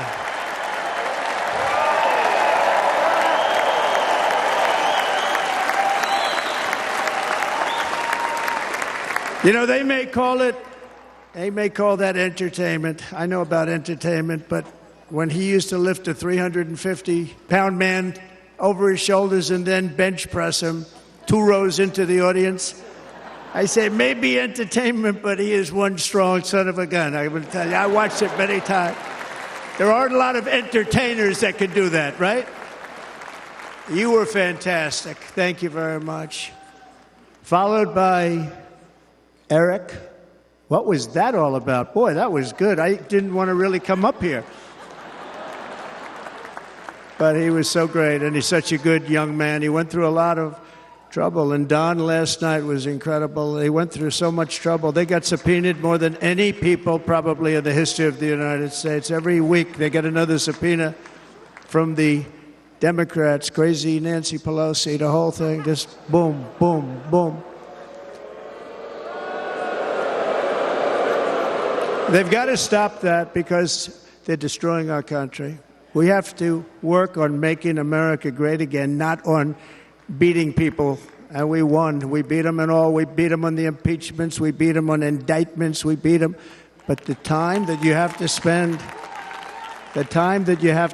if they would devote that genius to helping our country, we'd have a much stronger and better country.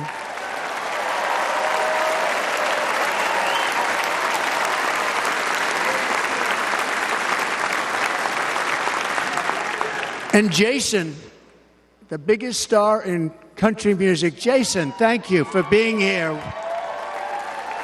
Jason, thank you very much. Jason Aldean, he's good. I like his wife even better, by the way. She's here. Thank you, Jason.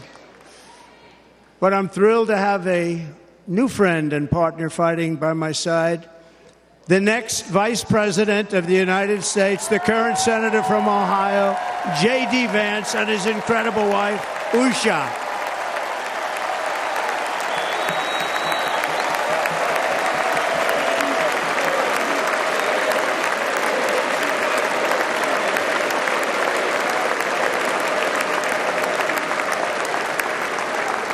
He's going to be a great Vice President. He's going to be great. He'll be with this country and with this movement, greatest movement in the history of our country, Make America Great Again.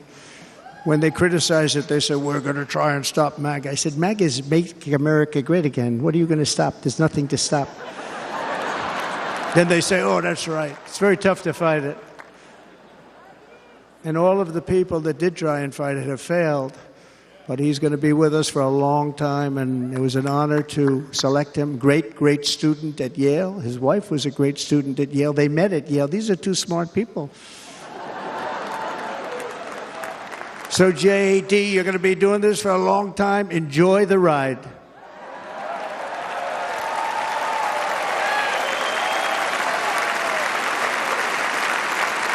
And a very special thank you to the extraordinary people of Milwaukee and the great state of... Oh, there they are. There they are. You are so easy to spot. And Green Bay's going to have a good team this year, right? They're going to have a good team. They're going to have a good team. Most of the audience doesn't like it, but it's true. You're going to have a very good team this year. And by the way, Wisconsin, we are spending over $250 million here, creating jobs and other economic development all over the place. So I hope you will remember this in November and give us your vote. I am trying to buy your vote. I'll be honest about that.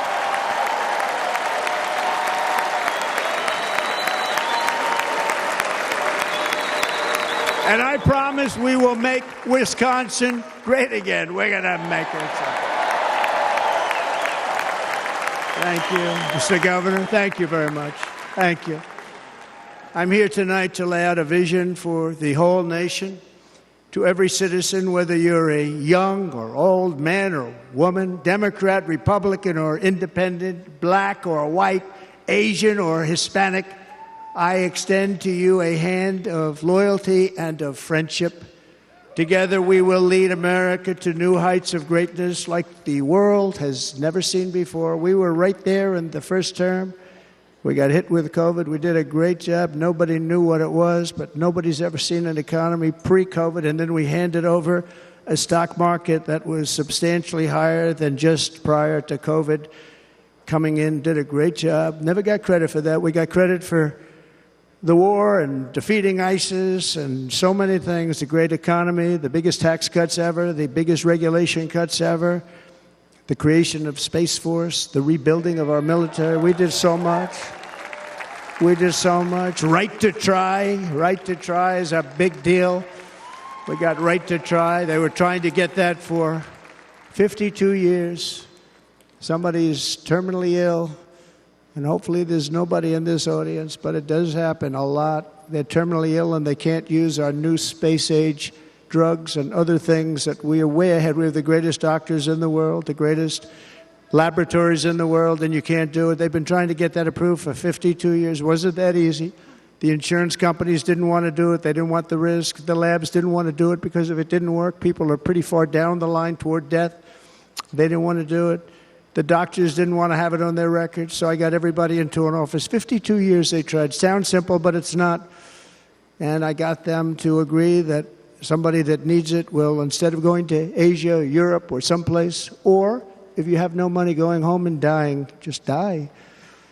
We got them to sign an agreement, agree to it, where they're not going to sue anybody. They're going to get all of this stuff. They're going to get it really fast. And what's happened is we're saving thousands and thousands of lives. It's incredible.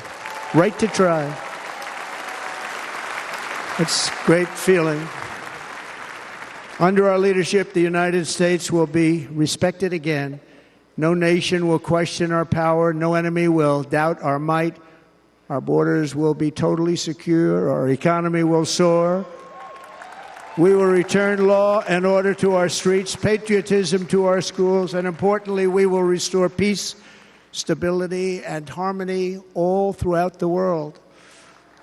But to achieve this future, we must first rescue our nation from failed and even incompetent leadership.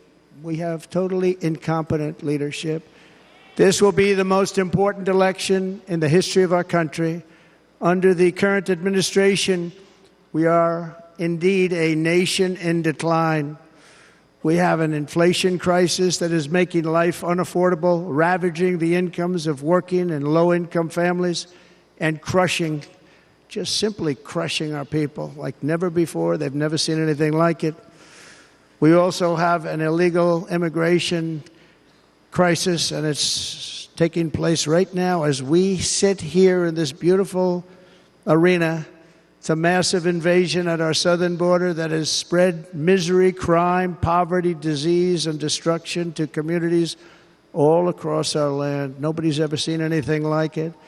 Then there's an international crisis, the likes of which the world has seldom been part of. Nobody can believe what's happening. War is now raging in Europe and the Middle East. A growing specter of conflict hangs over Taiwan, Korea, the Philippines, and all of Asia. And our planet is teetering on the edge of World War III. And this will be a war like no other war because of weaponry. The weapons are no longer army tanks going back and forth shooting at each other. These weapons are obliteration. It's time for a change. This administration can't come close to solving the problems. We're dealing with very tough, very fierce people. They're fierce people. And we don't have fierce people. We have people that are a lot less than fierce, except when it comes to cheating on elections and a couple of other things. Then they're fierce. Then they're fierce. So tonight, I make this pledge to the great people of America. I will end the devastating inflation crisis immediately, bring down interest rates, and lower the cost of energy. We will drill, baby, drill.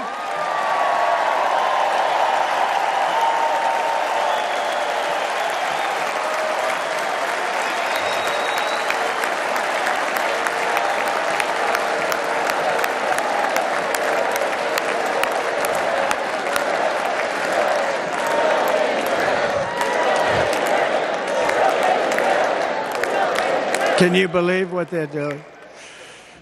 But by doing that, we will lead a large-scale decline in prices. Prices will start to come down. Energy raised it. They took our energy policies and destroyed them. Then they immediately went back to them, but by that time, so much was lost. But we will do it at levels that nobody's ever seen before, and we'll end lots of different things. We'll start paying off debt and start lowering taxes even further. We gave you the largest tax cut. We'll do it more. You know, people don't realize I brought taxes way down, way down, and yet we took in more revenues the following year than we did when the tax rate was much higher. Most people said, how did you do that? Because it was incentive. Everybody was coming to the country. They were bringing back billions and billions of dollars into our country. The companies made it impossible to bring it back. The tax rate was too high, and the legal complications were far too great. I changed both of them, and hundreds of billions of dollars by Apple and so many other companies were brought back into our nation, and we had an economy the likes of which no nation had ever seen. China, we were beating them at levels that were incredible. And they know it. They know it. We'll do it again, but we'll do it even better. I will end the illegal immigration crisis by closing our border and finishing the wall, most of which I've already built.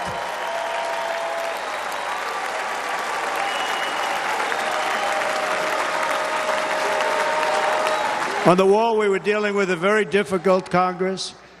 And I said, oh, that's okay. We won't go to Congress. I call it an invasion. We gave our military almost $800 billion. I said, I'm going to take a little of that money because this is an invasion. And we built, most of the wall is already built. And we built it through using the funds because what's better than that? We have to stop the invasion into our country that's killing hundreds of thousands of people a year.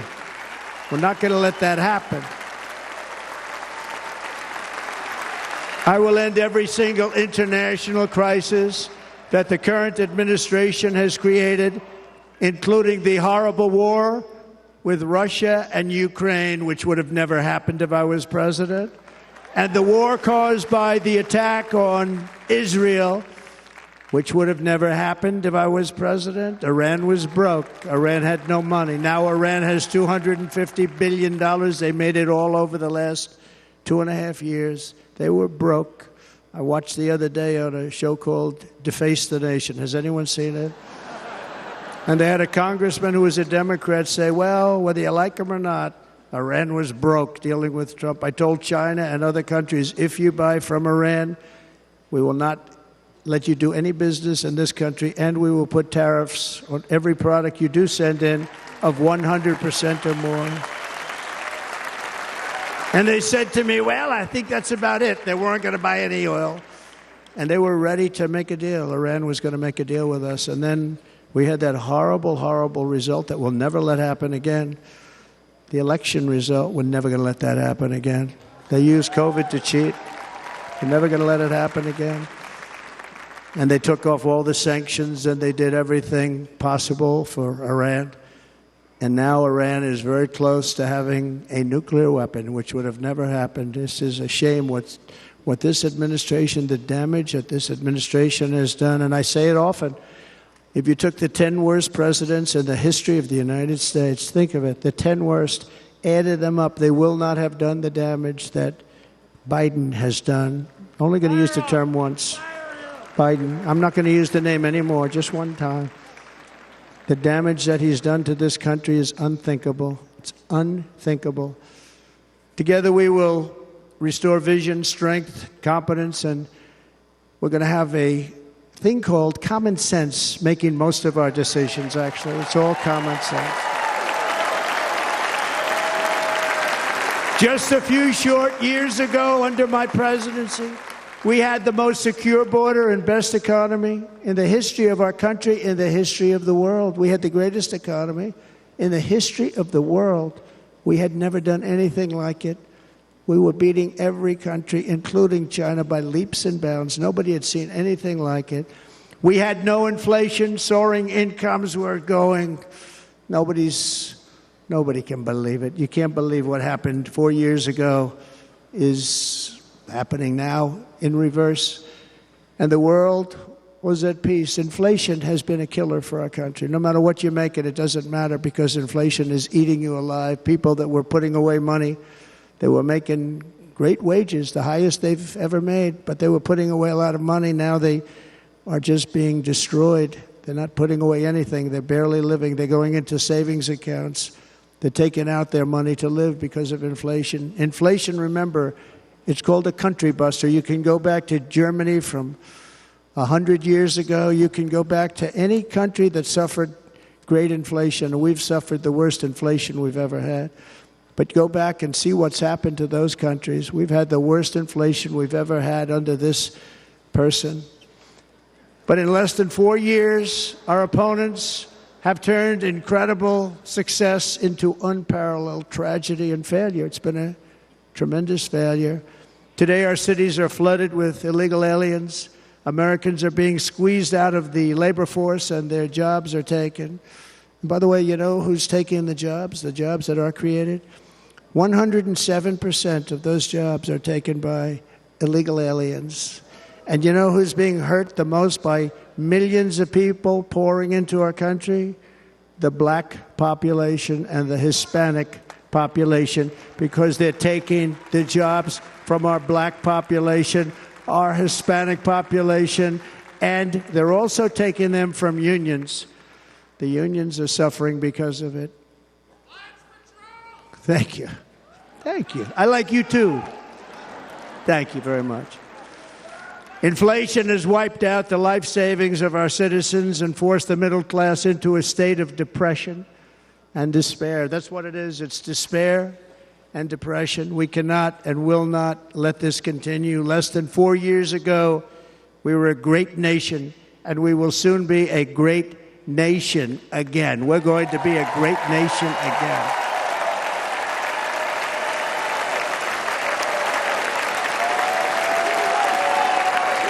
Thank you. With proper leadership, every disaster we are now enduring will be fixed, and it will be fixed very, very quickly.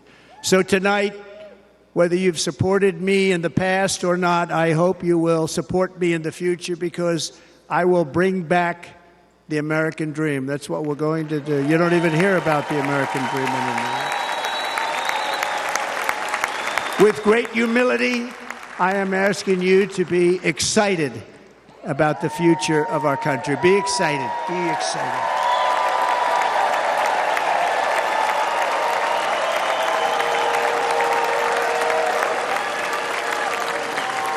And by the way, the news reports, look at all of those big networks. Look at them. They're all here. But every one of them has said this could be the most organized, best run, and most enthusiastic convention of either party that they've ever seen. Every single one.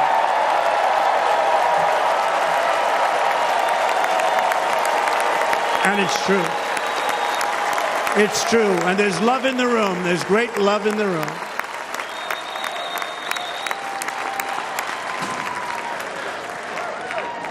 So I better finish strong.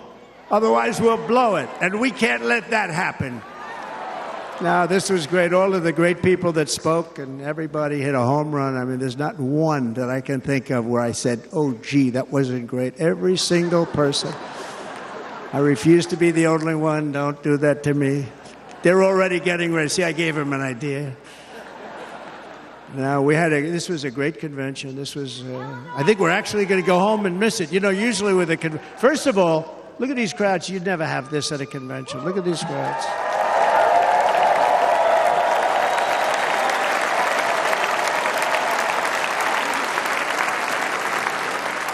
Love. It's about love. This week, the entire Republican Party has formally adopted an agenda for America's renewal, and you saw that agenda. And it's very short compared to the long, boring, meaningless agendas of the past, including the Democrats. They write these things that are hundreds of pages long, and they never read them after they're done.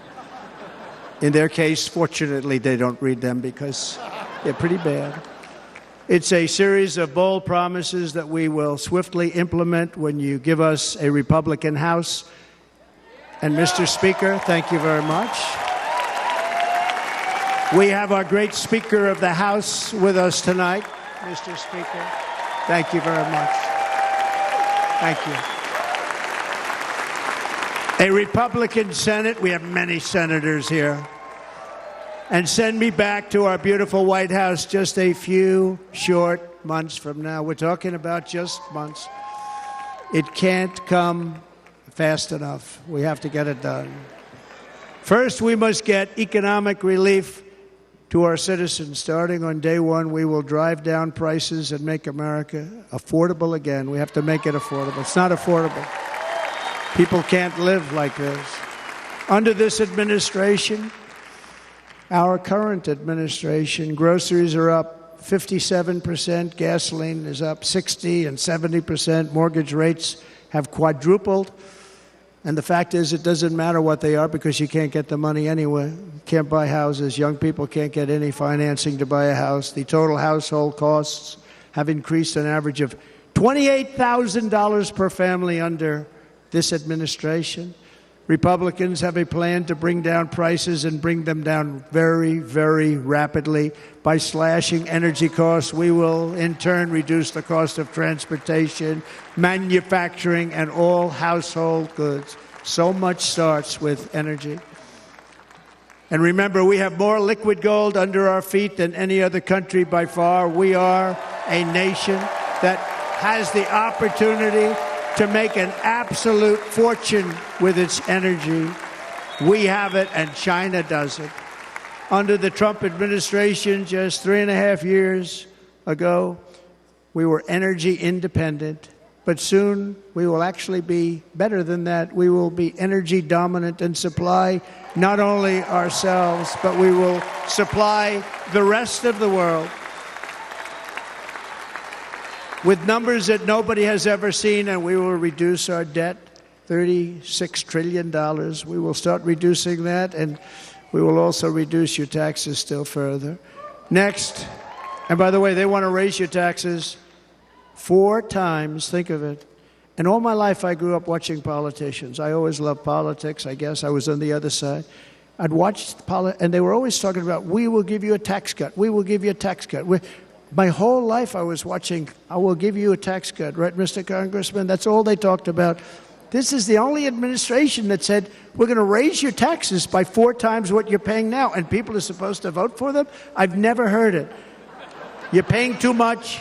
We're going to reduce your taxes still further. We gave you the biggest one, as I said. We're going to give you more, and it's going to lead to tremendous growth. We want growth in our country. That's what's going to pay off our debt.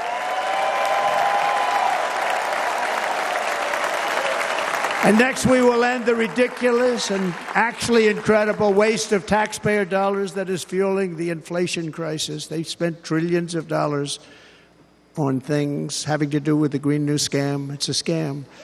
And that's caused tremendous inflationary pressures in addition to the cost of energy. And all of the trillions of dollars that are sitting there not yet spent, we will redirect that money for important projects like roads, bridges, dams, and we will not allow it to be spent on meaningless green new scam ideas.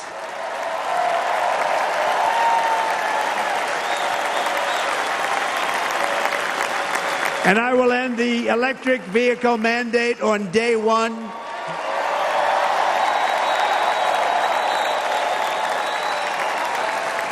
Thereby saving the U.S. auto industry from complete obliteration, which is happening right now, and saving U.S. customers thousands and thousands of dollars per car. And right now, as we speak, large factories just started are being built across the border in Mexico. So with all the other things happening on our border, and they're being built by China to make cars and to sell them into our country, no tax, no anything. The United Auto Workers ought to be ashamed for allowing this to happen. And the leader of the United Auto Workers should be fired immediately. And every single auto worker, union and non-union, should be voting for Donald Trump, because we're going to bring back car manufacturing, and we're going to bring it back fast.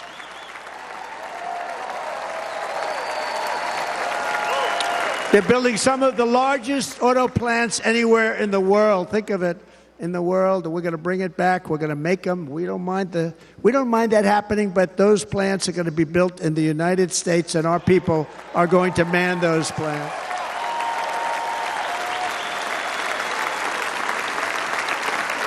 And if they don't agree with us, we'll put a tariff of approximately 100 to 200% on each car, and they will be unsellable in the United States. We have long been taken advantage of by other countries. And think of it, oftentimes these other countries are considered so-called allies. They've taken advantage of us for years. We lose jobs, we lose revenue, and they gain everything and wipe out our businesses, wipe out our people. I stopped it for 4 years. I stopped it, and we're really ready to make changes like nobody had seen before. And remember, USMCA, I got rid of NAFTA, the worst trade deal ever made, and replaced it with USMCA, which is, they say, the best trade deal ever made. Actually, probably the best trade deal was the deal I made with China, where they buy $50 billion worth of our product. They were buying nothing. They buy $50 billion worth. They had to. But I don't even talk about it because of COVID. I don't even mention it, frankly, because of what happened with the China virus.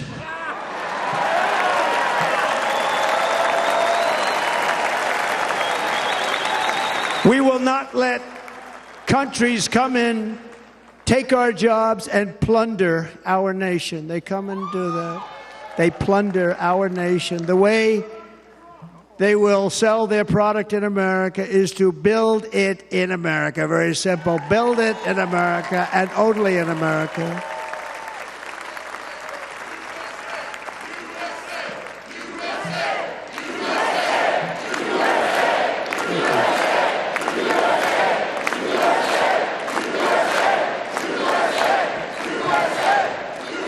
And this very simple formula, and Congress has to go along with us, and they will.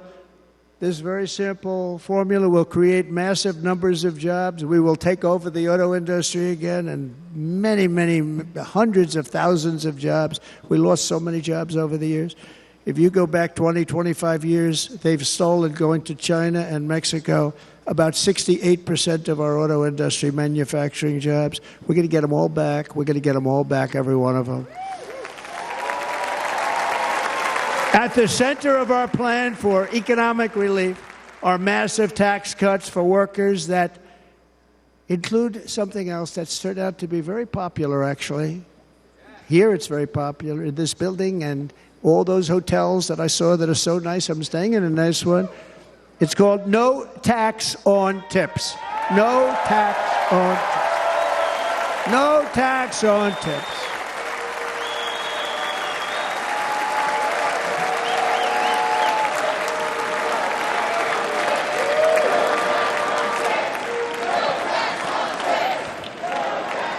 I got that by having dinner recently in Nevada, where we're leading by about 14 points. Hello. I'll see you there very soon, everybody. And we're having dinner at a beautiful restaurant in the Trump building on the Strip, and it's a great building, and the waitress comes over. How's everything going? A really nice person. How's everything? Oh, sir, it's so tough. The government's after me all the time on tips, tips, tips. I said, well, they give you cash. Would they be able to find him? She said, actually, and I didn't know this, she said, very little cash is given. It's all put right on the check. And they come in and they take so much of our money, it's just ridiculous, and they don't believe anything we say. And they've just hired, as you know, 88,000 agents to go after him even more. And I said, this shows the level of my, most people go out, they hire consultants, they pay them millions of dollars. But I said to her, let me just ask you a question. Would you be happy if you had no tax on tips? She said, what a great idea. I got my information from a very smart waitress. That's better than spending millions of dollars. And everybody loves it. Waitresses and caddies and drivers and everybody. It's a large group of people that are being really hurt badly. They make money, let them keep their money. I'm going to protect Social Security and Medicare. Democrats are going to destroy Social Security and Medicare because all of these people, by the millions they're coming in, they're going to be on Social Security and Medicare and other things, and you're not able to afford it. They are destroying your Social Security and your Medicare. Under my plan, incomes will skyrocket, inflation will vanish completely, jobs will come roaring back, and the middle class will prosper like never, ever before, and we're going to do it very rapidly.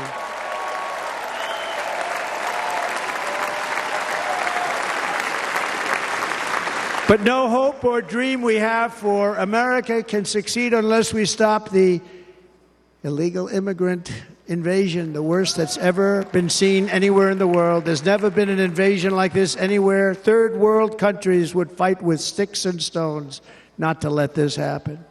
The invasion at our southern border, we will stop it, and we will stop it quickly. You heard Tom Homan yesterday. Tom Homan, put him in charge and just sit back and watch.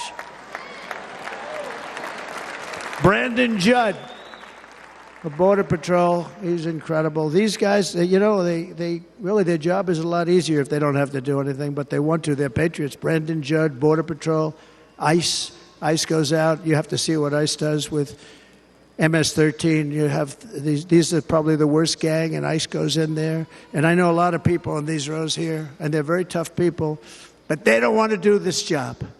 They'll go into a pack of MS-13 killers. They're the worst. Probably the worst gangs in the world. We have thousands of them. I moved thousands and thousands out in my 4 years. We moved them out, and it was a pleasure. But ICE would go right into a pack of these killers, and you see fists flying, you see everything flying, and then they take them. They put them in a paddy wagon. They take them back, and they get them out of our country. And the other countries weren't accepting them back, and I called up, and I said, tell them that we're not giving them economic aid anymore. And the next day, I got calls from all of these countries that were terminated. Billions of dollars we spend on economic aid to countries that does us, frankly, no good. And the next day, I was called by everybody. I couldn't take all the calls. Sir, what's the problem? I said, you won't take your killers back that you sent in caravans into America. You won't take them back. Well, sir, if you'd like us to, we would give very serious consideration to doing that. And within 24 hours, they were being taken back. For years and years, when I first came in, they said President Obama tried to get him to go back, and they wouldn't accept him. They'd put planes on the runway so you couldn't leave the plane. They'd close the road so you couldn't take the buses. They'd all have to turn back. As soon as I said no more economic aid of any kind to any country that does that, they called back and they said, sir, it would be our great honor to take MS-13. We love them very much.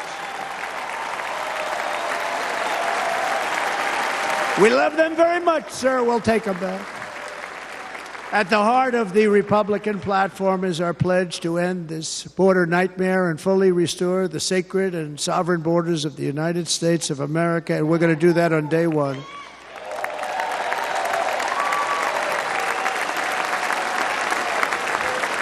That means two things on day one, right?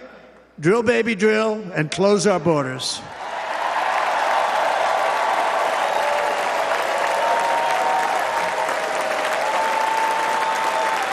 And by the way, and I think everybody, as a Republican, as a patriot in this room, and most Democrats, we want people to come into our country, but they have to come into our country legally.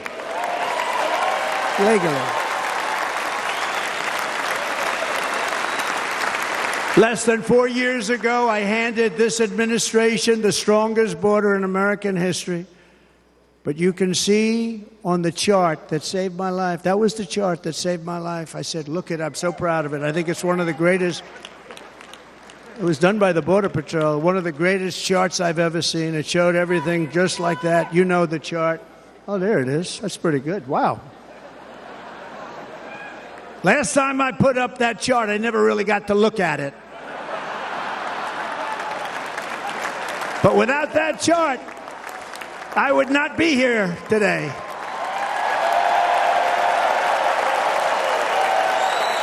Never got to look at it.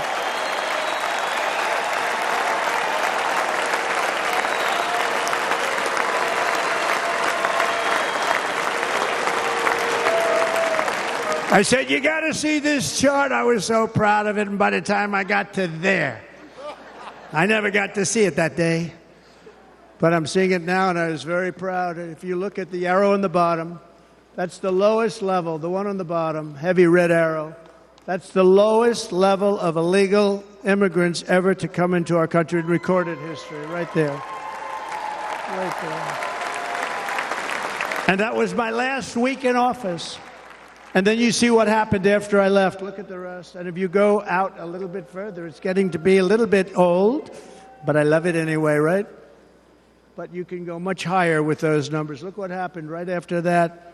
The invasion began. We had the opposite. We stopped the invasion. But the invasion that we stopped was peanuts by comparison to what happened after I left. Look at what happened after I left. They took over our country. We ended all catch and release. We shut down asylum fraud. We stopped human trafficking and forged historic agreements to keep illegal aliens on foreign soil. We want them to stay on their soil.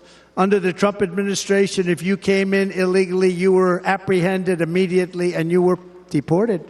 You went right back.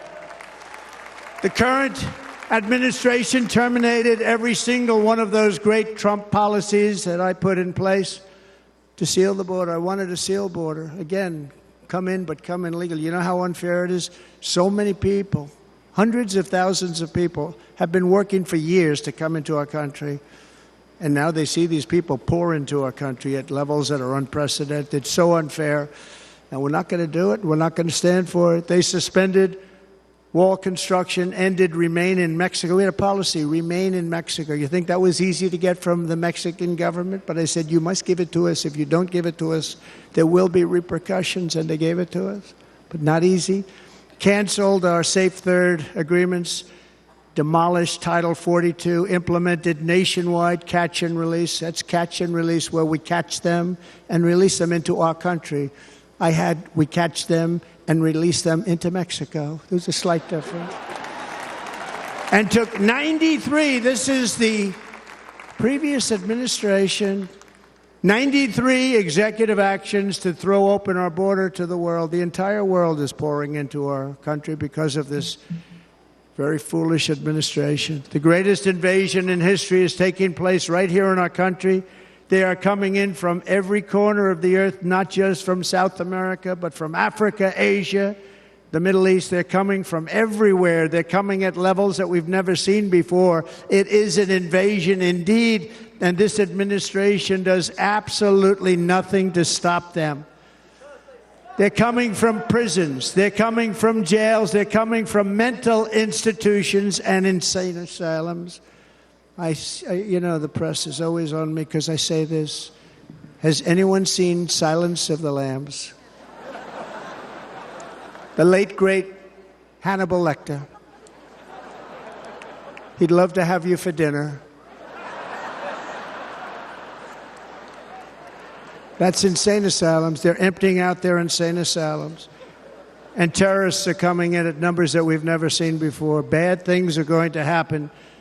Meanwhile, our crime rate is going up, while crime statistics all over the world are going down because they're taking their criminals and they're putting them into our country. A certain country, and I happen to like the president of that country very much, but he's been getting great publicity because he's a wonderful shepherd of the country. He says how well the country's doing because their crime rate is down. And he said he's training all of these rough people. They're rough. He's training them. And I've been reading about this for 2 years. I think, oh, that's wonderful. Let's take a look at it. But then I realized he's not training them. He's sending all of his criminals, his drug dealers, his people that are in jails, he's sending them all to the United States. And he's different in that he doesn't say that. He's trying to convince everybody what a wonderful job he does in running the country. Well, he doesn't do a wonderful job. And by the way, if I ran one of the countries, many countries from all over, I would be worse than any of them. I would have had the place totally emptied out already.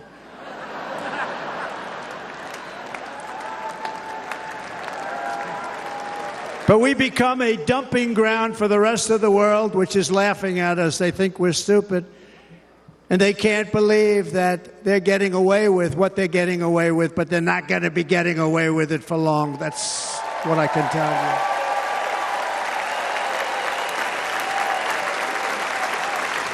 you. In Venezuela, Caracas, high crime.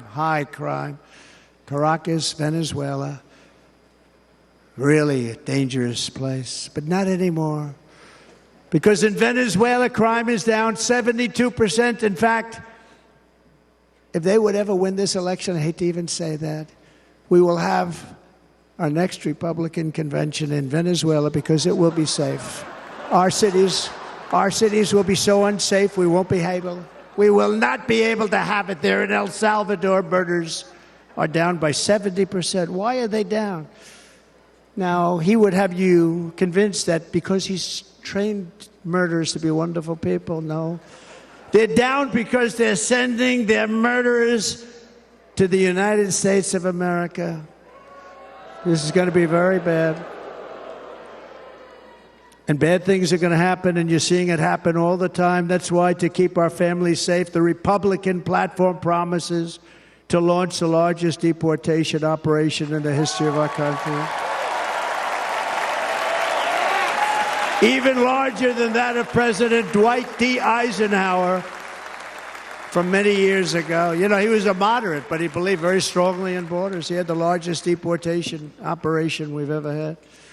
Just recently, I spoke to the grieving mother of Jocelyn Nungary, a wonderful woman, a precious 12-year-old girl from Houston who last month was tied up, assaulted, and strangled to death after walking to the convenience store just a block away from her house.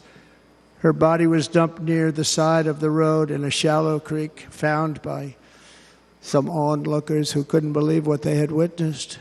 Charged with Jocelyn's heinous murder are 2 illegal aliens from Venezuela who came across our border, were in custody, and were then released into the country by this horrible, horrible administration that we have right now.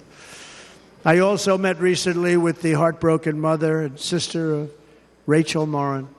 Rachel was a 37-year-old mom of 5 beautiful children who was brutally raped and murdered while out on a run. She wanted to keep herself in good shape. It was very important to her. She was murdered. The monster responsible first killed another woman in El Salvador before he was led into America by the White House. This White House let them in. He then attacked a 9-year-old girl and her mother in a home invasion in Los Angeles before murdering Rachel in Maryland. Traveled all throughout the country, doing tremendous damage. Rachel's mother will never be the same. I spent time with her. She will never be the same. I've also met with the wonderful family of Laken Riley, the brilliant 22-year-old nursing student. She was so proud of being first in her class, who was out for a jog on the campus of the University of Georgia when she was assaulted, beaten, and horrifically killed. Yet another American life was stolen by a criminal alien set free by this administration. And these were incredible people we're talking about. These were incredible people who died. Tonight, America, this is my vow. I will not let these killers and criminals into our country.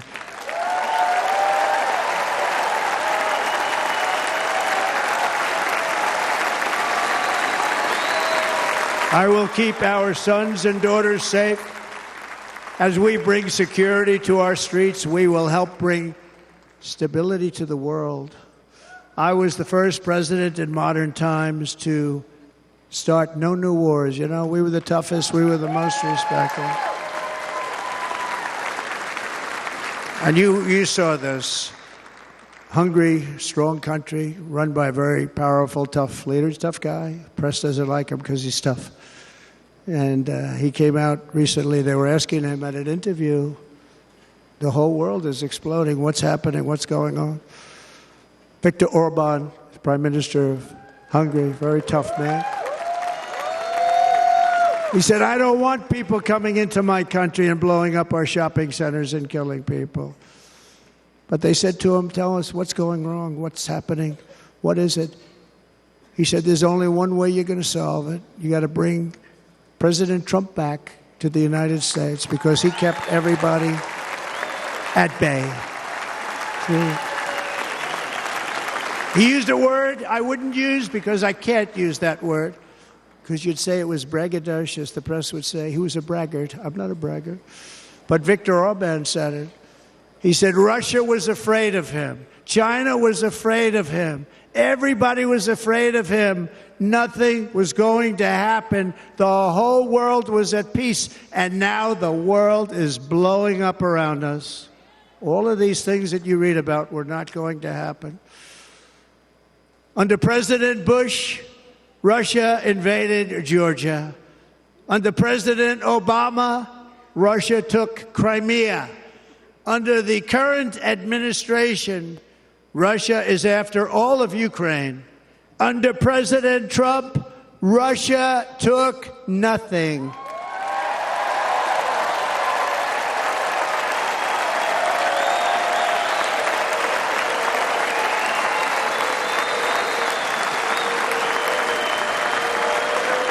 We defeated 100% of ISIS in Syria and Iraq, something that was said to take 5 years, sir. It'll take 5 years, sir.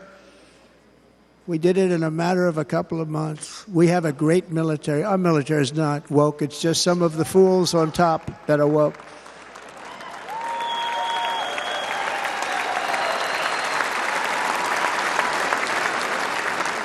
I got along very well. North Korea, Kim Jong-un, I got along very well with him. The press hated when I said that. How could you get along with him? Well, you know, it's nice to get along with somebody who has a lot of nuclear weapons or otherwise, isn't it? See, in the old days, they'd say, that's a wonderful thing. Now they say, how can you possibly do that? But no, I got along with them, and we stopped the missile launches from North Korea. Now North Korea is acting up again, but when we get back, I get along with him. He'd like to see me back, too. I think he misses me, if you want to know the truth. Our opponents inherited a world at peace and turned it into a planet of war. We're in a planet of war. Look at that attack on Israel. Look at what's happening with Ukraine. The cities are just bombed out. How can people live like that where buildings, massive buildings, are falling to the ground?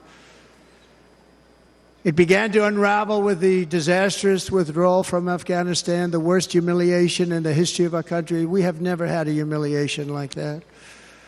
13 heroic U.S. service members were tragically and needlessly killed. 45 others were horrifically wounded. Nobody ever talks about them.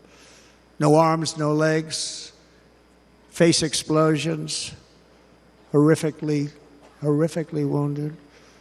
And by the way, we have a man in this room who's running for the U.S. Senate from a great state, Nevada, named Sam Brown, who paid the ultimate price.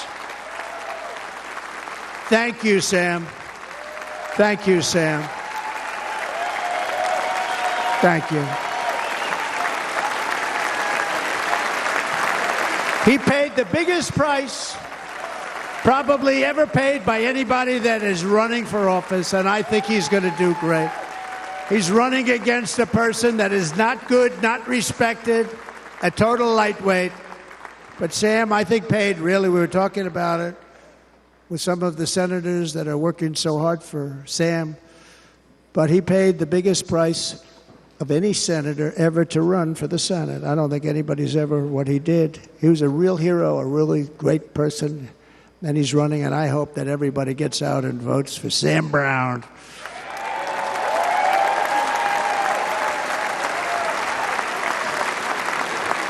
And we also left behind $85 billion worth of military equipment, along with many American citizens were left behind. Many, many American citizens, emboldened by that disaster, Russia invaded Ukraine. They saw this group of people that were incompetent. We took the soldiers out first. No, we're going to take the soldiers out second. If they would have followed my plan, we had a great plan. But the plan only kicked in if they did everything perfectly, and they weren't doing things perfectly, so we said it doesn't kick in. 18 months in Afghanistan, we didn't have one, so they were killing them left and right, snipers. And I spoke to the head of the Taliban. You've heard this story. Abdul, still there, still the head of the Taliban. The press got on me, why would you speak to him? I said, because that's where the killing is. I don't have to speak to somebody that has nothing to do with it. And I told him, don't ever do that. Don't ever do that again. Don't ever, ever do that again. You've got to stop. Because during the Obama administration, many great people and soldiers, but a lot of soldiers were being killed from long distance. I said, if you keep doing that, you're going to be hit harder than anybody's ever been hit by a country before.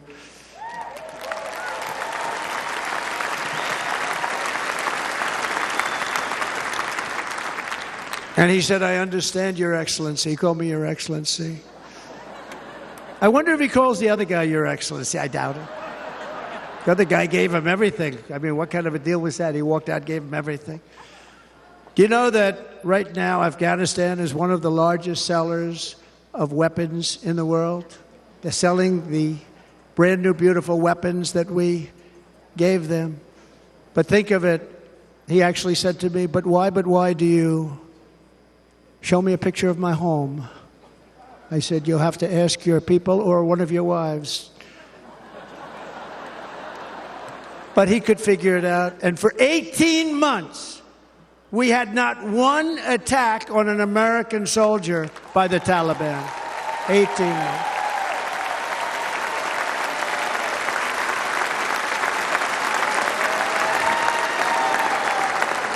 And then we had that horrible day where soldiers were killed. I was not there because of a ridiculous election.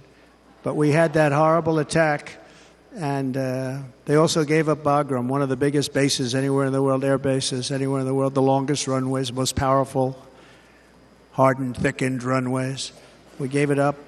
And I liked it not because of Afghanistan. I liked it because of China. It's 1 hour away from where China makes their nuclear weapons. And you know who has it now? China has it now. We were keeping that. And now China is likewise circling Taiwan, and Russian warships and nuclear submarines are operating 60 miles off the coast in Cuba. Do you know that? No, the press refuses to write about it. If that were me running this country and we had nuclear submarines in Cuba, I will tell you that headlines every day would be, what's wrong with our president? You don't even hear this. You're not hearing about this. Russia has nuclear submarines and warships 60 miles away, Mr. Congressman, from Miami, by the way, happens to be here. Correct? In Cuba. And that would not be stood for if it were somebody else. They don't want to mention it, but now maybe they will. And the entire world, I tell you this, we want our hostages back, and they better be back before I assume office, or you will be paying a very big price.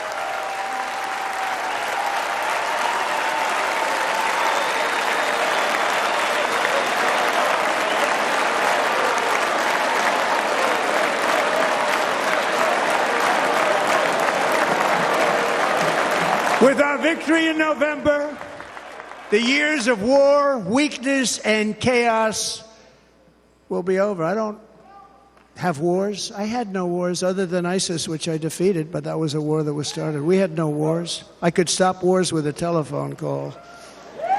I could stop wars with just a telephone call. If properly stated, it would never start. We will replenish our military and build an Iron Dome missile defense system to ensure that no enemy can strike our homeland. And this great Iron Dome will be built entirely in the USA. We're going to build it in the USA. And Wisconsin, just like I gave you that massive ship contract, and you're doing a very nice job, Governor, right? Thank you, Governor. And they're doing a great job. In fact, I had a little design change, and we gave them a tremendous for essentially what we used to call destroyers. These are now the most beautiful. They look like yachts. I said, we have to take the bow, and we have to make it a little nicer and a little point at the top instead of a flat nose. And the people at the shipyard said, this guy sort of knows what he's doing. We have the most beautiful ships, right, Governor? And everybody's sitting over there. And it was a big contract that everybody wanted. I gave it to Wisconsin, but we're going to have a lot of that built right here in the state of Wisconsin and all other states. Israel has an Iron Dome. They have a missile defense system. 342 missiles were shot into Israel, and only one got through a little bit. It was badly wounded. It fell to the ground, but most of them are. And Ronald Reagan wanted this many years ago, but we really didn't have the technology many years ago. Remember, they called it Starship, spaceship, anything to mock him. But he was a very good president, very, very good. But now we have unbelievable technology. And why should other countries have this and we don't? No, we're going to build an Iron Dome over our country, and we're going to be sure that nothing can come and harm our people. And again, from an economic development standpoint, we're going to make it all right here. No more sending it out to other countries in order to help. It's America first. America first. We will unleash the power of American innovation. And as we do, we will soon be on the verge of finding the cures to cancer, Alzheimer's disease, and many other diseases. We're going to get to the bottom of it. You remember this gentleman that I don't want to mention other than one time I had to, because when you say the 10 worst, I had to do it. I didn't want anybody to be confused. But this man said, we're going to find a cure to cancer. Nothing happened. We're going to get to the cure for cancer and Alzheimer's and so many other things. We're so close to doing something great. But we need a leader that will let it be done. We will not have men playing in women's sports. That will end immediately.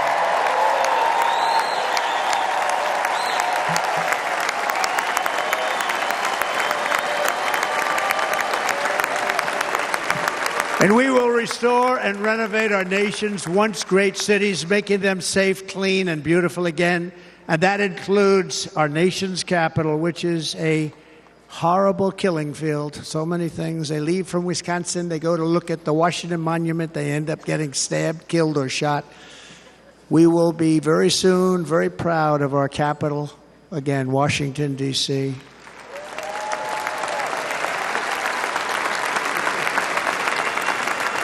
America is on the cusp of a new golden age, but we will have the courage to seize it. We're going to take it. We're going to make it a current. We're going to bring this into a golden age like never seen before. Remember this, China wants to do it. Japan wants to do it. All of these countries want to do it. We have to produce massive amounts of energy if we're going to produce the new. If you look at some of the things that have been done, and some of the things that we're going to do. But AI needs literally twice the electricity that's available now in our country. Can you imagine? But instead, we're spending places where they recharge electric cars. They built 8 chargers at a certain location toward the Midwest. 8 chargers for $9 billion. Think of them as a tank for filling up your gas. Think of it. They spent $9 billion on 8 chargers, 3 of which didn't work.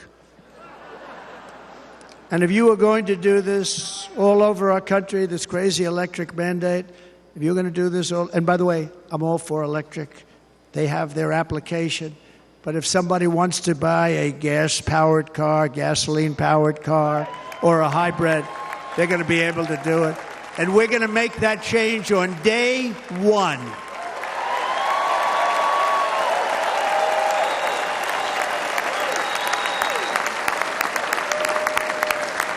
So to conclude, just a few short days ago, my journey with you nearly ended. We know that. And yet, here we are tonight, all gathered together, talking about the future, promise, and a total renewal of a thing we love very much. It's called America. We live in a world of miracles. None of us knows God's plan or where life's adventure will take us. I want to thank Franklin Graham for being here tonight. He's an outstanding man. He wrote me a note recently. I have a lot of respect for him. Sir, I love your storytelling. I think it's great in front of these big rallies. But, sir, please do me one favor. It won't make any difference. Please don't use any foul language. I was a little embarrassed. He said, it won't make any difference. Actually, it does. The story's not quite as good, but I've been very good. The story is not quite as good, to be honest. I've got to have a little talk with Franklin, but he was great. He's a great gentleman. His father was so incredible, Billy Graham. My father used to love taking me to see Billy Graham. My father would take me to see Billy Graham at Yankee Stadium. He had the biggest rallies you've ever seen. He was a good rally guy, too. But he'd get up, and he was a fantastic guy. My father loved Billy Graham. But I love Franklin Graham. I think Franklin's been fantastic, and I'm working so hard to adhere to his note to me. I'm working hard on it, Franklin. But if the events of last Saturday make anything clear, it is that every single moment we have on earth is a gift from God.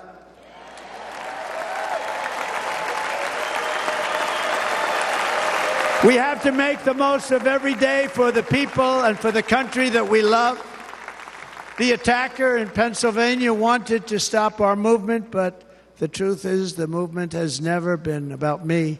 It has always been about you. It's your movement. It's the biggest movement in the history of our country by far. Can't be stopped. It can't be stopped. It has always been about the hardworking, patriotic citizens of America. For too long, our nation has settled for too little. We settled for too little. We've given everything to other nations, to other people. You have been told to lower your expectations and to accept less for your families. I am here tonight with the opposite message. Your expectations are not big enough. They're not big enough. It is time to start expecting and demanding the best leadership in the world, leadership that is bold, dynamic, relentless, and fearless. We can do that. We are Americans. Ambition is our heritage. Greatness is our birthright. But as long as our energies are spent fighting each other, our destiny will remain out of reach, and that's not acceptable. We must instead take that energy and use it to realize our country's true potential and write our own thrilling chapter of the American story. We can do it together. We will unite. We are going to come together, and success will bring us together.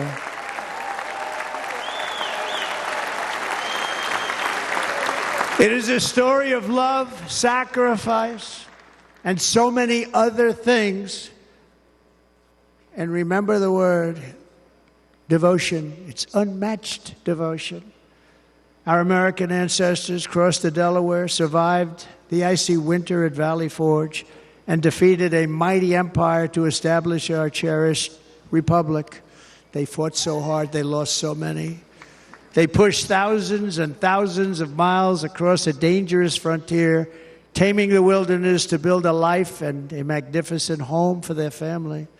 They packed their families into covered wagons, trekked across hazardous trails, scaled towering mountains, and braved rivers and rapids to stake their claim on the wide open, new, and very beautiful frontier. When our way of life was threatened, American patriots marched onto the battlefield, raced into enemy strongholds, and stared down death and stared down those enemies to keep alive the flame of freedom. At Yorktown, Gettysburg, and Midway, they joined the roll call of immortal heroes. So many heroes, so many great, great people. And we have to cherish those people. We can't forget those people. We have to cherish those people.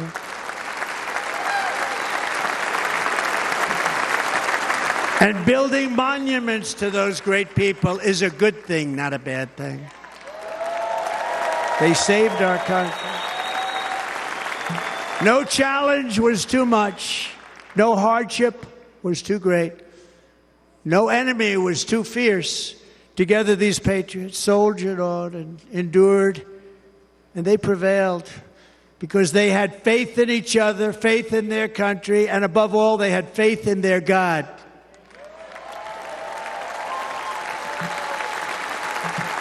Just like our ancestors, we must now come together, rise above past differences. Any disagreements have to be put aside and go forward united as one people, one nation, pledging allegiance to one great, beautiful, I think it's so beautiful, American flag. Tonight I ask for your partnership, for your support, and I am humbly asking for your vote. I want your vote. It's going to make our country great again. Every day I will strive to honor the trust you have placed in me, and I will never, ever let you down. I promise that. I will never let you down. To all of the forgotten men and women who have been neglected, abandoned, and left behind, you will be forgotten no longer. We will press forward, and together we will win, win, win.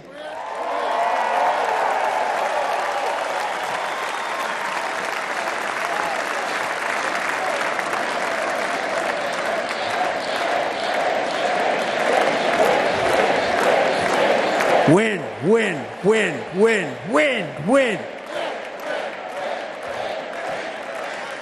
Nothing will sway us, nothing will slow us, and no one will ever stop us. No matter what dangers come our way, no matter what obstacles lie in our path, we will keep striving toward our shared and glorious destiny, and we will not fail. We will not fail. Together we will save this country, we will restore the republic, and we will usher in the rich and wonderful tomorrows that our people so truly deserve. America's future will be bigger, better, bolder, brighter, happier, stronger, freer, greater, and more united than ever before.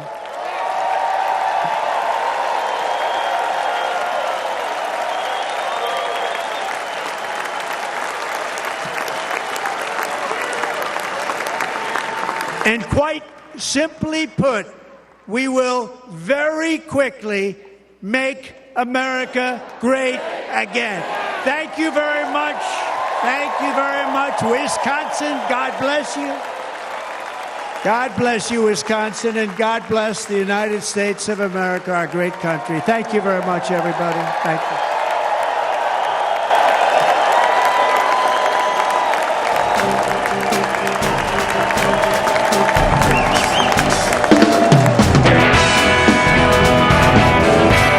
All right, that wraps up President Trump's speech. Melania is coming out onto the stage to greet him. He began speaking at 9:34 Central Standard Time. That is 1 hour and 32 minutes, if I've done my math correctly.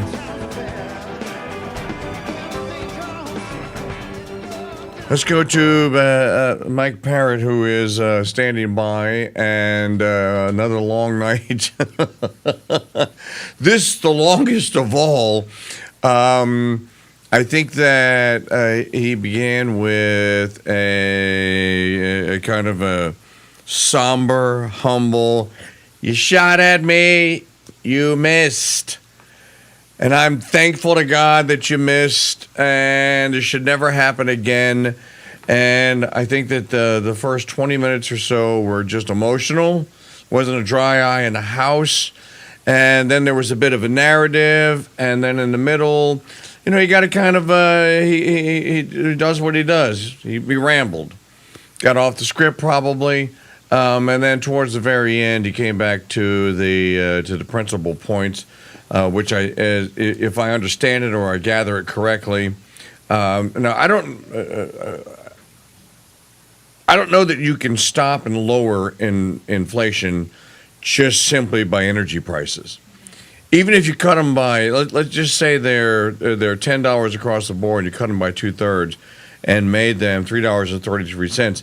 Now that's a significant reduction, and I think it's entirely possible because we have the resources. But I don't know that that is the one thing that can nip inflation in the bud.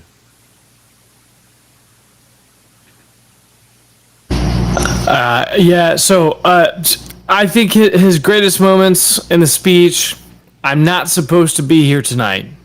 He said, I'm not supposed to be here tonight. And people said, yes, you were. Yes, you were. He said, no, I'm not. He said, quote, I stand before you in this arena only by the grace of Almighty God. Yes. And he won. He won there. He could have stopped the speech and he could have walked off. I think his recounting of the assassination attempt in detail, talking about the crowd and how they didn't stampede each other and how they showed great love for him and how he had to stand up. I think that was a great moment. The other thing that stood out to me, King Dude, was when he said, JD, you're going to be doing this for a long time. Did you hear that? Enjoy the ride. Enjoy the ride. And JD and his wife stood up and he said, yeah, they're both Yale and they're both smart and they're both whatever. I think that he went way off script quite a bit. He was kind of somber. He was not his normal kind of high energy, humorous self. It's late at night. This was a long speech. Low energy John. It was a long speech. Very long. And I was kind of like, okay, I get it, but he ended with all the platitudes that every Republican kind of has to say. We got to do, law and order and low taxes and high freedom and law and an homage to Reagan and all those things. But he did the things that he needed to do. I feel like like you said, his first 20 minutes was amazing. I was having goosebumps, and there was not a dry eye in the arena, and he was bringing people to tears, and people were with him, and he was storytelling, and he was himself. And then he kind of was like talking about, people and text messages and all this stuff, and I was like, Well, I can tell you that if the television ratings are going to mirror the YouTube audience, that about 45 minutes in, the audience began to go, yeah, it's really late. I got to get up tomorrow. Right. So I think that the audience, the television audience, has heard and saw the best part, and probably checked out and went like, I'll read about it tomorrow. Right. I was wrong. There was no policy initiative in the IRS. He did say lower taxes. He did say we're going to continue to lower them. He didn't say in the IRS. There was nothing. There were no solid policy initiatives. But then again, he's because he's the type of personality he is. You did get a couple specifics in there. You are absolutely going to get. There's no doubt the greatest mass deportation event in American history. That may be the inflationary. That may deflate the inflationary bubble significantly just amongst it by itself, because they're all on some sort of government assistance program. Mm-hmm. You're talking 12, 14. We don't even know how many millions. The minimum is 9 million. Senator Ron Johnson says 14 million. So there's another senator says 18 million. So it's just split that into difference. Let's just say it's 10.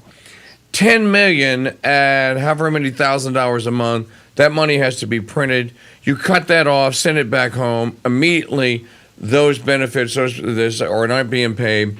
Then you lower with the cost of energy going down. Yeah, I can see maybe it stops the inflation monster. But like I asked you earlier, is there a way to actually to reverse it?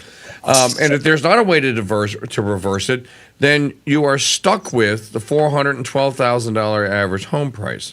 Okay, which is okay, fine. Now you have to raise wages to be commensurate with that.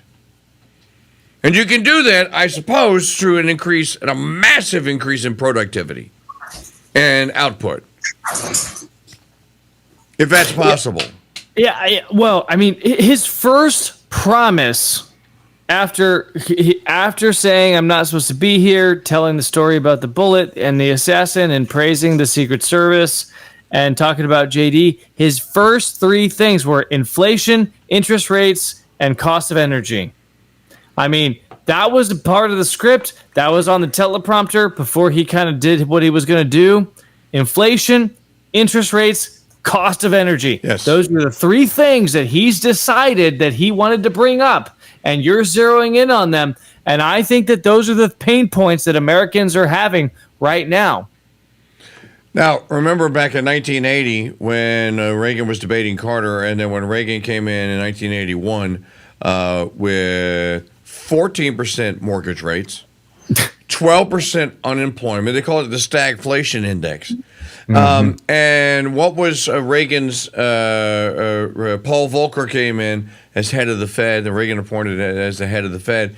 And he told him, he goes like, you have to be able to survive until September, October of 1983. You got to be able to make it 2 years and withstand the heat, because it's going to get worse. If we implement the economic policy that brings some of this to an end, then the only way that we can bring some of this to an end is by raising the interest rates to stop the flow of money. You had to curtail the spending. In any event, the Reagan plan was successful, but it took the full measure of 2 years to implement here. So I don't know if that's part of the calculus, or if because I don't think you can just do it on energy prices alone. I mean, that's a big component.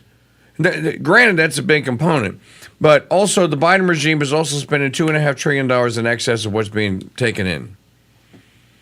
So you had to print $2.5 trillion.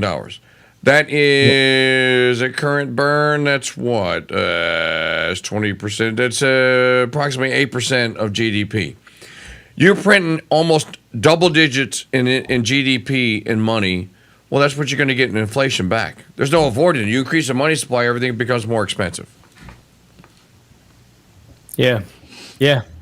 Now, and cost of goods, the ability to buy groceries, and fill up our cars, pay a mortgage, qualify for a loan. All of these things, these are the things that matter to Americans. And like the Biden administration seems to be completely inoculated from the fact that this is what Americans care about. They believe that Americans care about Palestine or Ukraine. And the fact of the matter is, Americans just don't. I mean, even the Republican Party is kind of walking away from Ukraine right now. Even the Republican Party is kind of like, hey, Bibi, like, you don't have to genocide every Palestinian there ever was, including Christians, just because you let the Iron Dome down. So I think America in general, we're tired of the foreign wars and policing everybody. And we like the idea that NATO is going to pay their fair share. And we may not be convinced that, like, Putin may not be the worst guy on the planet. Because at the end of the day, you can't afford, and this is what Dana White said. You can't afford to get married. You can't afford to buy a house, and you're not even safe where you live. And like, if you can't solve those three things, what are we even doing? Yeah, and the other thing on that, he never. He intentionally mentioned Biden by name twice. right. And they go, I'm not going to say his name again. I'll say administration, but I'm not going to say the name. I'm not going to say the name. I won't say, and I'm not going to give the name. We're not going to hear the name. His disdain and lack of respect for Biden is obviously now attached to the fact that Biden ordered the hit on him. Yeah. And he's convinced, and that family is convinced, that this son of a bitch tried to freaking kill me. Yep. So desperate are they to cling to power that they tried that this family tried to kill me. So I'm only going to mention his name once. I'm not even going to give you the tape. Now, I'm wondering though, what's the first Democrat that's going to come out tomorrow morning is going to accuse Trump, and is Jack Smith going to be appointed special prosecutor to prosecute Trump for Federal Election Commission violations when he said tonight, yes, Wisconsin, I'm trying to buy your vote. When he said, I'm trying to buy your vote, I went, no! I'm like the trainer in Rocky 2. I'm like the Rocky, I'm like Apollo Creed's trainer going, no! Get out! Throwing a white towel across the ring. Don't put anything past these people. I think that the first 20 minutes of the speech won over the, 4 days. 4 days. 75% over the wall grand slam home runs. 10% absolute strikeouts. Just you should be kicked out of the baseball forever. 5% not so sure, and then 5% we could have done without. I'd say that the first 30 minutes of Trump's speech is in the first category. The middle part of Trump's speech all the way to the last 10 minutes is in the second to last category. And then the last 5 minutes is in the first category. So as a convention, as a nominating convention, absolute total, complete success. Mission accomplished. Did what you needed to do. People don't watch like you and I. They don't watch like we watch. We watch the whole thing. They don't watch like that. They tune in. They click around. They go, yeah, okay, I saw this. For what someone would have tuned in to see, complete and total, absolute home run. And again, the highlight reels tomorrow are going to be from the MSM. Are not going to be that first 20 minutes because these people have no souls or consciousness, so they're going to look and nitpick and fact check everything. But for people that tuned in, I can tell you, but looking at our stats on YouTube, the highest audience we had was the first 15 minutes of Trump's speech. And that's probably will be reflected by Nielsen and the other television networks. And if people saw that, then they saw the best they saw his best shot. And they saw him at his best, emotional, humble, contrite. They almost took me out. I'm so thankful, et cetera, et cetera. Complete and total home run. He will be elected in November, there's no doubt, if they don't kill him between now and then. And the Democrat Party is in the opposition is in an absolute state of complete and total disarray. Because Mike Parrott, as Catholics and as students of Thomistian or Thomistic philosophy, even if we broke it down and went secular with Aristotle, logic dictates that reality always wins. The DEI, leftard, democrat departure from all things real and from complete and total departure from the reality of life, ultimately they have to pay the price. You cannot continue to defy reality and human nature for as long as they have. The Russians paid it. They only made it like 60 years until the whole thing totally collapsed. The French have never recovered from their complete and total departure from reality, and it only lasted 5 years. The Great Terror, they didn't even make it 5 years, barely 5 years. They've never recovered from it. Pray God we recover from the departure of reality that the last 4 years, and truth be known, probably over the course of the last 60 years, we have at least dabbled partly in. And maybe this is the final departure from it. But the end result of all of that is the near assassination, the intervention of God, and the survival of Trump, the DEI and the hiring and all that stuff, it just all comes crashing down. And it just shows that you just can't cheat reality and you just can't defy God forever. He just won't have it. And the people that think, oh, well, there are countries that... No, they didn't. No, you're wrong. They went from dynasty to dynasty to dynasty. They kill. Tens of thousands and millions of citizens at a time, all sacrificed on the altar of, no, we can have a new reality. No, you can't. There is but one, and if you don't have God in it, you're going to pay. So maybe this is the end of the we don't have God in it reality. And I heard a lot of God this week at the RNC. And I'm not sanguine about it, but you know what? I'm a Catholic, and I have the theological virtue of hope in my baptism. And so that's what I'm taking forward. Hope. I think that's a fair assessment. Look, we've been engaged in a war on reality for quite a while. Some would say like hundreds of years. But you're right. Just like any bubble, you can defer the bubble for so long, but the longer you kick the can down the road, the worse the reckoning is going to be. And at some point, somebody has to come along and do a level set and reset everybody back to reality. And the reality is that there are two genders, and the reality is that marriage is one man and one woman, and the reality is that sanctity of life is a thing, and reality is that money should be of intrinsic value. And the reality is that a nation is defined by its borders. And, you go on and on and on and on. And then you find some level of reality on all those issues and a numerous number of issues, an amalgamated array of them. And within Trump's 90-minute speech, it would appear that he was kind of meandering from, here and there and taking roundabout ways and stuff. But in the end, he sort of addressed like trade issues and global security and international issues and domestic issues. And he addressed them all. And he is like, look, I'm going to be real with you people. We have to get back to the foundations of what it means to be a nation. And he did. You're right. He mentioned God. He said he's not even supposed to be here tonight. He only stands before you, but for the grace of Almighty God. And he thanked his family, and we talked about his family before the speech. He named them all. He talked about his 10 grandchildren. The camera panned to them, and he highlighted them.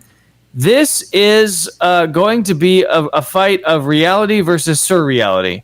In the reality of Trump, trade has to be in balance. Wars have to be just. Borders have to be secured. In the surreality of Biden, people can invent their pronouns and whatever else, but you can only do that for so long before it just doesn't work anymore. And I think people are finally to the point of like, I'm not doing this anymore. I will tell you something else, and we'll close with this, or two things. Number one, the family is all on the stage, so out there thanking people and waving to the crowd and what have you. The Trump family is extraordinary. Screw the Kennedys. If the Trumps were Catholics, they'd be America's first family, and they'd be the first family for generations. Two, he said something, you pointed it out, about J.D. Vance.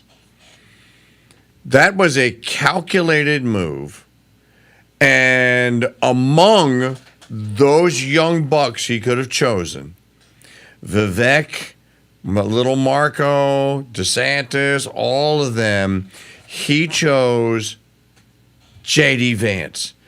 And Vance comes out, literally, this is providential. Trump even mentioned providence. This is providential that this guy who comes from the broken home of the Iron Belt of the Midwest and who has seen the destruction of American families. I've often talked on my show, Mike, probably before you and I met for many years. While everyone else was raving about it, I was the biggest detractor, going like, I am embarrassed that we have this creature called a honey boo-boo. And I mean, it's an absolute disgrace that we have glorified this thing called a honey boo-boo. This should never happen. This is an abomination. She's an abomination. And then all the other reality TV programs that just are departures from the God-ordained traditional family. You fast forward to, and J.D. Vance's family is part of this. He's a honey boo-boo kid. He's abandoned. Mama has to raise him. This is a story that's repeated. But he rises out of it, and ultimately he meets the most wonderful Catholics in the world. He's introduced to St. Augustine, one of the most brilliant men that God ever created and put on the earth. And he converts to the faith. And now he is chosen by President Trump to lead the movement. Trump goes like, you're the guy. You're going to carry that torch.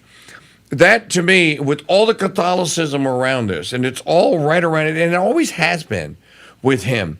There's all these Catholics all around him. With all the Catholicism all around him, the entirety of the Trump family is right there. Now, you could say that they're not, and you can point to the whatever you wish to point to, and critics will. But you can also point to the fact that, you know what? This guy is the most charitable man on earth. We heard this over and over. What does St. Paul say? Charity undoes a multitude of sins.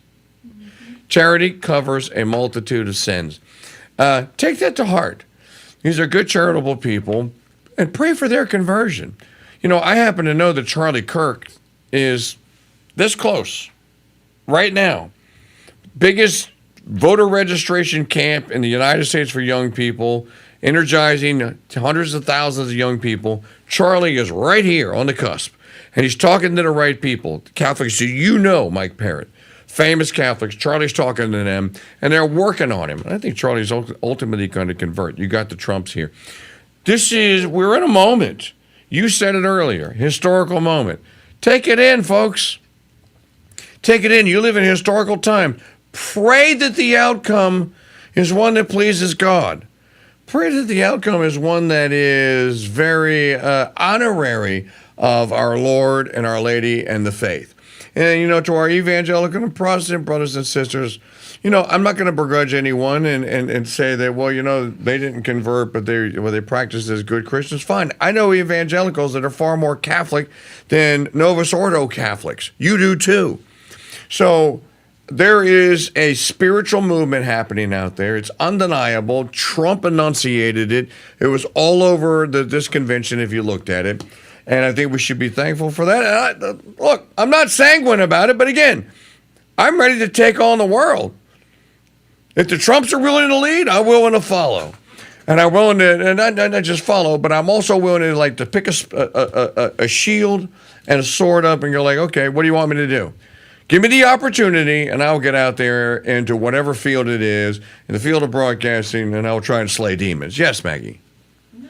Oh, I thought you were coming in. Okay. We're going to sign off with that. Mike Parrott, final comment. Final comment is it's been an honor to be with you, King Dude. I think this is a momentous and memorable occasion. American history is being made right here on the Crusade Radio Network. We're able to talk openly about the assassination attempt, and we covered that live, and this and the fact that Biden's going to resign in just a matter of hours. Or at least suspend his re-election campaign. It's a crazy time to be alive. We got J.D. Vance, the most Catholic man to reach the White House potentially. Donald Trump surrounded by Catholics. It's really an exciting time, and hopefully, I've heard this, King Dude, in 2000, 04, 08, 12, 16, the most important election of our lifetime. But this is really it. I mean, there's a point of no return. Yes. And I think we're at that point. And if we don't stop the bleeding now, we will bleed out. And then who knows what will happen. So this is an opportunity, I think. And I say this as someone who has broadcasted quite a bit, even here on the Crusade Radio Network, about, you know, the Freemasonry and voting and how I'm not going to vote and all this stuff. But I'm starting to believe, and those who don't change their mind don't change anything. Winston Churchill said that. If we don't get Trump in right now, I think it's just going to get really, really bad.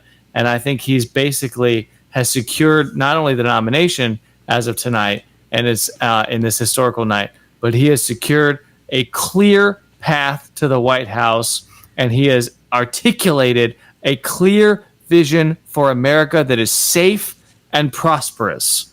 And if he can just do that, those two things, safe and prosperous, then maybe J.D. Vance can carry the ball after him. We'll see. Time will tell. I echo all those comments, and I will also say that, and while I'm not sanguine about any of this and don't take any of it for granted, history is being made right in front of our eyes. And you can choose to be a willing participant in history, or you could choose to ignore it or stand on the sideline. I think that the smart man and the smart money chooses to be a part of it. And I think that you have a leader in Donald Trump.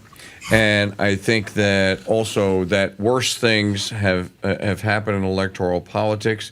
There are obviously spiritual things that are afloat here. You don't have this confluence of spiritual leaders and what have you. If somebody would have come to you 10 years ago and told you about J.D. Vance and his rise and that he had become vice president or a vice presidential candidate, you'd have gone like, oh, here, where do I sign? How many rosaries you want me to say? Where do I sign? I'll do it. Now that it's happened, of course, recriminations come in. I agree with my friend Eric Sammons. And I'm blessed to have met Eric, and thanks to Bug Hall, and thanks to you for sending Bug Hall.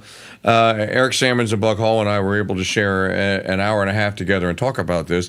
And then I had Eric on the show this week.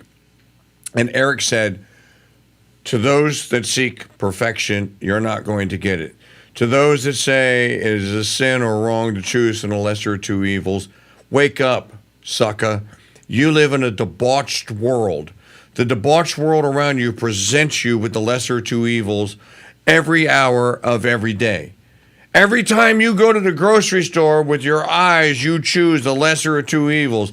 Oh, there she is. She's almost naked. Oh, over here is the homeless guy. Whoa, hey, there's Quaker Oats. I'm going to go that way.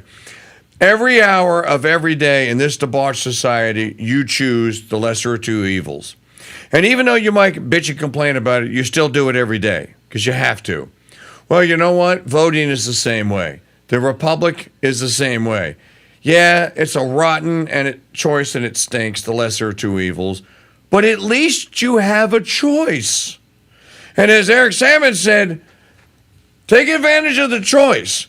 Put the effort in and let God work out the details. You know, we all have to say that God's in charge, they know what he's doing. Do you really believe that? Because I don't think most of you do. I think you think that by exposing more tentacles of the Rothschilds, that somebody's going to convert to your ism and they're going to hate the Rothschild and it's going to bring it to an end. Well, I'm pretty sure that the world knows about the Rothschilds. It knows about the Rockefeller Foundation. It knows about World Economic Forum and the stakeholders. That they're still out there. So alerting the populace to all the enemies hasn't done anything.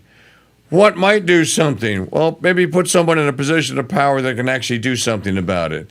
And then maybe we offer a little bit of trust up to divine providence that, you know what, it actually is in the hands of God. It's like Father Wolf is fond of saying, two ways things happen. God wills them or God allows them or God wills them. One of the two. So pray for God to will some good things and then to allow some bad things. I think at the end of the day, I think it's a historical year. It's the most historical year in my 33 years of covering politics. Never seen anything like this.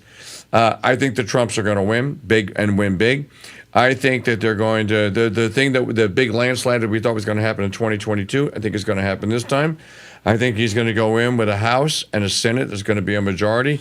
It's politics. Pray that the outcomes are good. So get to your member of Congress and tell them what you think that they ought to do. And there are other things happening out there, and we have a long way to go. We have 16 weeks until November the 5th. So let's stick together on this. I want to thank all of you for watching. I want to thank Mike for being my co-host. I want to thank Richard Barrett. I want to thank Magdalene Rose. And I want to thank all of you, most of all, for, guys, some of you tuned in every evening for all 4 or a half an hour. This is 5.5 hours tonight of this broadcast. Look, the Crusade Radio Network is being seriously algorithmed and censored. Yet, I think we're going to make it to the 1,000 mark of subscribers organically. So, yeah, Help us with that. Go to subscribe to the Crusade Radio Network on YouTube. Go to crusadechannel.com and you can purchase yourself a membership, and you can join our little family here. And maybe we expand this great little tent of broadcasting here. So for all of us here on the Crusade Radio Network, I want to thank all of you for watching this week. We'll be back tomorrow morning. I don't know what condition we're going to be in, but we'll be here. So you may hear a lot of audio recordings tomorrow, but it is a Friday, but we will be here live. And so you will be here? Yes, sir. Oh, yeah, right. we'll be there tomorrow. I think I'll just be kind of talking about Trump's speech tomorrow. And I think you could probably kill a whole hour on talking about Trump's speech. After all, it was an hour and 28 minutes long. Maybe I'll just play it. That's all you can do is just play it. I might do the same thing. Seriously, thank all of you. God love you. The greatest radio audience in the history of radio audiences. I know Al Rushbo said he had the greatest. Right here on the Crusade Radio Network. You guys are the best. Maggie and I, we love you. Mike loves you. Everybody, Richard loves you. We all love you. We all love each other. Together, I think, just to coin a phrase from Donald Trump as we sign off, we can make America great again. Let's do all that together. We'll see you tomorrow morning here on the Crusade Radio Network. God bless you and Mary keep you.